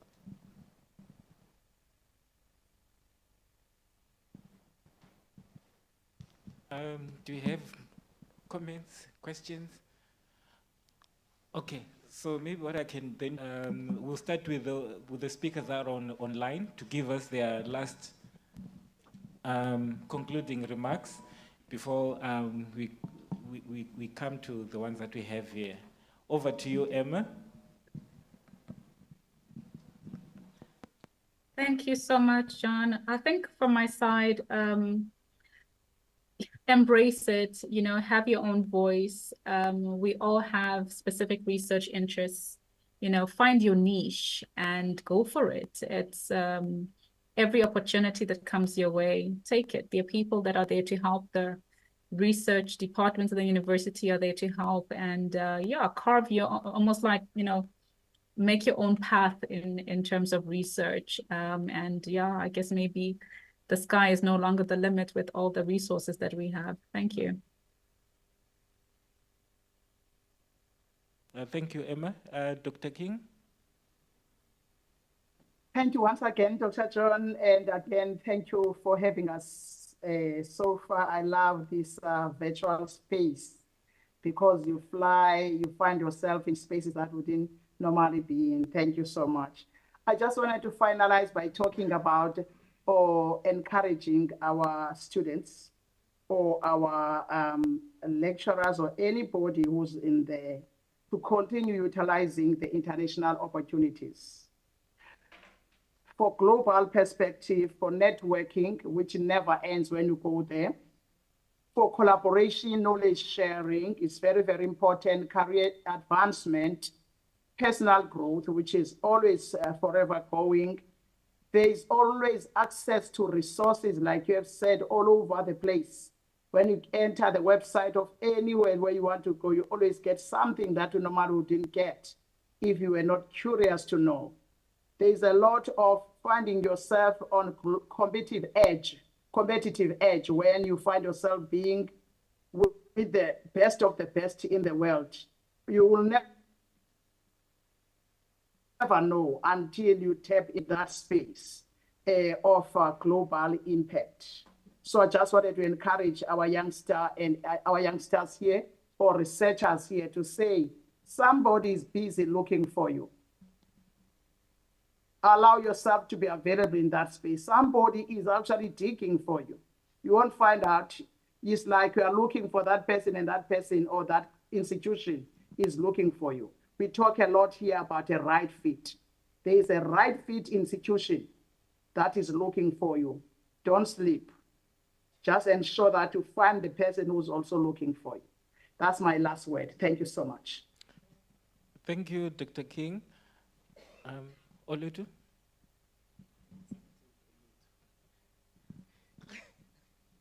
Okay, so mine is for students. One thing I would say is ask for me. If you want to be there, ask. Like, everything is meant for you. Don't have that mentality of saying this is not meant for me. If there's an opportunity, you go for it. If you want something, you ask a particular person, because at the end of the day, what is the worst thing that could happen? So just go for it, and then if it's not there, if you want something, just ask. Thank you.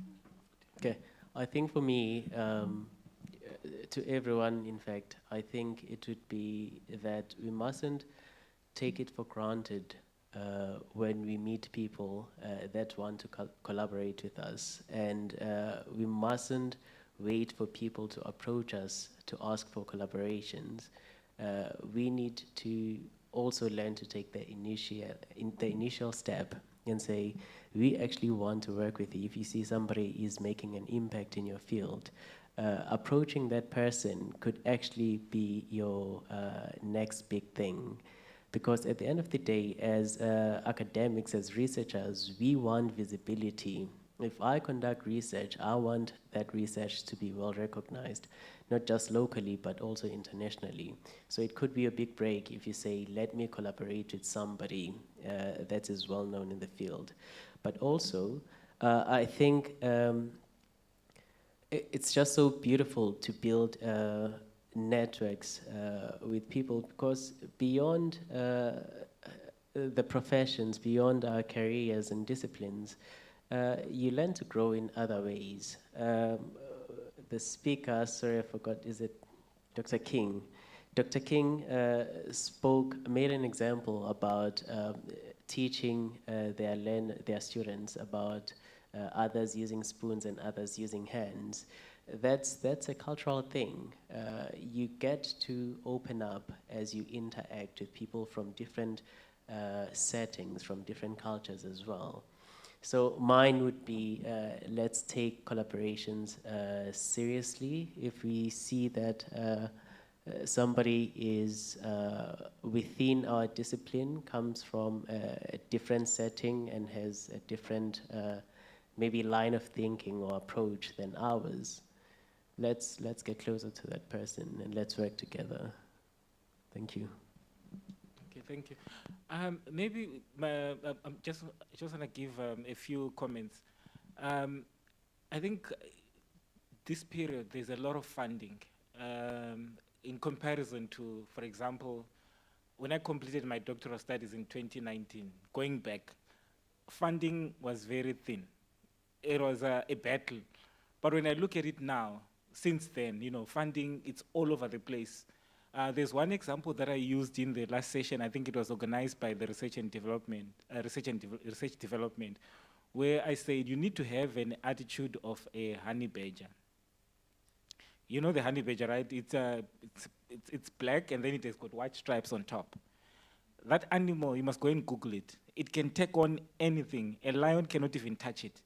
A snake cannot even if it bites it, but then its body can resist that venom and still fight it and eat the snake.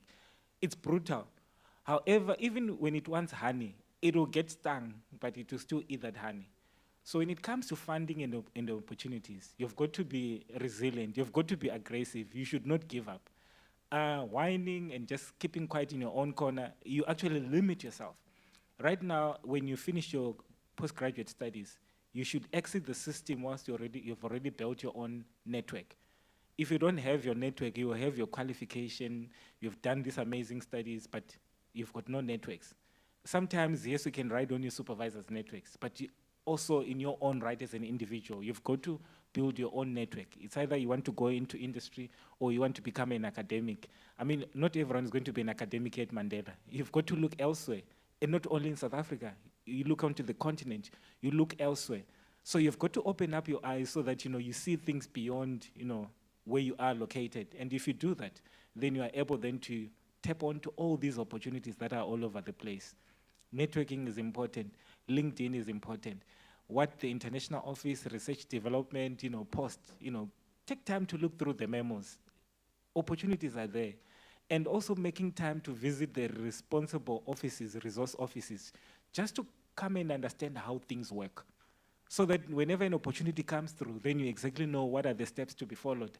I mean, coming to go and set up an appointment with Dr. Mensa or whoever is responsible, she can deploy to explain how funding works. It will be liberating for you as an individual. You know how things work. To come to the international office, we've got over 100 partnerships agreement across the world. Maybe you want to know where there's a lab that you can use all the way for your own studies. You find that here at Mandela we do not have everything. Of course, we cannot have everything, but then you can also utilize what our partner institutions have. Because within those particular partnership agreements, there's also an idea of sharing labs, sharing resources, because it's a relationship that has been built. So that's when now you can also tap onto that. So you've got just to figure out how things work within any institution and know which are the people to go to, which are the departments to go and knock on their doors, so that you can unlock some of these other opportunities. Not only funding, but as I said, you can literally use labs at another partner university for your own study, etc., amongst those things. So always make time for those kind of things. Otherwise, this is what we had for you, and thank you for listening. But before I conclude, I'm going to give the opportunity to Dr. Mensa. I think she has an announcement. You did say that before I conclude the session.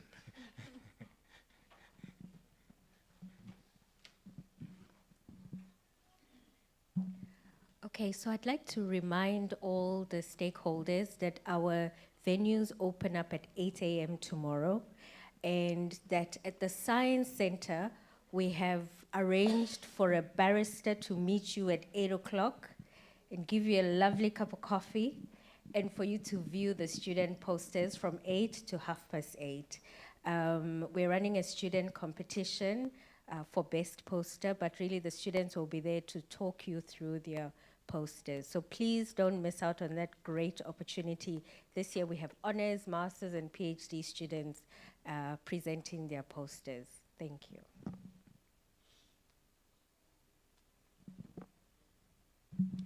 I would like to take this opportunity to thank Oluetu, Dr. Kwabe, Emma, and Dr. King. I'm not sure if they're still online. Thank you so much for making time and spending a few of your hours, important hours with us. And to you also for listening to us. I hope that, in this lengthy conversation we've had, you have picked up one or two things, that you think, are relevant to you. And then also feel free to engage with them here. Maybe another announcement that I'm going to make, for those ones who are doing their doctoral studies and you already have your findings for your research, we'll be sending through memo the GCUA 2030 PhD Award competition. So the same scheme that she won last year, the call for the abstract in the 3-minute video, it's now open. So we are going to send it through memo, so be on the lookout for it. As a university, you can only nominate 3. So once you see the call, you already have got a resource person. You can ask Oluetu to explain to you based on their own experience, and then you can also come through to our office. So when that's sent out, there's going to be a contact name and an email where you can actually call through, as well as ask questions in terms of, how do you work around your presentation. And I think the competition is important because what it does, it assists you to learn how to summarize your presentation in simpler language, to general audience within 3 minutes. So please just be on the lookout if you're interested in participating in the competition.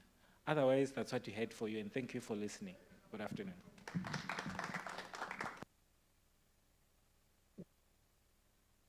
Thank you. Bye-bye. Thank you. Bye. Bye. Bye. Bye. Bye.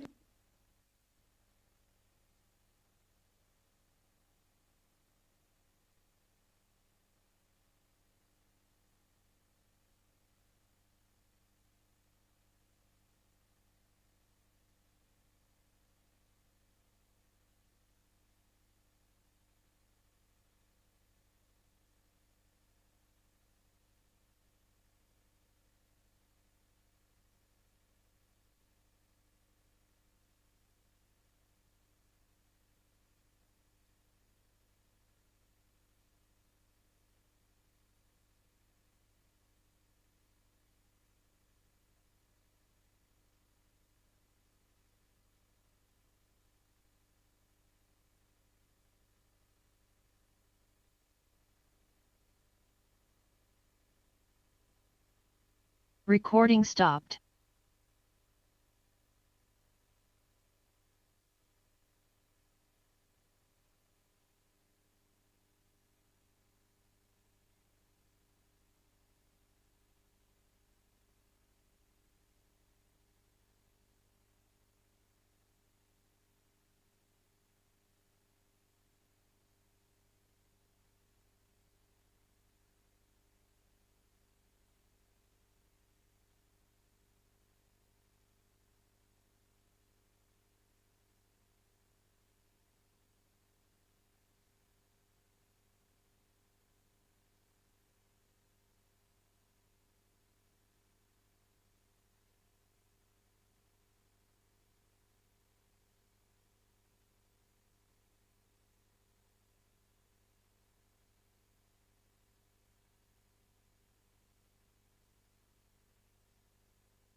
Maybe we can start. Yeah? Good evening, everyone. If we can have your attention, please. I know people are still out. They're out at the exhibitions and will be coming in, but we wanted to start the session so that it gives us a time to go through this fascinating book that I'm going to introduce and the author to you, as well as take you through a journey of questions with her and how she shares her experience with us. And then obviously giving you as the audience a bit of time to listen to her journey. And if it's okay if you haven't read her book, but to embrace that journey and maybe possibly ask a few questions along the way. So good evening, and it gives me great pleasure this evening to invite you to the book launch, the launch of a very inspiring book. As Moses was saying to me earlier, Natisha, I cannot believe you read the book because he knew I had very busy days, and I got to the last chapter. And before I even introduce the book, I want to say that when I picked that book, I thought, okay, this is about a woman who is a psychologist, and this is someone who is a black psychologist in South Africa, and what could possibly be in this book. And I was fighting time because I was trying to give my time off my work time versus reading the book. And the reality was I did not put down the book.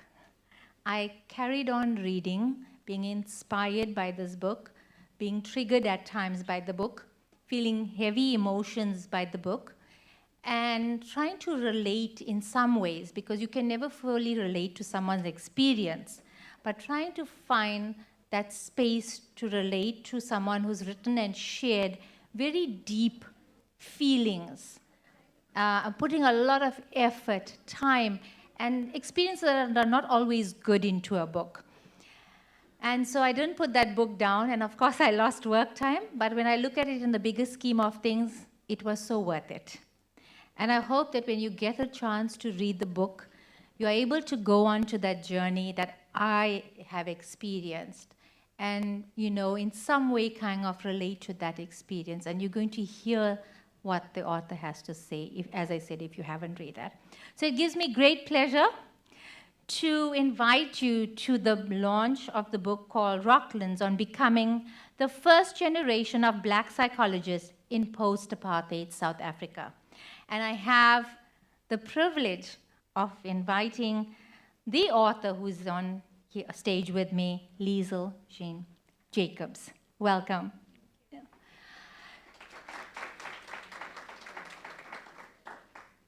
So as I said, it's not a typical book about a psychologist trying to get you to attend a therapy session. It's so much more, it's so much deeper. And it not only talks about being a psychologist and about it being a profession in this country, a country undergoing great transformation, but it's also about a calling. And it's also about a woman's experiences and what propelled and what navigated her to take 3 years of her life as a mother, as a woman, as a psychologist, to go through those experiences of sharing with everyone 3 years of time that was taken to pen those thoughts. So I want to share with you some of the things people have said when they read this book before I get into the gist of questions for Liesl.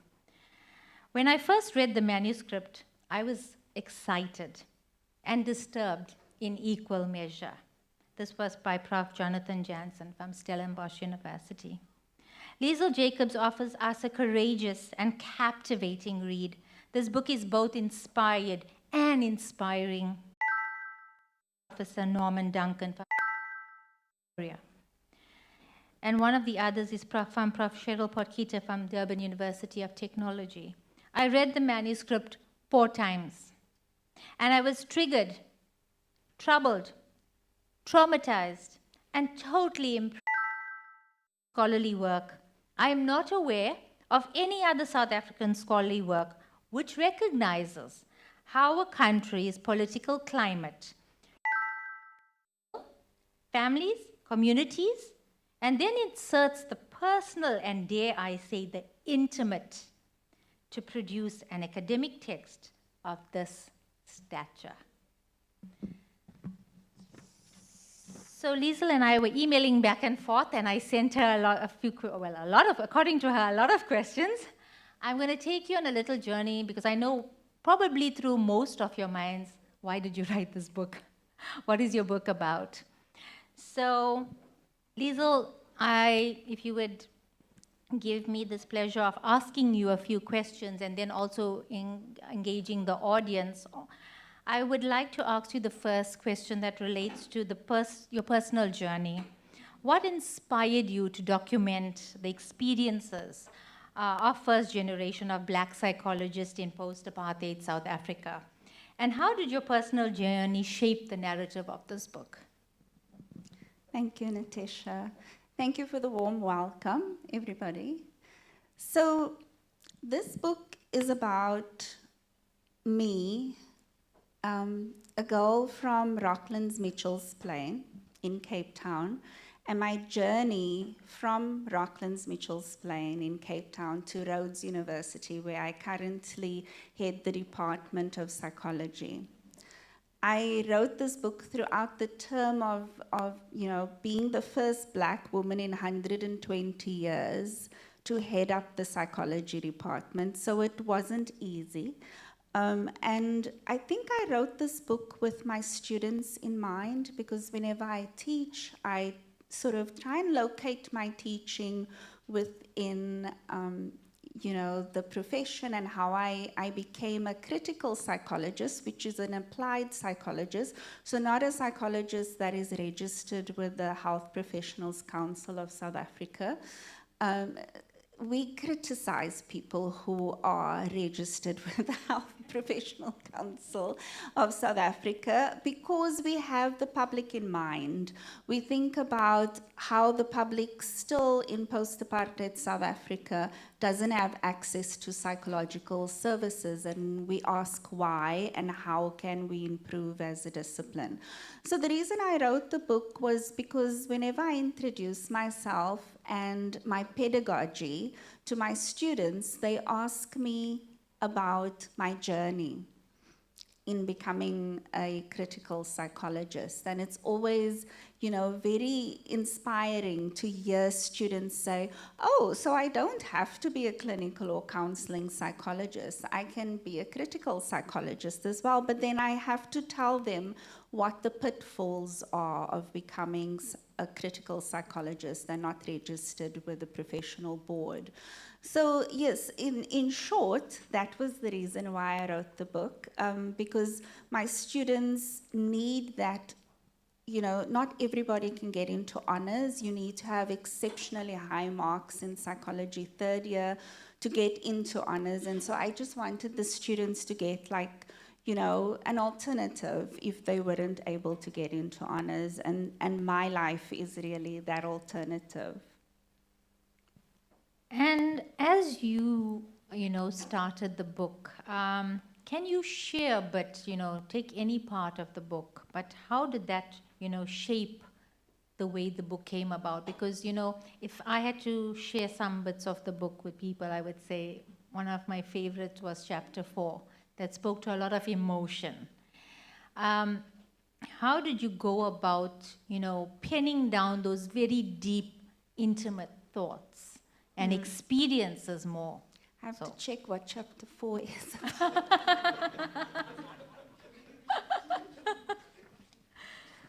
I wrote this book 3 years ago. Oh, okay. So, yeah, that was quite a traumatizing time in my life. So this chapter 4 is about bad times in Breitbach. Anybody here know where King Williamstown is? It's in the Eastern Cape, right?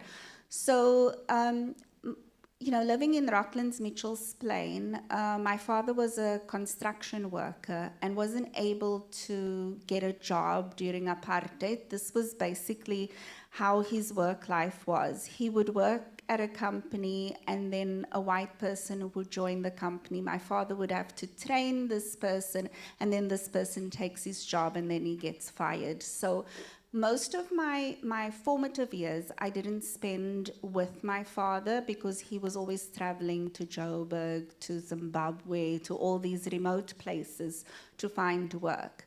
And so we finally met an American who invested in him and allowed him to move to the Eastern Cape where most of his family lived. And then, you know, it was traumatic because my mother had lost her parents when she was very young. And so our older siblings were sort of, you know, parental figures to her. And for her to leave Cape Town was almost like she was, you know, saying goodbye to her family. My father's family did not accept my mother very well. She's very dark of complexion. Her mother was Zulu, and her father was, I think he was Dutch because his surname is van der Zandt. And so she wasn't, you know, accepted because my grandmother's white. Her parents were Scottish and British, and so she didn't want my father, even though she married a mixed man, she didn't want my father to marry this dark woman with, you know, hair that looks like steel wool, and then have children with hair that looks like this. We were never really accepted in my father's family. So I need to give you sort of that landscape so that you understand what happened in Breitbach in King Williamstown. And so when we moved to Breitbach, my mother and my two siblings moved. We left after my father because he came to the Eastern Cape to set up shop and house. And so, you know, we didn't really understand my mother's fear of coming here. I only knew all of these things about my grandmother not accepting my mother later on in life, but it made so much more sense because I never understood why we were the black sheep in the family. So what happened in Breitbach, so I was always an A student, always in the top 3 in my class.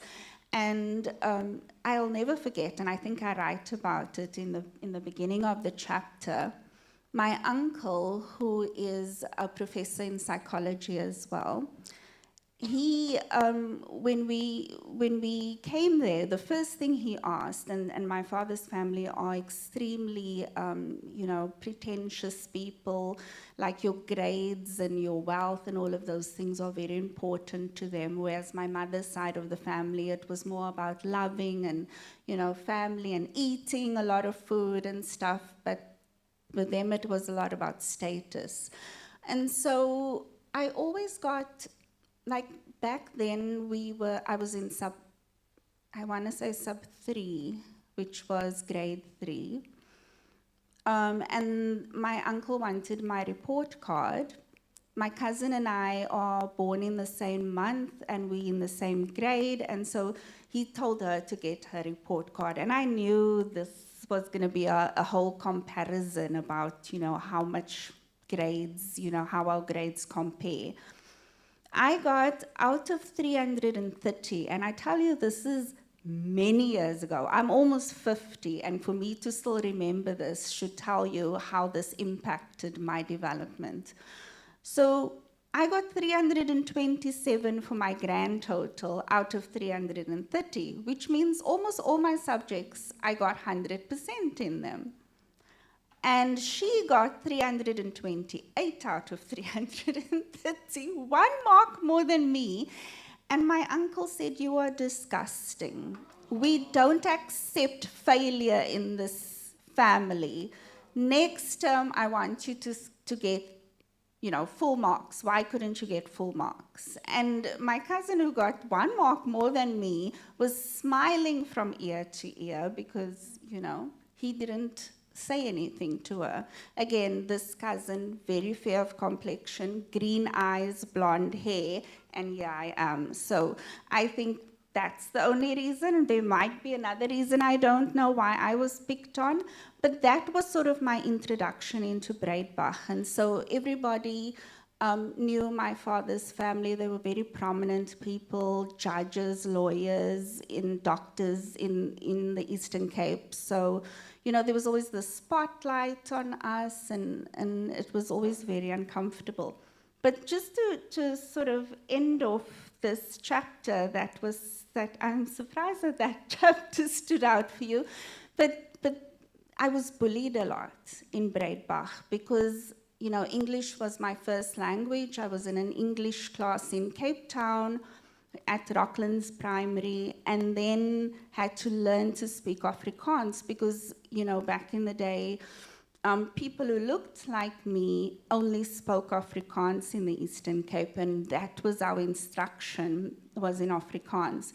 So the trauma of having to learn what mathematics was in Afrikaans, I needed to sit with the dictionary. Nobody taught me this language. The dictionary taught me this language. So my grammar and all of those things were always terrible in Afrikaans. But I have good news. My sister and I passed our first year of, you know, instruction in Afrikaans. My mother always says that my father promised us that he would send us to East London, where we were told that, you know, people who look like me were getting instructions in English, but that wasn't the case. We didn't go to East London. So, yes, so Afrikaans, I matriculated in Afrikaans because of, you know, Breitbach High School, and I left Breitbach when I was 16 years old and, you know, went back to Cape Town. But the trauma I experienced there was being abused by my cousins, my uncles and aunts, and children at school. So it was a very traumatizing experience living in the Eastern Cape.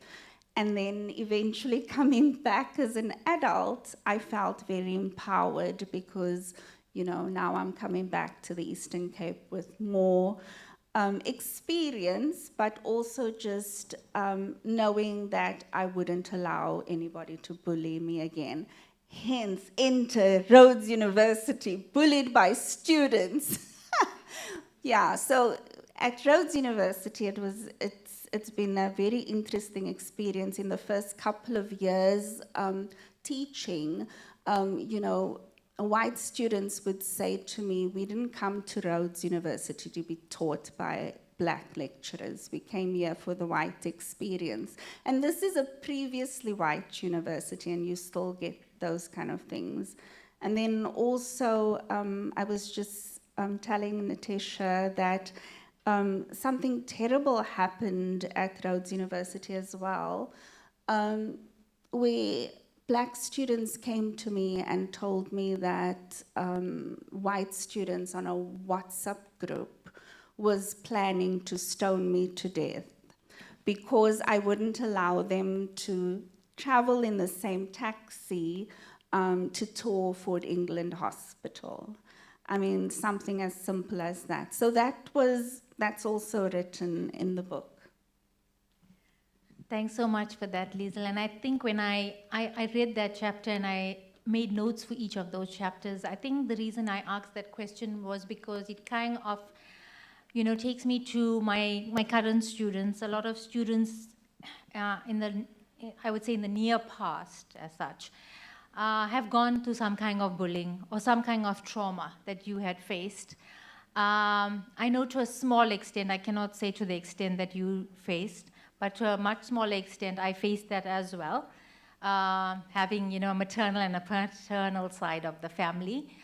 And I felt that with this kind of an audience, a younger audience that needed to be inspired and motivated as they navigate their paths, it was so important to share that because I'm pretty sure there's people out there who can silently sit there and say, yeah, I know what it's like. Because if I had not read your book and I was sitting in the audience, it would have definitely been a moment of, I can understand how she feels because I myself have been through it. So it was to share those raw feelings with you, but also to show you and inspire you that where Liesl has moved on from that, from a space of where, I mean, we both were lecturing at Rhodes, but at different times, we didn't meet there. But I said to her, my experience was very different. And look at how times are changing. And I hope and we pray that the times are changing for the better, because when she shared that experience with me, and I also had read it in the book about wanting to stone her, it shocked me beyond borders. And I couldn't fathom why would students want to do something like that, because I had a very different experience with students, and they would have probably seen her as a hero. Somebody who has been through such intense experiences in life, but who could navigate those challenges and come out stronger. So I hope that has inspired you in some way, and that it kind of shows you that it's time to, you know, maybe get a copy of the book.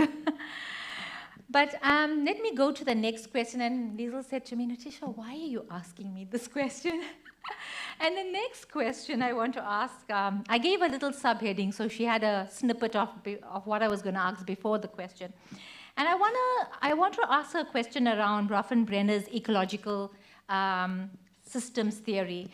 For those of you who don't know this theory, I've used this theory before because being a nutritionist, I've worked in child development as well, and it also speaks to, you know, how we look at our microcosm, our macrocosm, and everything in between, and how this impacts, you know, a child's development. And when I read this part of the book, it took me onto another level, and Liesl will be sharing that experience in a while. But my question to her was, you indicated in the book that is guided by Brenner's ecological systems theory and speak to the factors that influence child development. Can you briefly tell us about your upbringing that aligns to the theory? Because what is very interesting is what she shares, her personal journey, and aligns it to this theory. Thanks, Natisha. So I chose this theory because in psychology, when we talk about lifespan and, you know, how a child develops into an adult, we usually, the default is, you know, Freud's theory and Freud's psychosexual theory, and then Erikson's psychosocial theory of development is usually taught. But because the discipline is transforming and there's an agenda to make it more South African and in our context, how would, you know, you say that a child develops using psychological theory? The only theory that stood out for me that takes into consideration the child's quality and the child's context within the environment that the child is raised is Brenner's, you know, systems theory. And I looked at it from a biological sort of systems theory, and also from the social, the political and the social aspects of this theory. And then I thought, okay, let me explain my development as early as I can remember. And my earliest memory is when I was 4 years old and I had to remove my tonsils. And for some reason, you know, obviously during apartheid, my mother couldn't stay in the hospital with me. It was Red Cross Children's Hospital in Cape Town. And so she left me there, and that was the first time I felt abandoned. And let's just quickly fast forward. I was 26 years old. I had to go for a small procedure, and I manipulated my parents into going with me because I said, so this is the payback for leaving me when I was 4 years old. And they went with me, and it was a big joke that this 26-year-old needs her mother and a father to go with her to the hospital for a minor procedure. But the issue then was my mother, you know, it was a joke, but she said, you know, she didn't do it intentionally to leave me at the hospital. She was forced to, because, you know, during apartheid, we didn't really have the same rights as you know, white people would have to be there with their kids. So when I came back from the hospital, my mother had baked this chocolate cake, and I still have the burnt scars to share with you. So that's why I remember, you know, when I was 4 years old, because it was, you know, I felt abandoned, but then she came and got me and baked this cake, and she gave it to me warm. And so up until today, I always warm my cake whenever I eat cake to comfort myself. That's very bad, sitting here with a nutritionist. But yeah, that's how I sort of, you know, find comfort in little things. But to come back to Bronfenbrenner's theory, growing up in Rocklands, if you look at the cover of the book, you'll see this purple haze sort of thing. So if you remember anything about apartheid, this purple tear gas was sprayed to let other, you know, police know that this is where there's a riot. And so this was always sprayed in Rocklands, and whenever we saw that purple haze, we knew we needed to go in, you know, and take cover, because this was a sign that the Caspers were coming to our area, and, you know, they'll be looking for people to, to capture. And so, yeah, this has a double meaning. Obviously, Rhodes University's you know, emblem is also purple, and then the purple haze of Rocklands, Mitchell's Plain that I remember.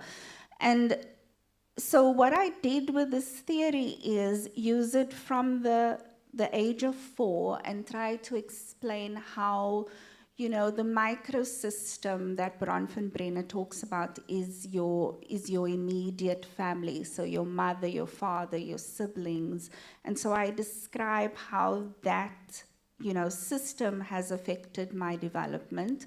And then the meso, which is the neighborhood, my school, you know, my church and all of that. And I share little stories about how we used to play, now if you're from Cape Town, you'll know what this is, Kenechi. So Kenechi is where you put 2 bricks down and you have like a little wooden makeshift little thing there, and then you take another sort of longer stick, and then you sort of throw it to your friends, and whoever catches it will then have to, you know, be next. It sounds more boring than what it is. It's very exciting, and I think I describe it better in the book. Yes, so we used to play those kind of games, and, you know, with the rope and stuff. And then I talk about how that influenced my development and my sense of community that I felt that was very strong in Rocklands. And I also mention about how my father used to have political meetings in our living room, and I used to sort of sneak a peek and listen to what he used to say. And then the thing that stood out in my mind while I was writing the book that he used to say to the people in the living room were, "Are you in or are you out?" And that was repeated twice until people would sort of say Mandela or whatever, you know, kind of, you know, words that they would chant in the living room after he would say that twice. And then they would show that, you know, the reason why they're chanting this was to show that they're not impimpis, which are people who would then turn you into the police and say this person is busy, you know, orchestrating something against the state. And that was how the sense of community was harnessed in Rocklands, Mitchell's Plain. And I also talk about how my father attended the first UDF meeting in Rocklands and how that is now a heritage site. But just how that political system in that time influenced my development. So what came out of that was essay that I wrote. We were supposed to write about who our heroes were, and I wrote about my father and his role in the political struggle, and then I won an award for it. And the principal came to my classroom, told me that I won the award, and took me to every classroom to sort of, and how that inspired me to continue writing. So when we moved from Mitchell's Plain to Breitbach, that's when, you know, I really started writing. I started writing to my friends. We didn't have Facebook, so it was pen pals, so writing snail mail and posting it, and you know, that was very exciting for me to wait at the post box, you know, for my friends to write back from Cape Town. I'm rambling, so you can interject at any time. No, thank you for that. I think, yeah, what, you know, you are giving us those snippets into those actual happenings and experiences. And I can, you know, I briefly looked at some of the expressions, and those are some of the expressions I had while reading it. So I know that, you know, your thoughts are racing. What next? What is she going to say next? And, you know, it's very intriguing. As I said, if you read the book in totality, it can be triggering, it can be heavy. But it's also, in a way, very inspiring and motivating. And I do hope that you do get a chance to do, in fact, read that. Lizel, you've been talking about, you know, apartheid and how these purple hues speak to the double meaning that you spoke of. And as a black psychologist in South Africa, so I want to take you back a step and ask you, how do you think, or how has apartheid shaped the mental health needs and services in South Africa, especially for marginalized communities? We still have a very long way to go. You know, the way we train psychology students, we still have a very long way to go. It's very difficult to do our work because we are trying to transform the discipline. I'm not sure if anybody here knows that Verwoerd, who was, you know, a minister of education, he was a psychologist and he was also the architect of apartheid. So he went to the US to learn about, you know, separation, segregation in the US, and then came to South Africa and implemented what he learned. And, you know, I think he improved it. He did a much better job with apartheid than what the Americans did. And so that's our history, psychological, you know, just theories, and also a lot of assessments that I'm sure some of you know of, like the pencil test, the paper bag test. Those are all, you know, instruments that psychologists use to decide, okay, so we had illnesses in our country.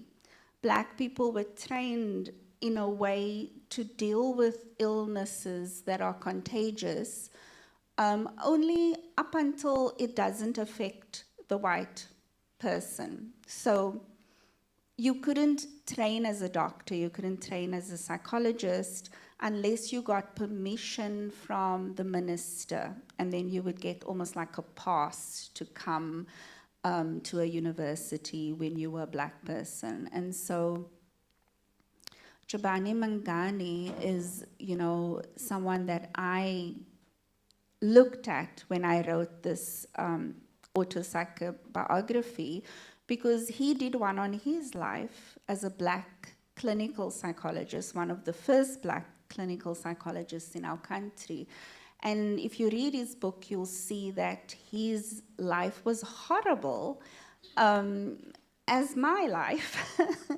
But I think, you know, the hope was always that the discipline would improve post-94.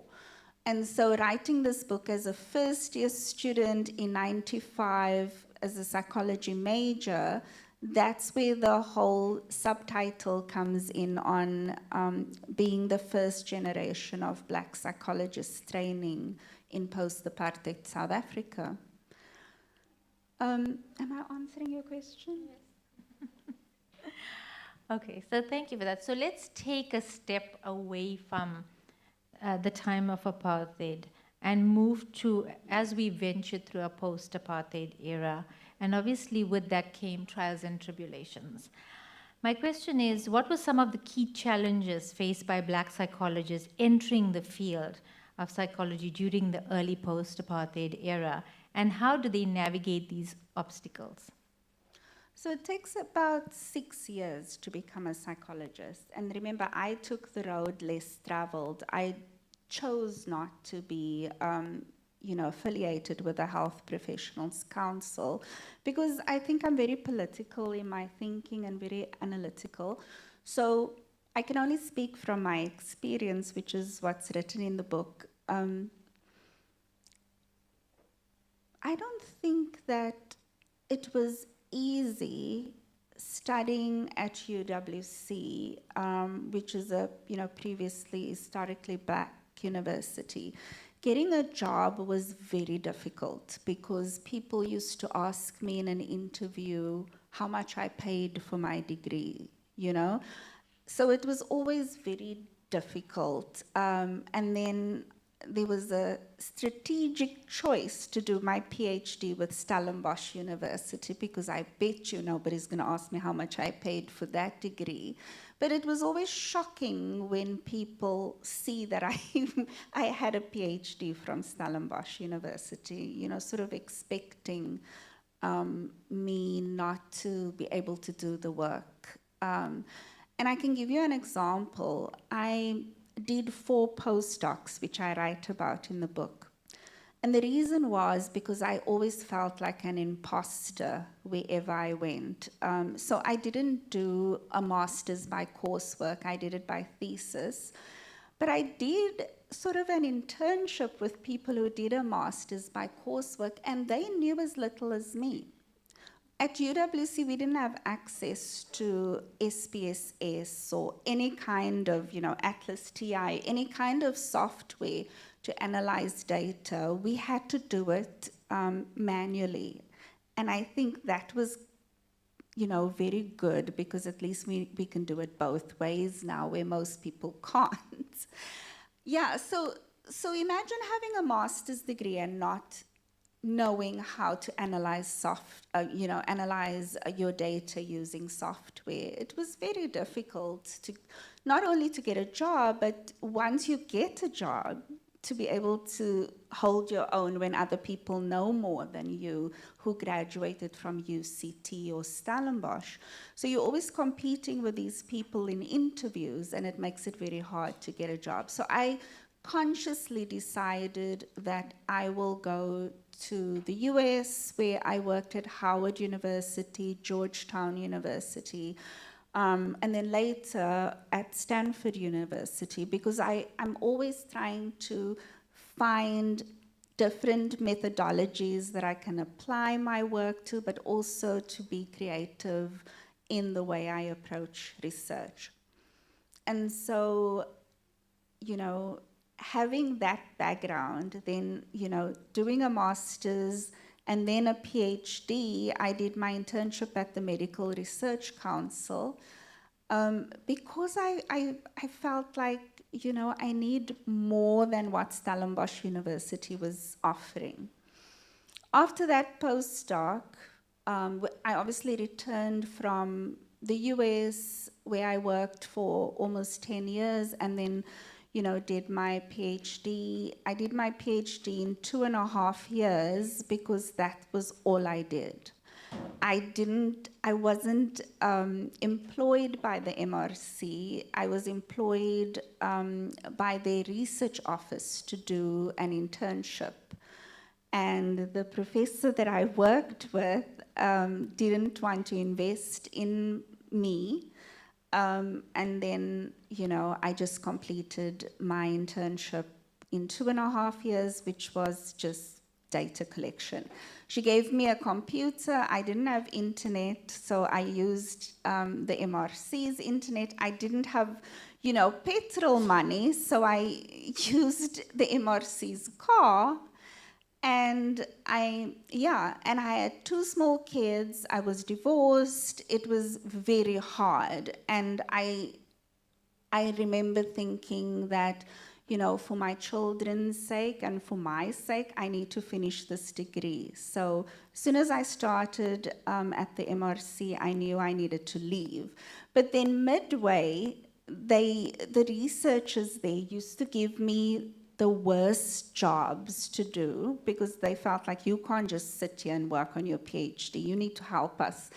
So they would need to collect data in remote areas, and then they would send me. And then one day, you know, the director's secretary found out that I was divorced and, you know, I'm struggling with my 2 small kids and, you know, I'm doing nothing but my PhD, but on weekends, she found out that these researchers were sending me, you know, to terrible places, you know, very dangerous places to collect data, and I did it with, you know, without saying no. And then she said, okay, well, I'll give you an 80% increase. And then I remember the HR director saying, nobody's ever gotten an 80% increase. I said, well, the 80% from nothing, from not getting any money, that will be a lot. So yes, so that happened. I graduated and then got a postdoc at the HSRC. Came to UWC again, did another postdoc in public health and also in social work, and then got a job at the MRC as a senior scientist, then left the country to Belgium, where I worked at Universiteit Antwerpen in, what was that, social medicine and epidemiology. And then came back to South Africa to work at Rhodes University.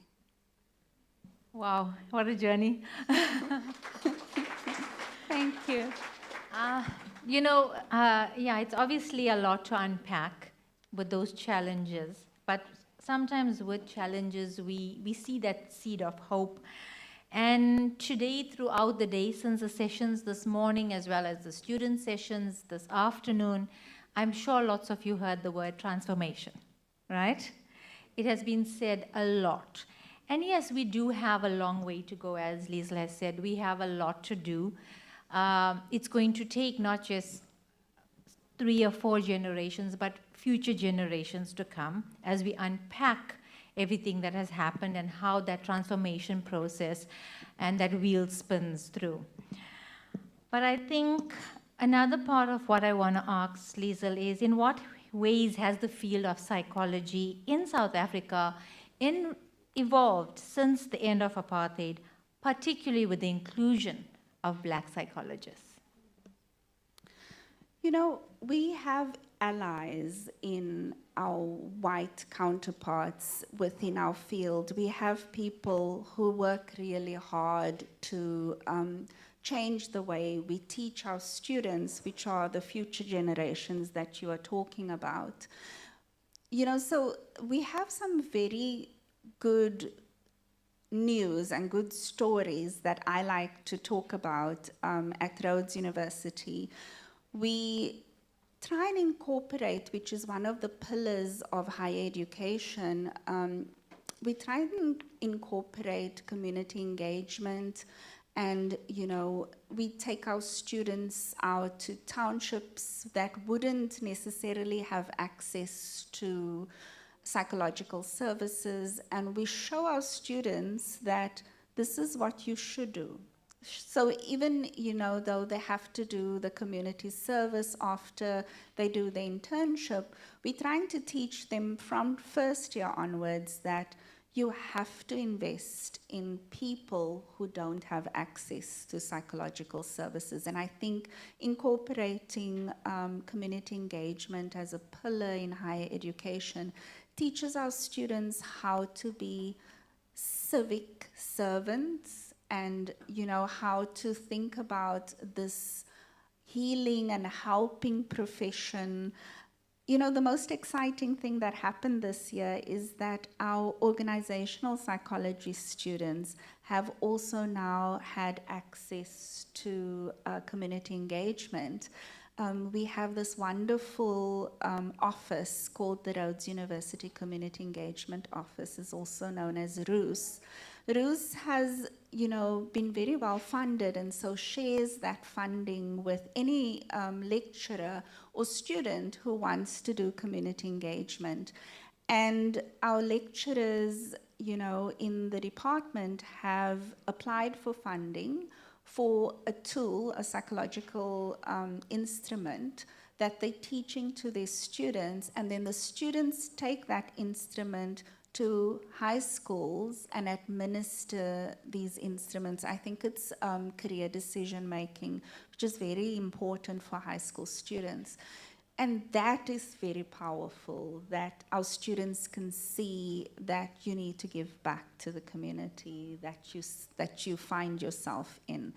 And, you know, I teach critical health psychology, and what I do with those students is let them tour the facilities of public mental health and let them see what the need is. I let them also visit, I teach community interventions also, so I let them visit struggling community based organizations that need the help of innovative students who can think out of the box to help them with their interventions in the communities. And every year I am shocked at how well my students perform. Last year they raised about 11,000 Rand for the Association for the Physically Disabled. You know, they had, even when I was in school, the casual day in September. So every year my students, you know, so I have almost 300 students in third year critical health psychology, and they raise that kind of amounts almost every year. For this one organization. And I've also led by example by offering my services to sit on the boards of these community organizations. And so I take my students on that journey with me. So much so that even in their honors and masters, they're still busy working with these organizations. So I think there is hope. I do write about my critical health psychology course in this book.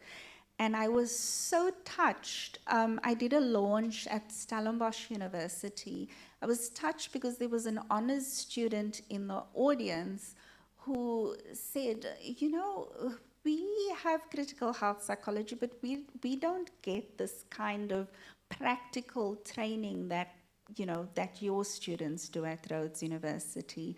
I'm really interested to see your course outline and how you teach and what you did with your students, and that really touched me, that a student from another university was interested in the curriculum. So, yeah. That's great, and I think it speaks to, you know, motivating and inspiring, you know, the younger generation. It brings me to a question I thought a lot about, because I also wanted to frame something around the audience that would be here, and obviously young minds. And, you know, you've spoken to the fact that, you know, we've spoken about challenges you face. We've spoken a bit about some of your triumphs. In terms of a legacy, you know, and especially when one sees your book cover, and you guys are going to get, you know, firsthand coming to see the book, it's very profound. It says, Rocklands on becoming the first generation of Black psychologists in post-apartheid South Africa. So my next question is, what legacy do you hope the first generation of Black psychologists has left? And what advice would you offer to the next and new generation of psychologists in South Africa today? That's always a very loaded question for me, because legacy makes you think like you have to do this great, amazing thing so that people remember you by, you know, whatever.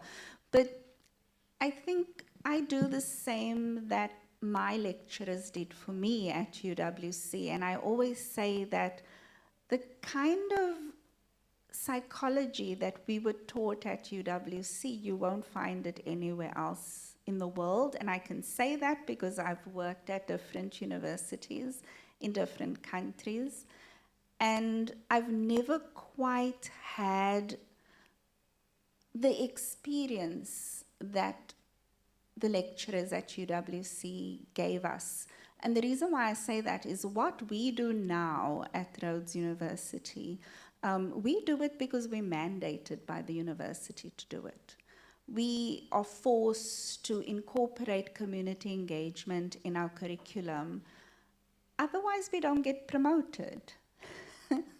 It's as simple as that. And if it's not something that was entrenched in you when you were 18 years old and you enter the university, it will be difficult for you to see it as something, you know, my colleagues think that I'm crazy to do a community engagement project with a huge undergrad course of almost 300 students. But I do it because I learned from, you know, lecturers who grew up in apartheid about how this discipline has shaped our apartheid policies and how we want to change that, you know, post-apartheid. And so it's difficult to say that my legacy is ABC. I think my legacy, you know, starts when I enter a classroom and I start explaining to students what my pedagogy is, why I teach the way I teach, and why I have so many different modalities that I teach them, because I know that students learn differently. So not everybody likes a lecture, a PowerPoint.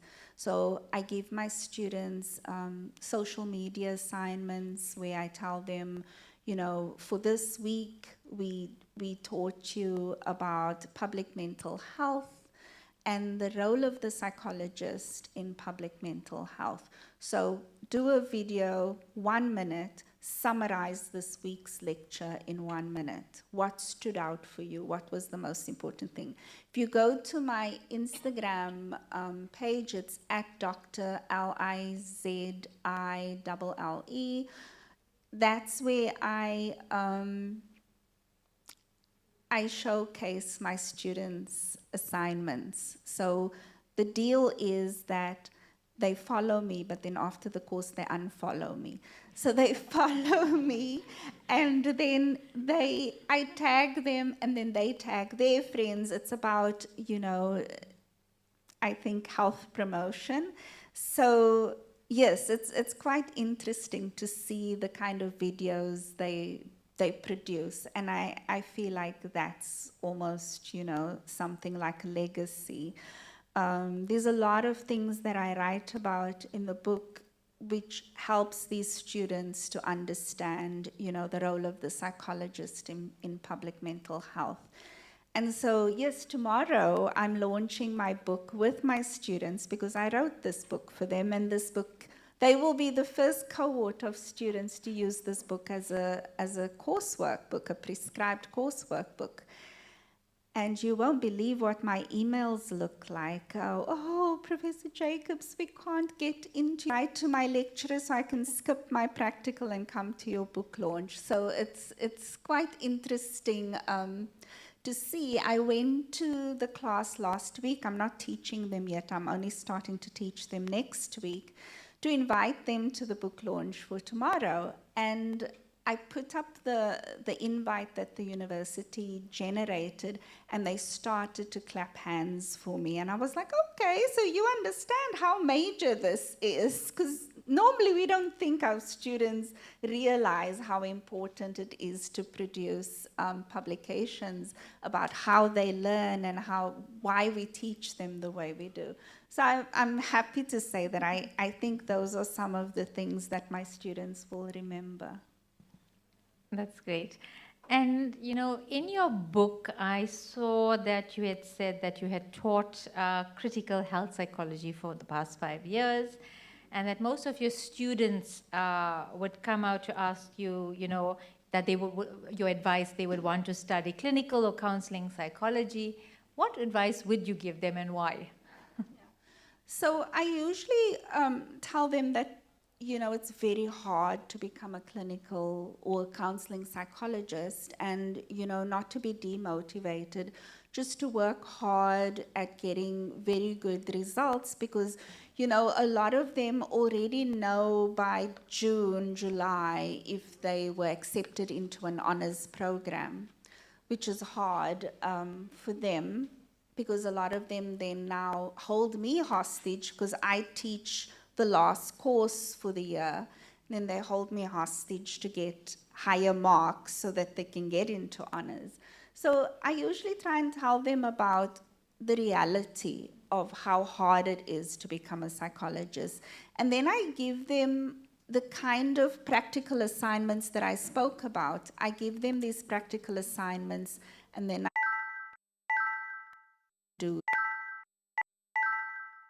health promotion for, you know, an NGO. You did, some of them actually volunteer to promote the services that NGOs do.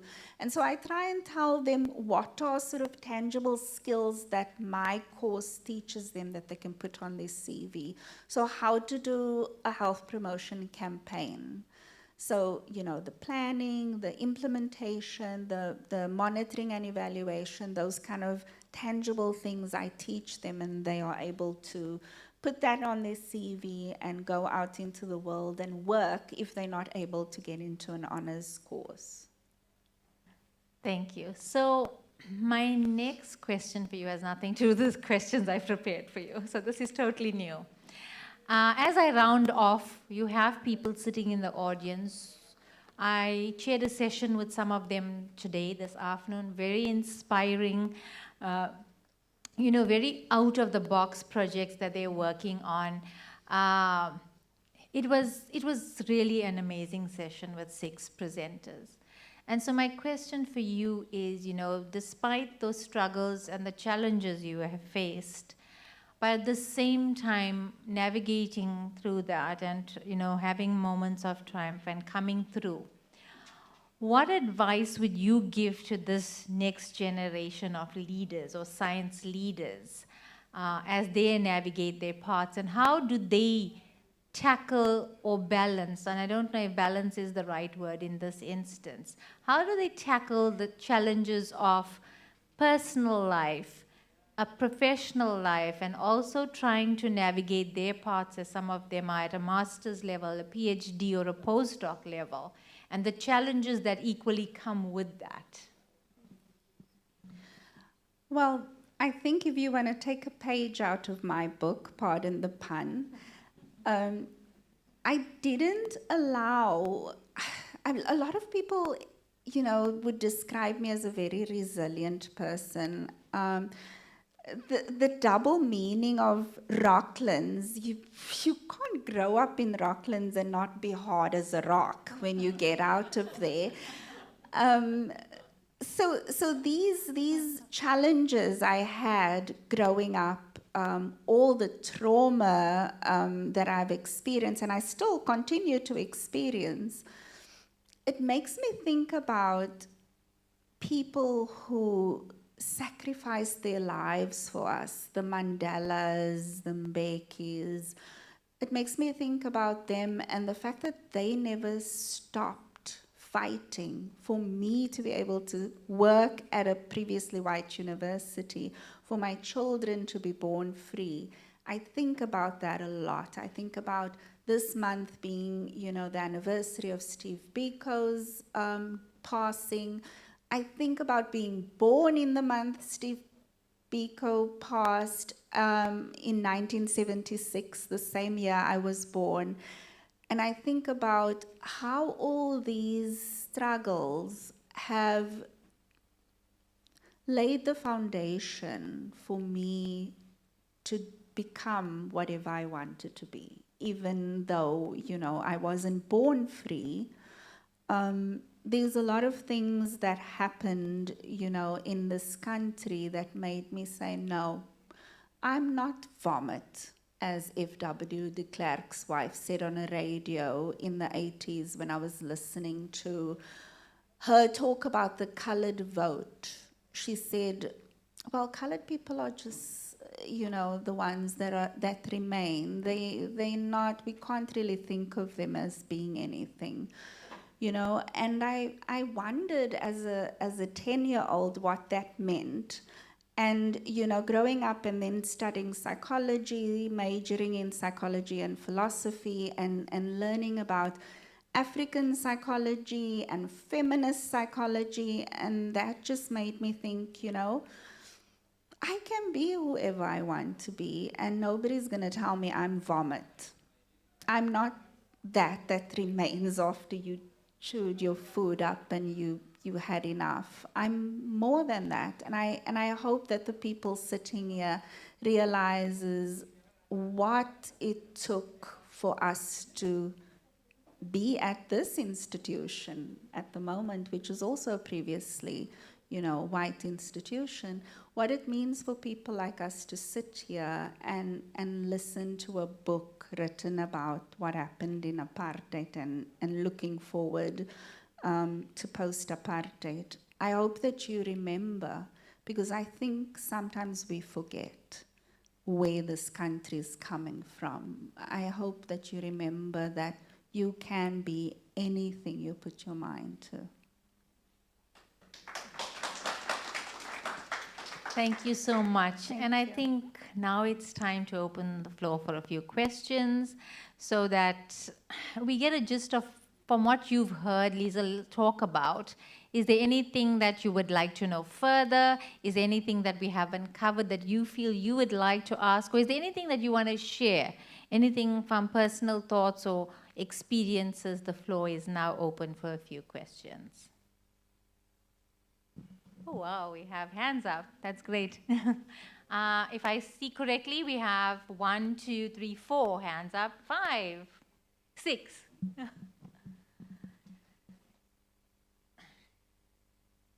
Okay, we're going to start with the lady first, yes.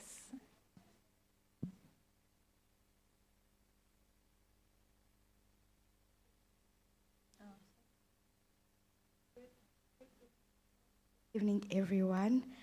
Sorry, Prof, there's a question that I would like to ask.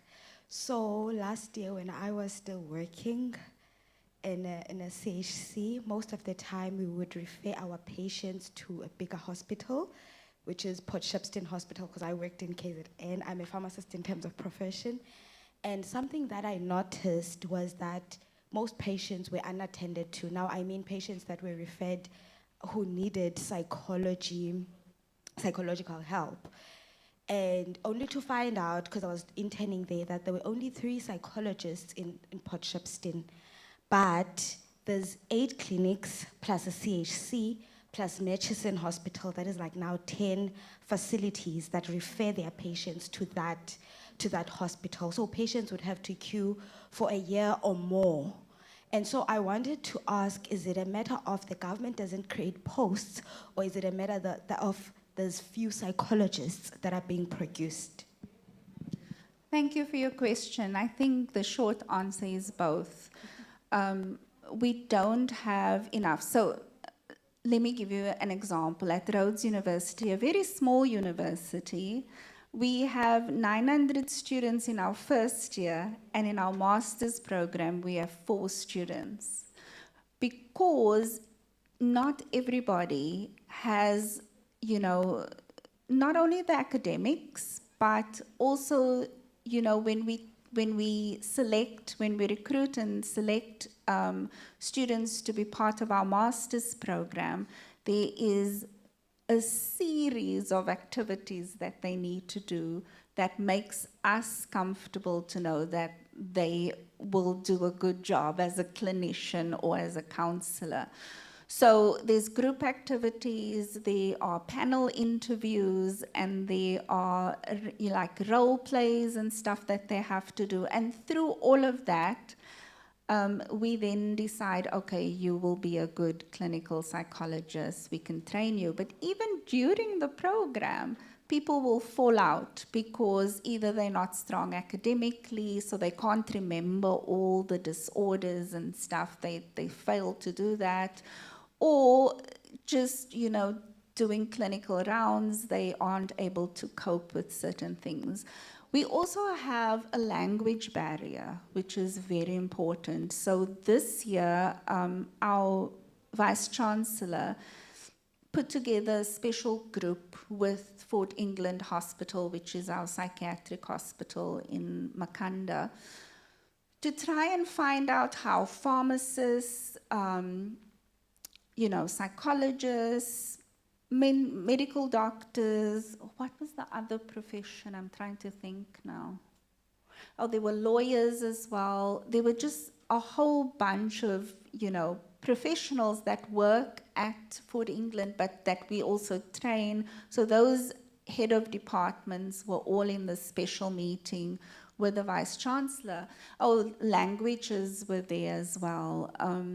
And so what the problem that was presented to us by Fort England Hospital was that they only have one psychiatrist. They have a couple of psychologists, but none of them can really speak the language of the people that come through this hospital, which is Afrikaans and isiXhosa. They struggle to speak those languages. So what do you have? You don't even have psychiatric nurses there. So you call any nurse who can speak isiXhosa or Afrikaans, and then you ask them to translate it. And, you know, those things get lost in translation, so you don't really. But also psychologists, and this is my critique, and I can comfortably critique psychologists who are registered with the Health Professionals Council, is that they really get into the field to make money. So they would have their jobs at the university and still see clients, and not any client, medical aid clients who can pay them, you know. So we have clinics in Makanda who has never seen a psychologist for, you know, years and years, but this is the good news. We have departments now, like our department, that have psychologists with a conscience. They train their students to go and sit at those clinics at least once a week. We have a permanent sort of position within one of our townships where we have counseling psychologists provide services throughout the year for anybody in the township. And we have a clinic at our, you know, in our department as well, where our students do see clients as well. So the profession is changing slowly, but we still have people who's all about the money, you know. Unfortunately, that's why they won't go for government positions.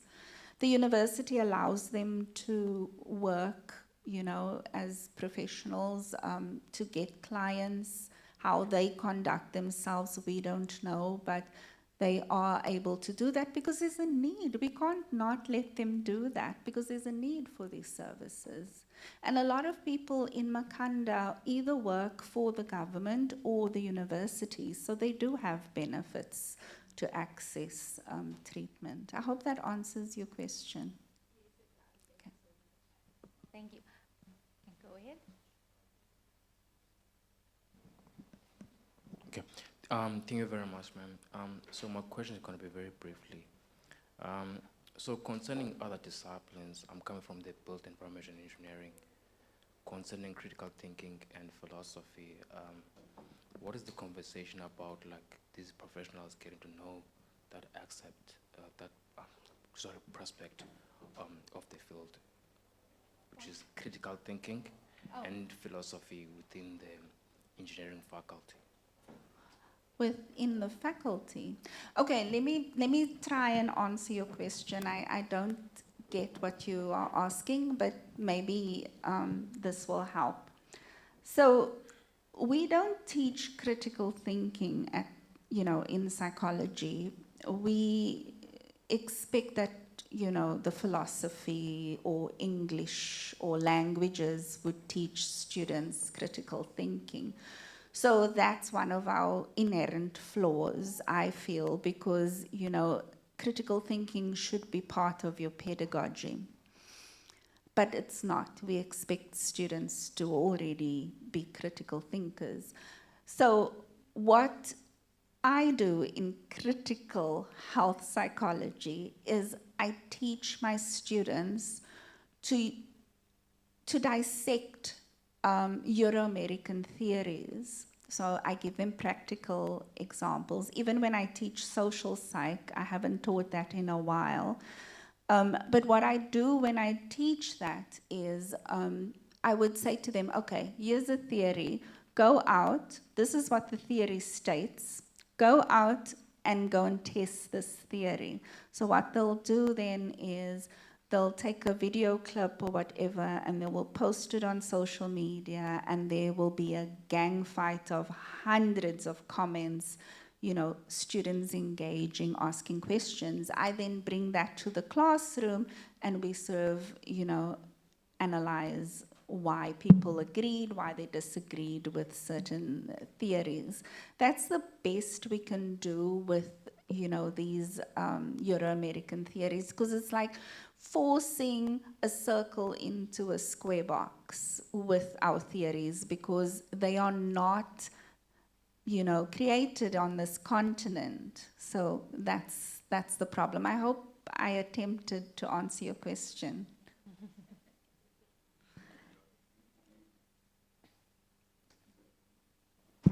All right, thank you. Thanks for sharing your journey, especially your academic journey. My question is quite inspiring. My question is there a strategic reason for choosing those universities you went to in the United States? For instance, Howard, if I'm aware, it's a black university. You mentioned 2 universities in America, they are both black.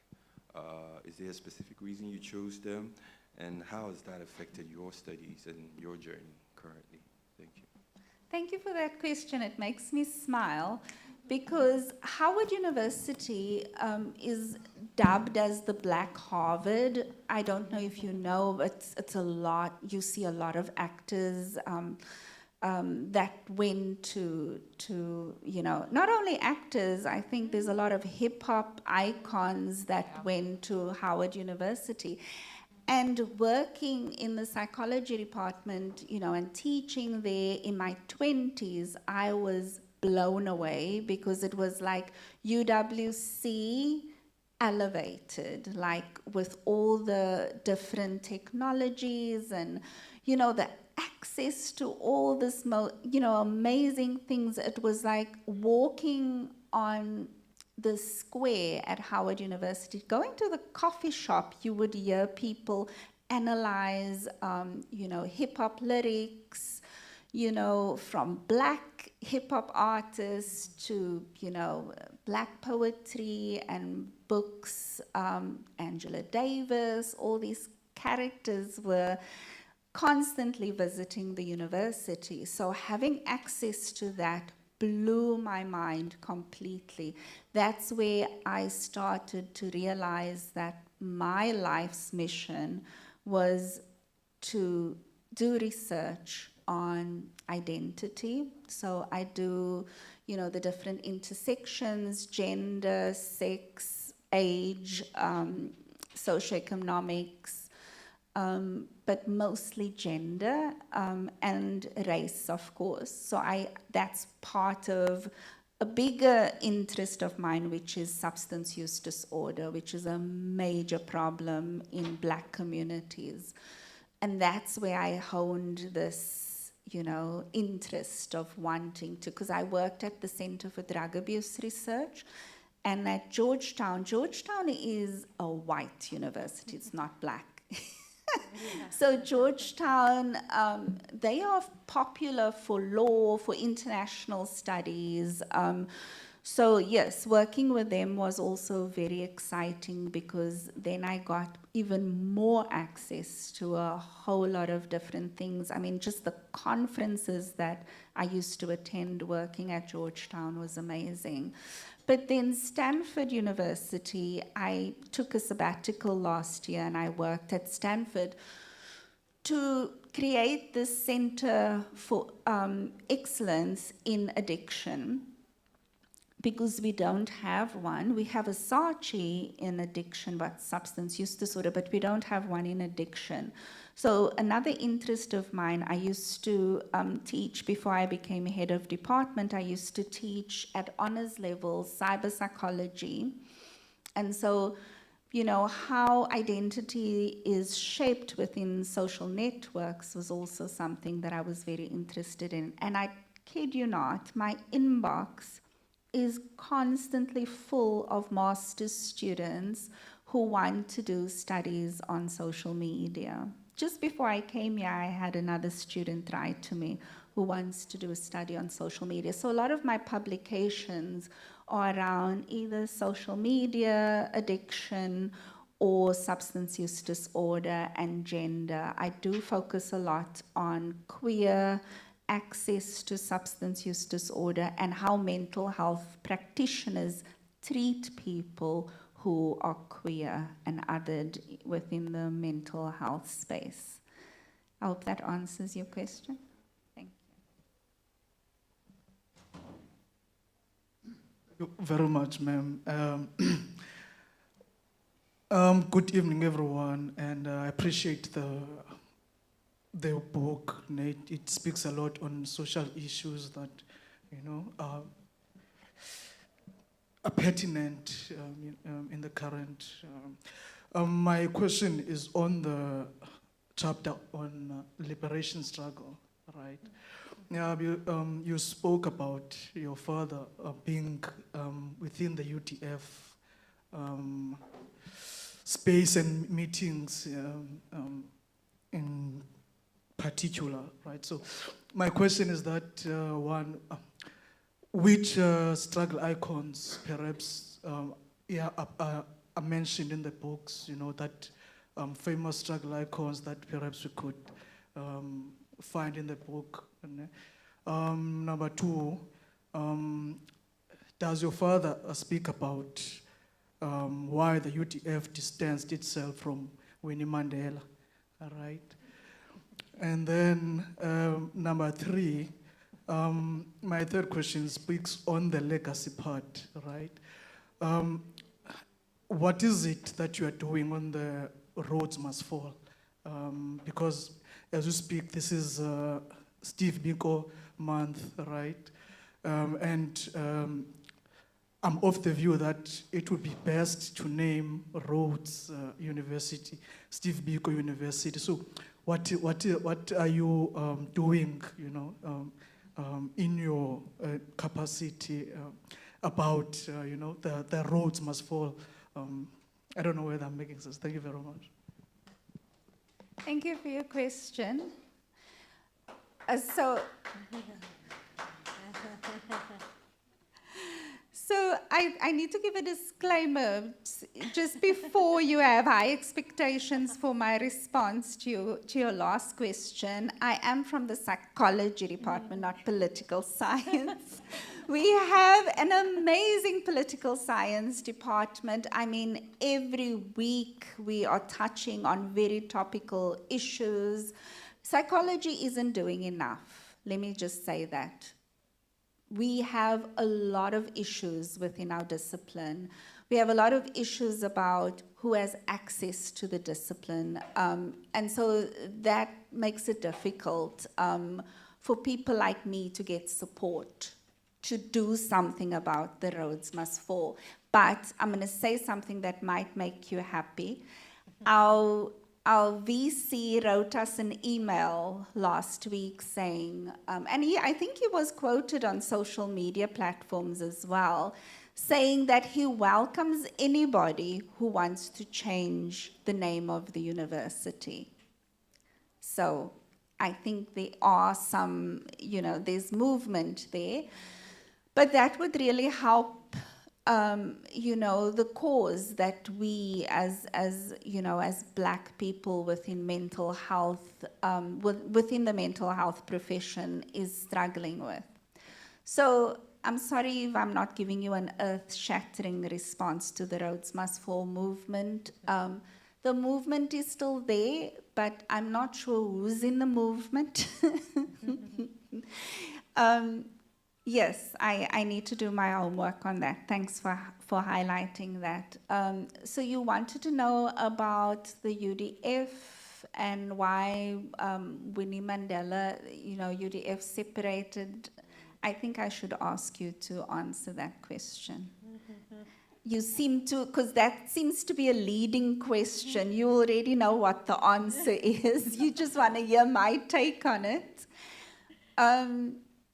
Yeah, so I think the way I write about my father's political involvement is more what, you know, as a small child, what I've witnessed. And these are not things that I can ask him now, unfortunately, because, you know, a couple of years ago, he had dementia. And so it was very difficult for me to write this book, you know, as someone who sees a father as a hero. But when you read the book, you'll also see that there's a chapter where I write about how difficult my relationship was with him because he had alcohol use disorder. He was treated for it. And so I think about 15 years sober. You know, he was actually sober. So he also influenced my need to study and understand substance use disorder a lot. So it was very difficult for me to talk about those kind of things with him as I was writing the book because he wasn't capable to reflect on it, having dementia, you know. So yes, and so he passed away last year. And so, you know, it was very hard when this book came out, and a lot of people asked me questions about him, and I'm not able to answer them because I wasn't able to access that kind of information. I did read the book to him, though. I think about 2 years ago, I read the book to him, but, you know, just blank. He didn't respond to it at all because the dementia was very, you know, far developed, so he wasn't able to give any. But my parents met when they were in primary school, so my mother, you know, sort of corroborated a lot of the stories and the memories that I had. She could speak to it because they started dating in high school. They were married, you know, 21, 9 months later I was born, honeymoon baby. So yeah, so my mother was able to, you know, talk a lot about you know, my father's experiences, but I didn't trust it, you know, so I didn't put it in because this is a book of me trying to understand my development from a young age up until now using psychological theories, because I want this book to be an example for people who are interested in psychology, but they don't really want to study it. So they can read how theory sort of, you know, is weaved into, you know, my personal experiences. And I also wrote it in a way for my students who were born free, who can't relate to the apartheid era that I'm coming from.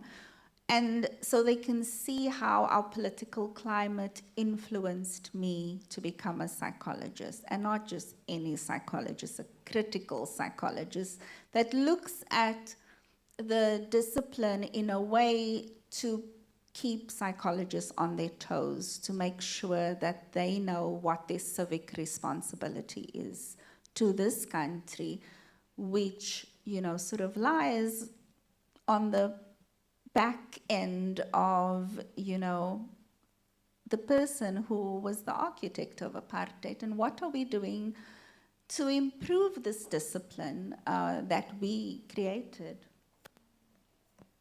I hope that somehow answers your question. Okay, thank you, Prof. Mine is just a comment and not really a question. So I grew up in Limpopo, and as a little girl, we used to think only, sorry, I might sound controversial, but only black people experienced hard apartheid. So sitting here, I'm thinking, oh gosh, it's illuminating. It's an illuminating discussion, because I didn't realize it was that hard for people like you as well. So thank you for that. Thank you. I would like to ask, what is black? Because I identify as black. Yeah, absolutely. That is why I did say, I might sound a little bit controversial, but you did say colored at some point. So that's why I was brave to, to use that term. But yeah, I apologize for being insensitive. Don't apologize, But, no. but yeah, I mean black as in like black parents, black mother, black father, you know, with skin tone like mine, and then you. That's why I'm saying I didn't realize it was hard for people that are like Indians and colored and, you know, other races. I didn't realize it was that deep, you know, until I heard you speak. Thank you. I think I just want to respond in saying that you are not alone to think that way.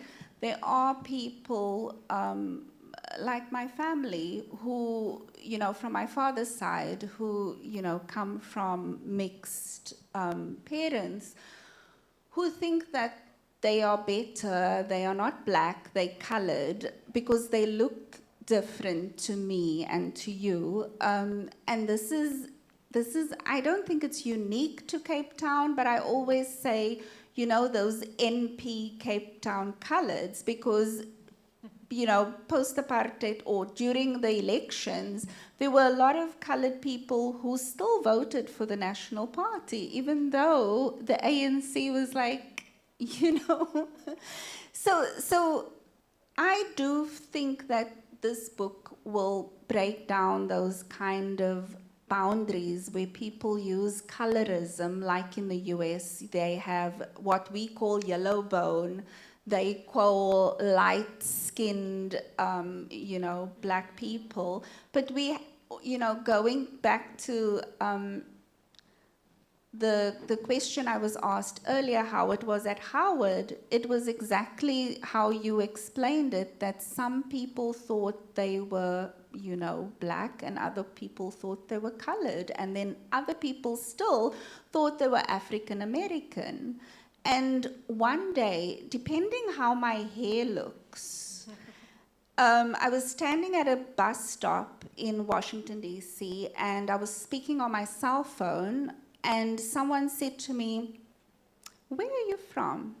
Very dark-skinned black man. "Where are you from?" And I said, "South Africa." This man almost beat me up. He said, "How dare you say you're from the motherland?"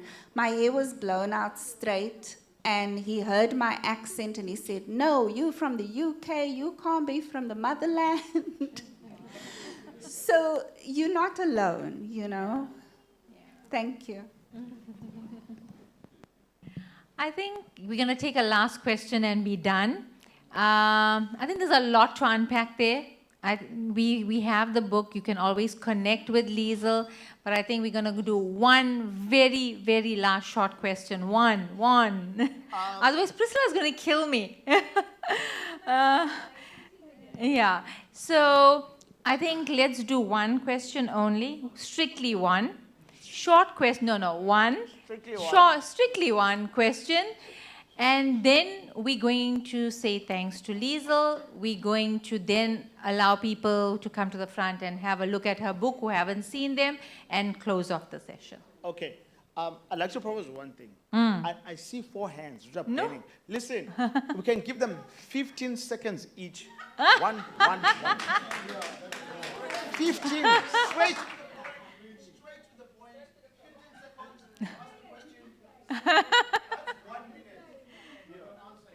I'm going to hand this one to Priscilla.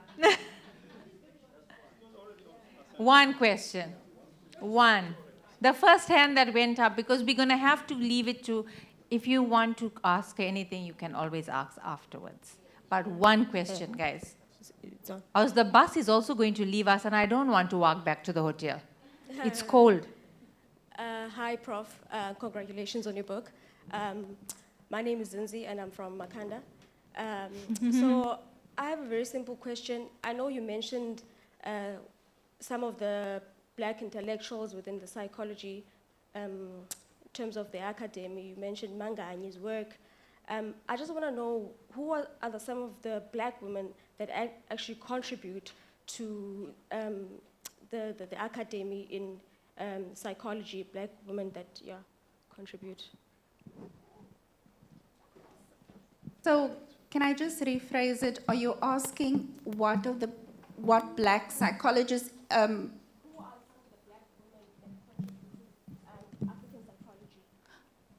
within the academy? Okay, in general? No, during apartheid. Oh no, that wasn't a topic at all during apartheid. My goodness, no. We could, our writing was banned, you know how long it took for someone to write an article during apartheid? It took 3 years, and then you published it in a paper, and that paper goes to a library. So there's no way during apartheid that those things were written about, because you couldn't write anything against the state. And if you sent an article to a journal, they need to make sure that these things weren't, anti-apartheid. That's the one thing. The second thing that I think might be a bit more inspiring is that we do have quite a number of psychologists who are writing about African psychology, who actually make references to themselves as being an African psychologist. Kupano Ratele is one person, Professor Cheryl Potgieter is another, and these are people who taught me, who shaped the way I see the world. And so there is a lot of, promise. I mean, I teach African psychology within my critical health psychology course and within community interventions, because I don't see how we can frame our environment and our context without referencing how, indigenous knowledge systems and traditional healers function within the space of psychology. Just to quickly wrap up, we teach our students about medical pluralism as it relates to mental health. And we also teach them that just because somebody gets a calling to become a sangoma or some kind of traditional healer, and they don't take up their calling, and then somehow the ancestors, do their magic with them, and then they present as someone who's psychotic, or someone who has some kind of mental illness, and then they get institutionalized. We teach our students how to unpack what this person is going through, and we can't do that without teaching them African psychology. So that's the good news.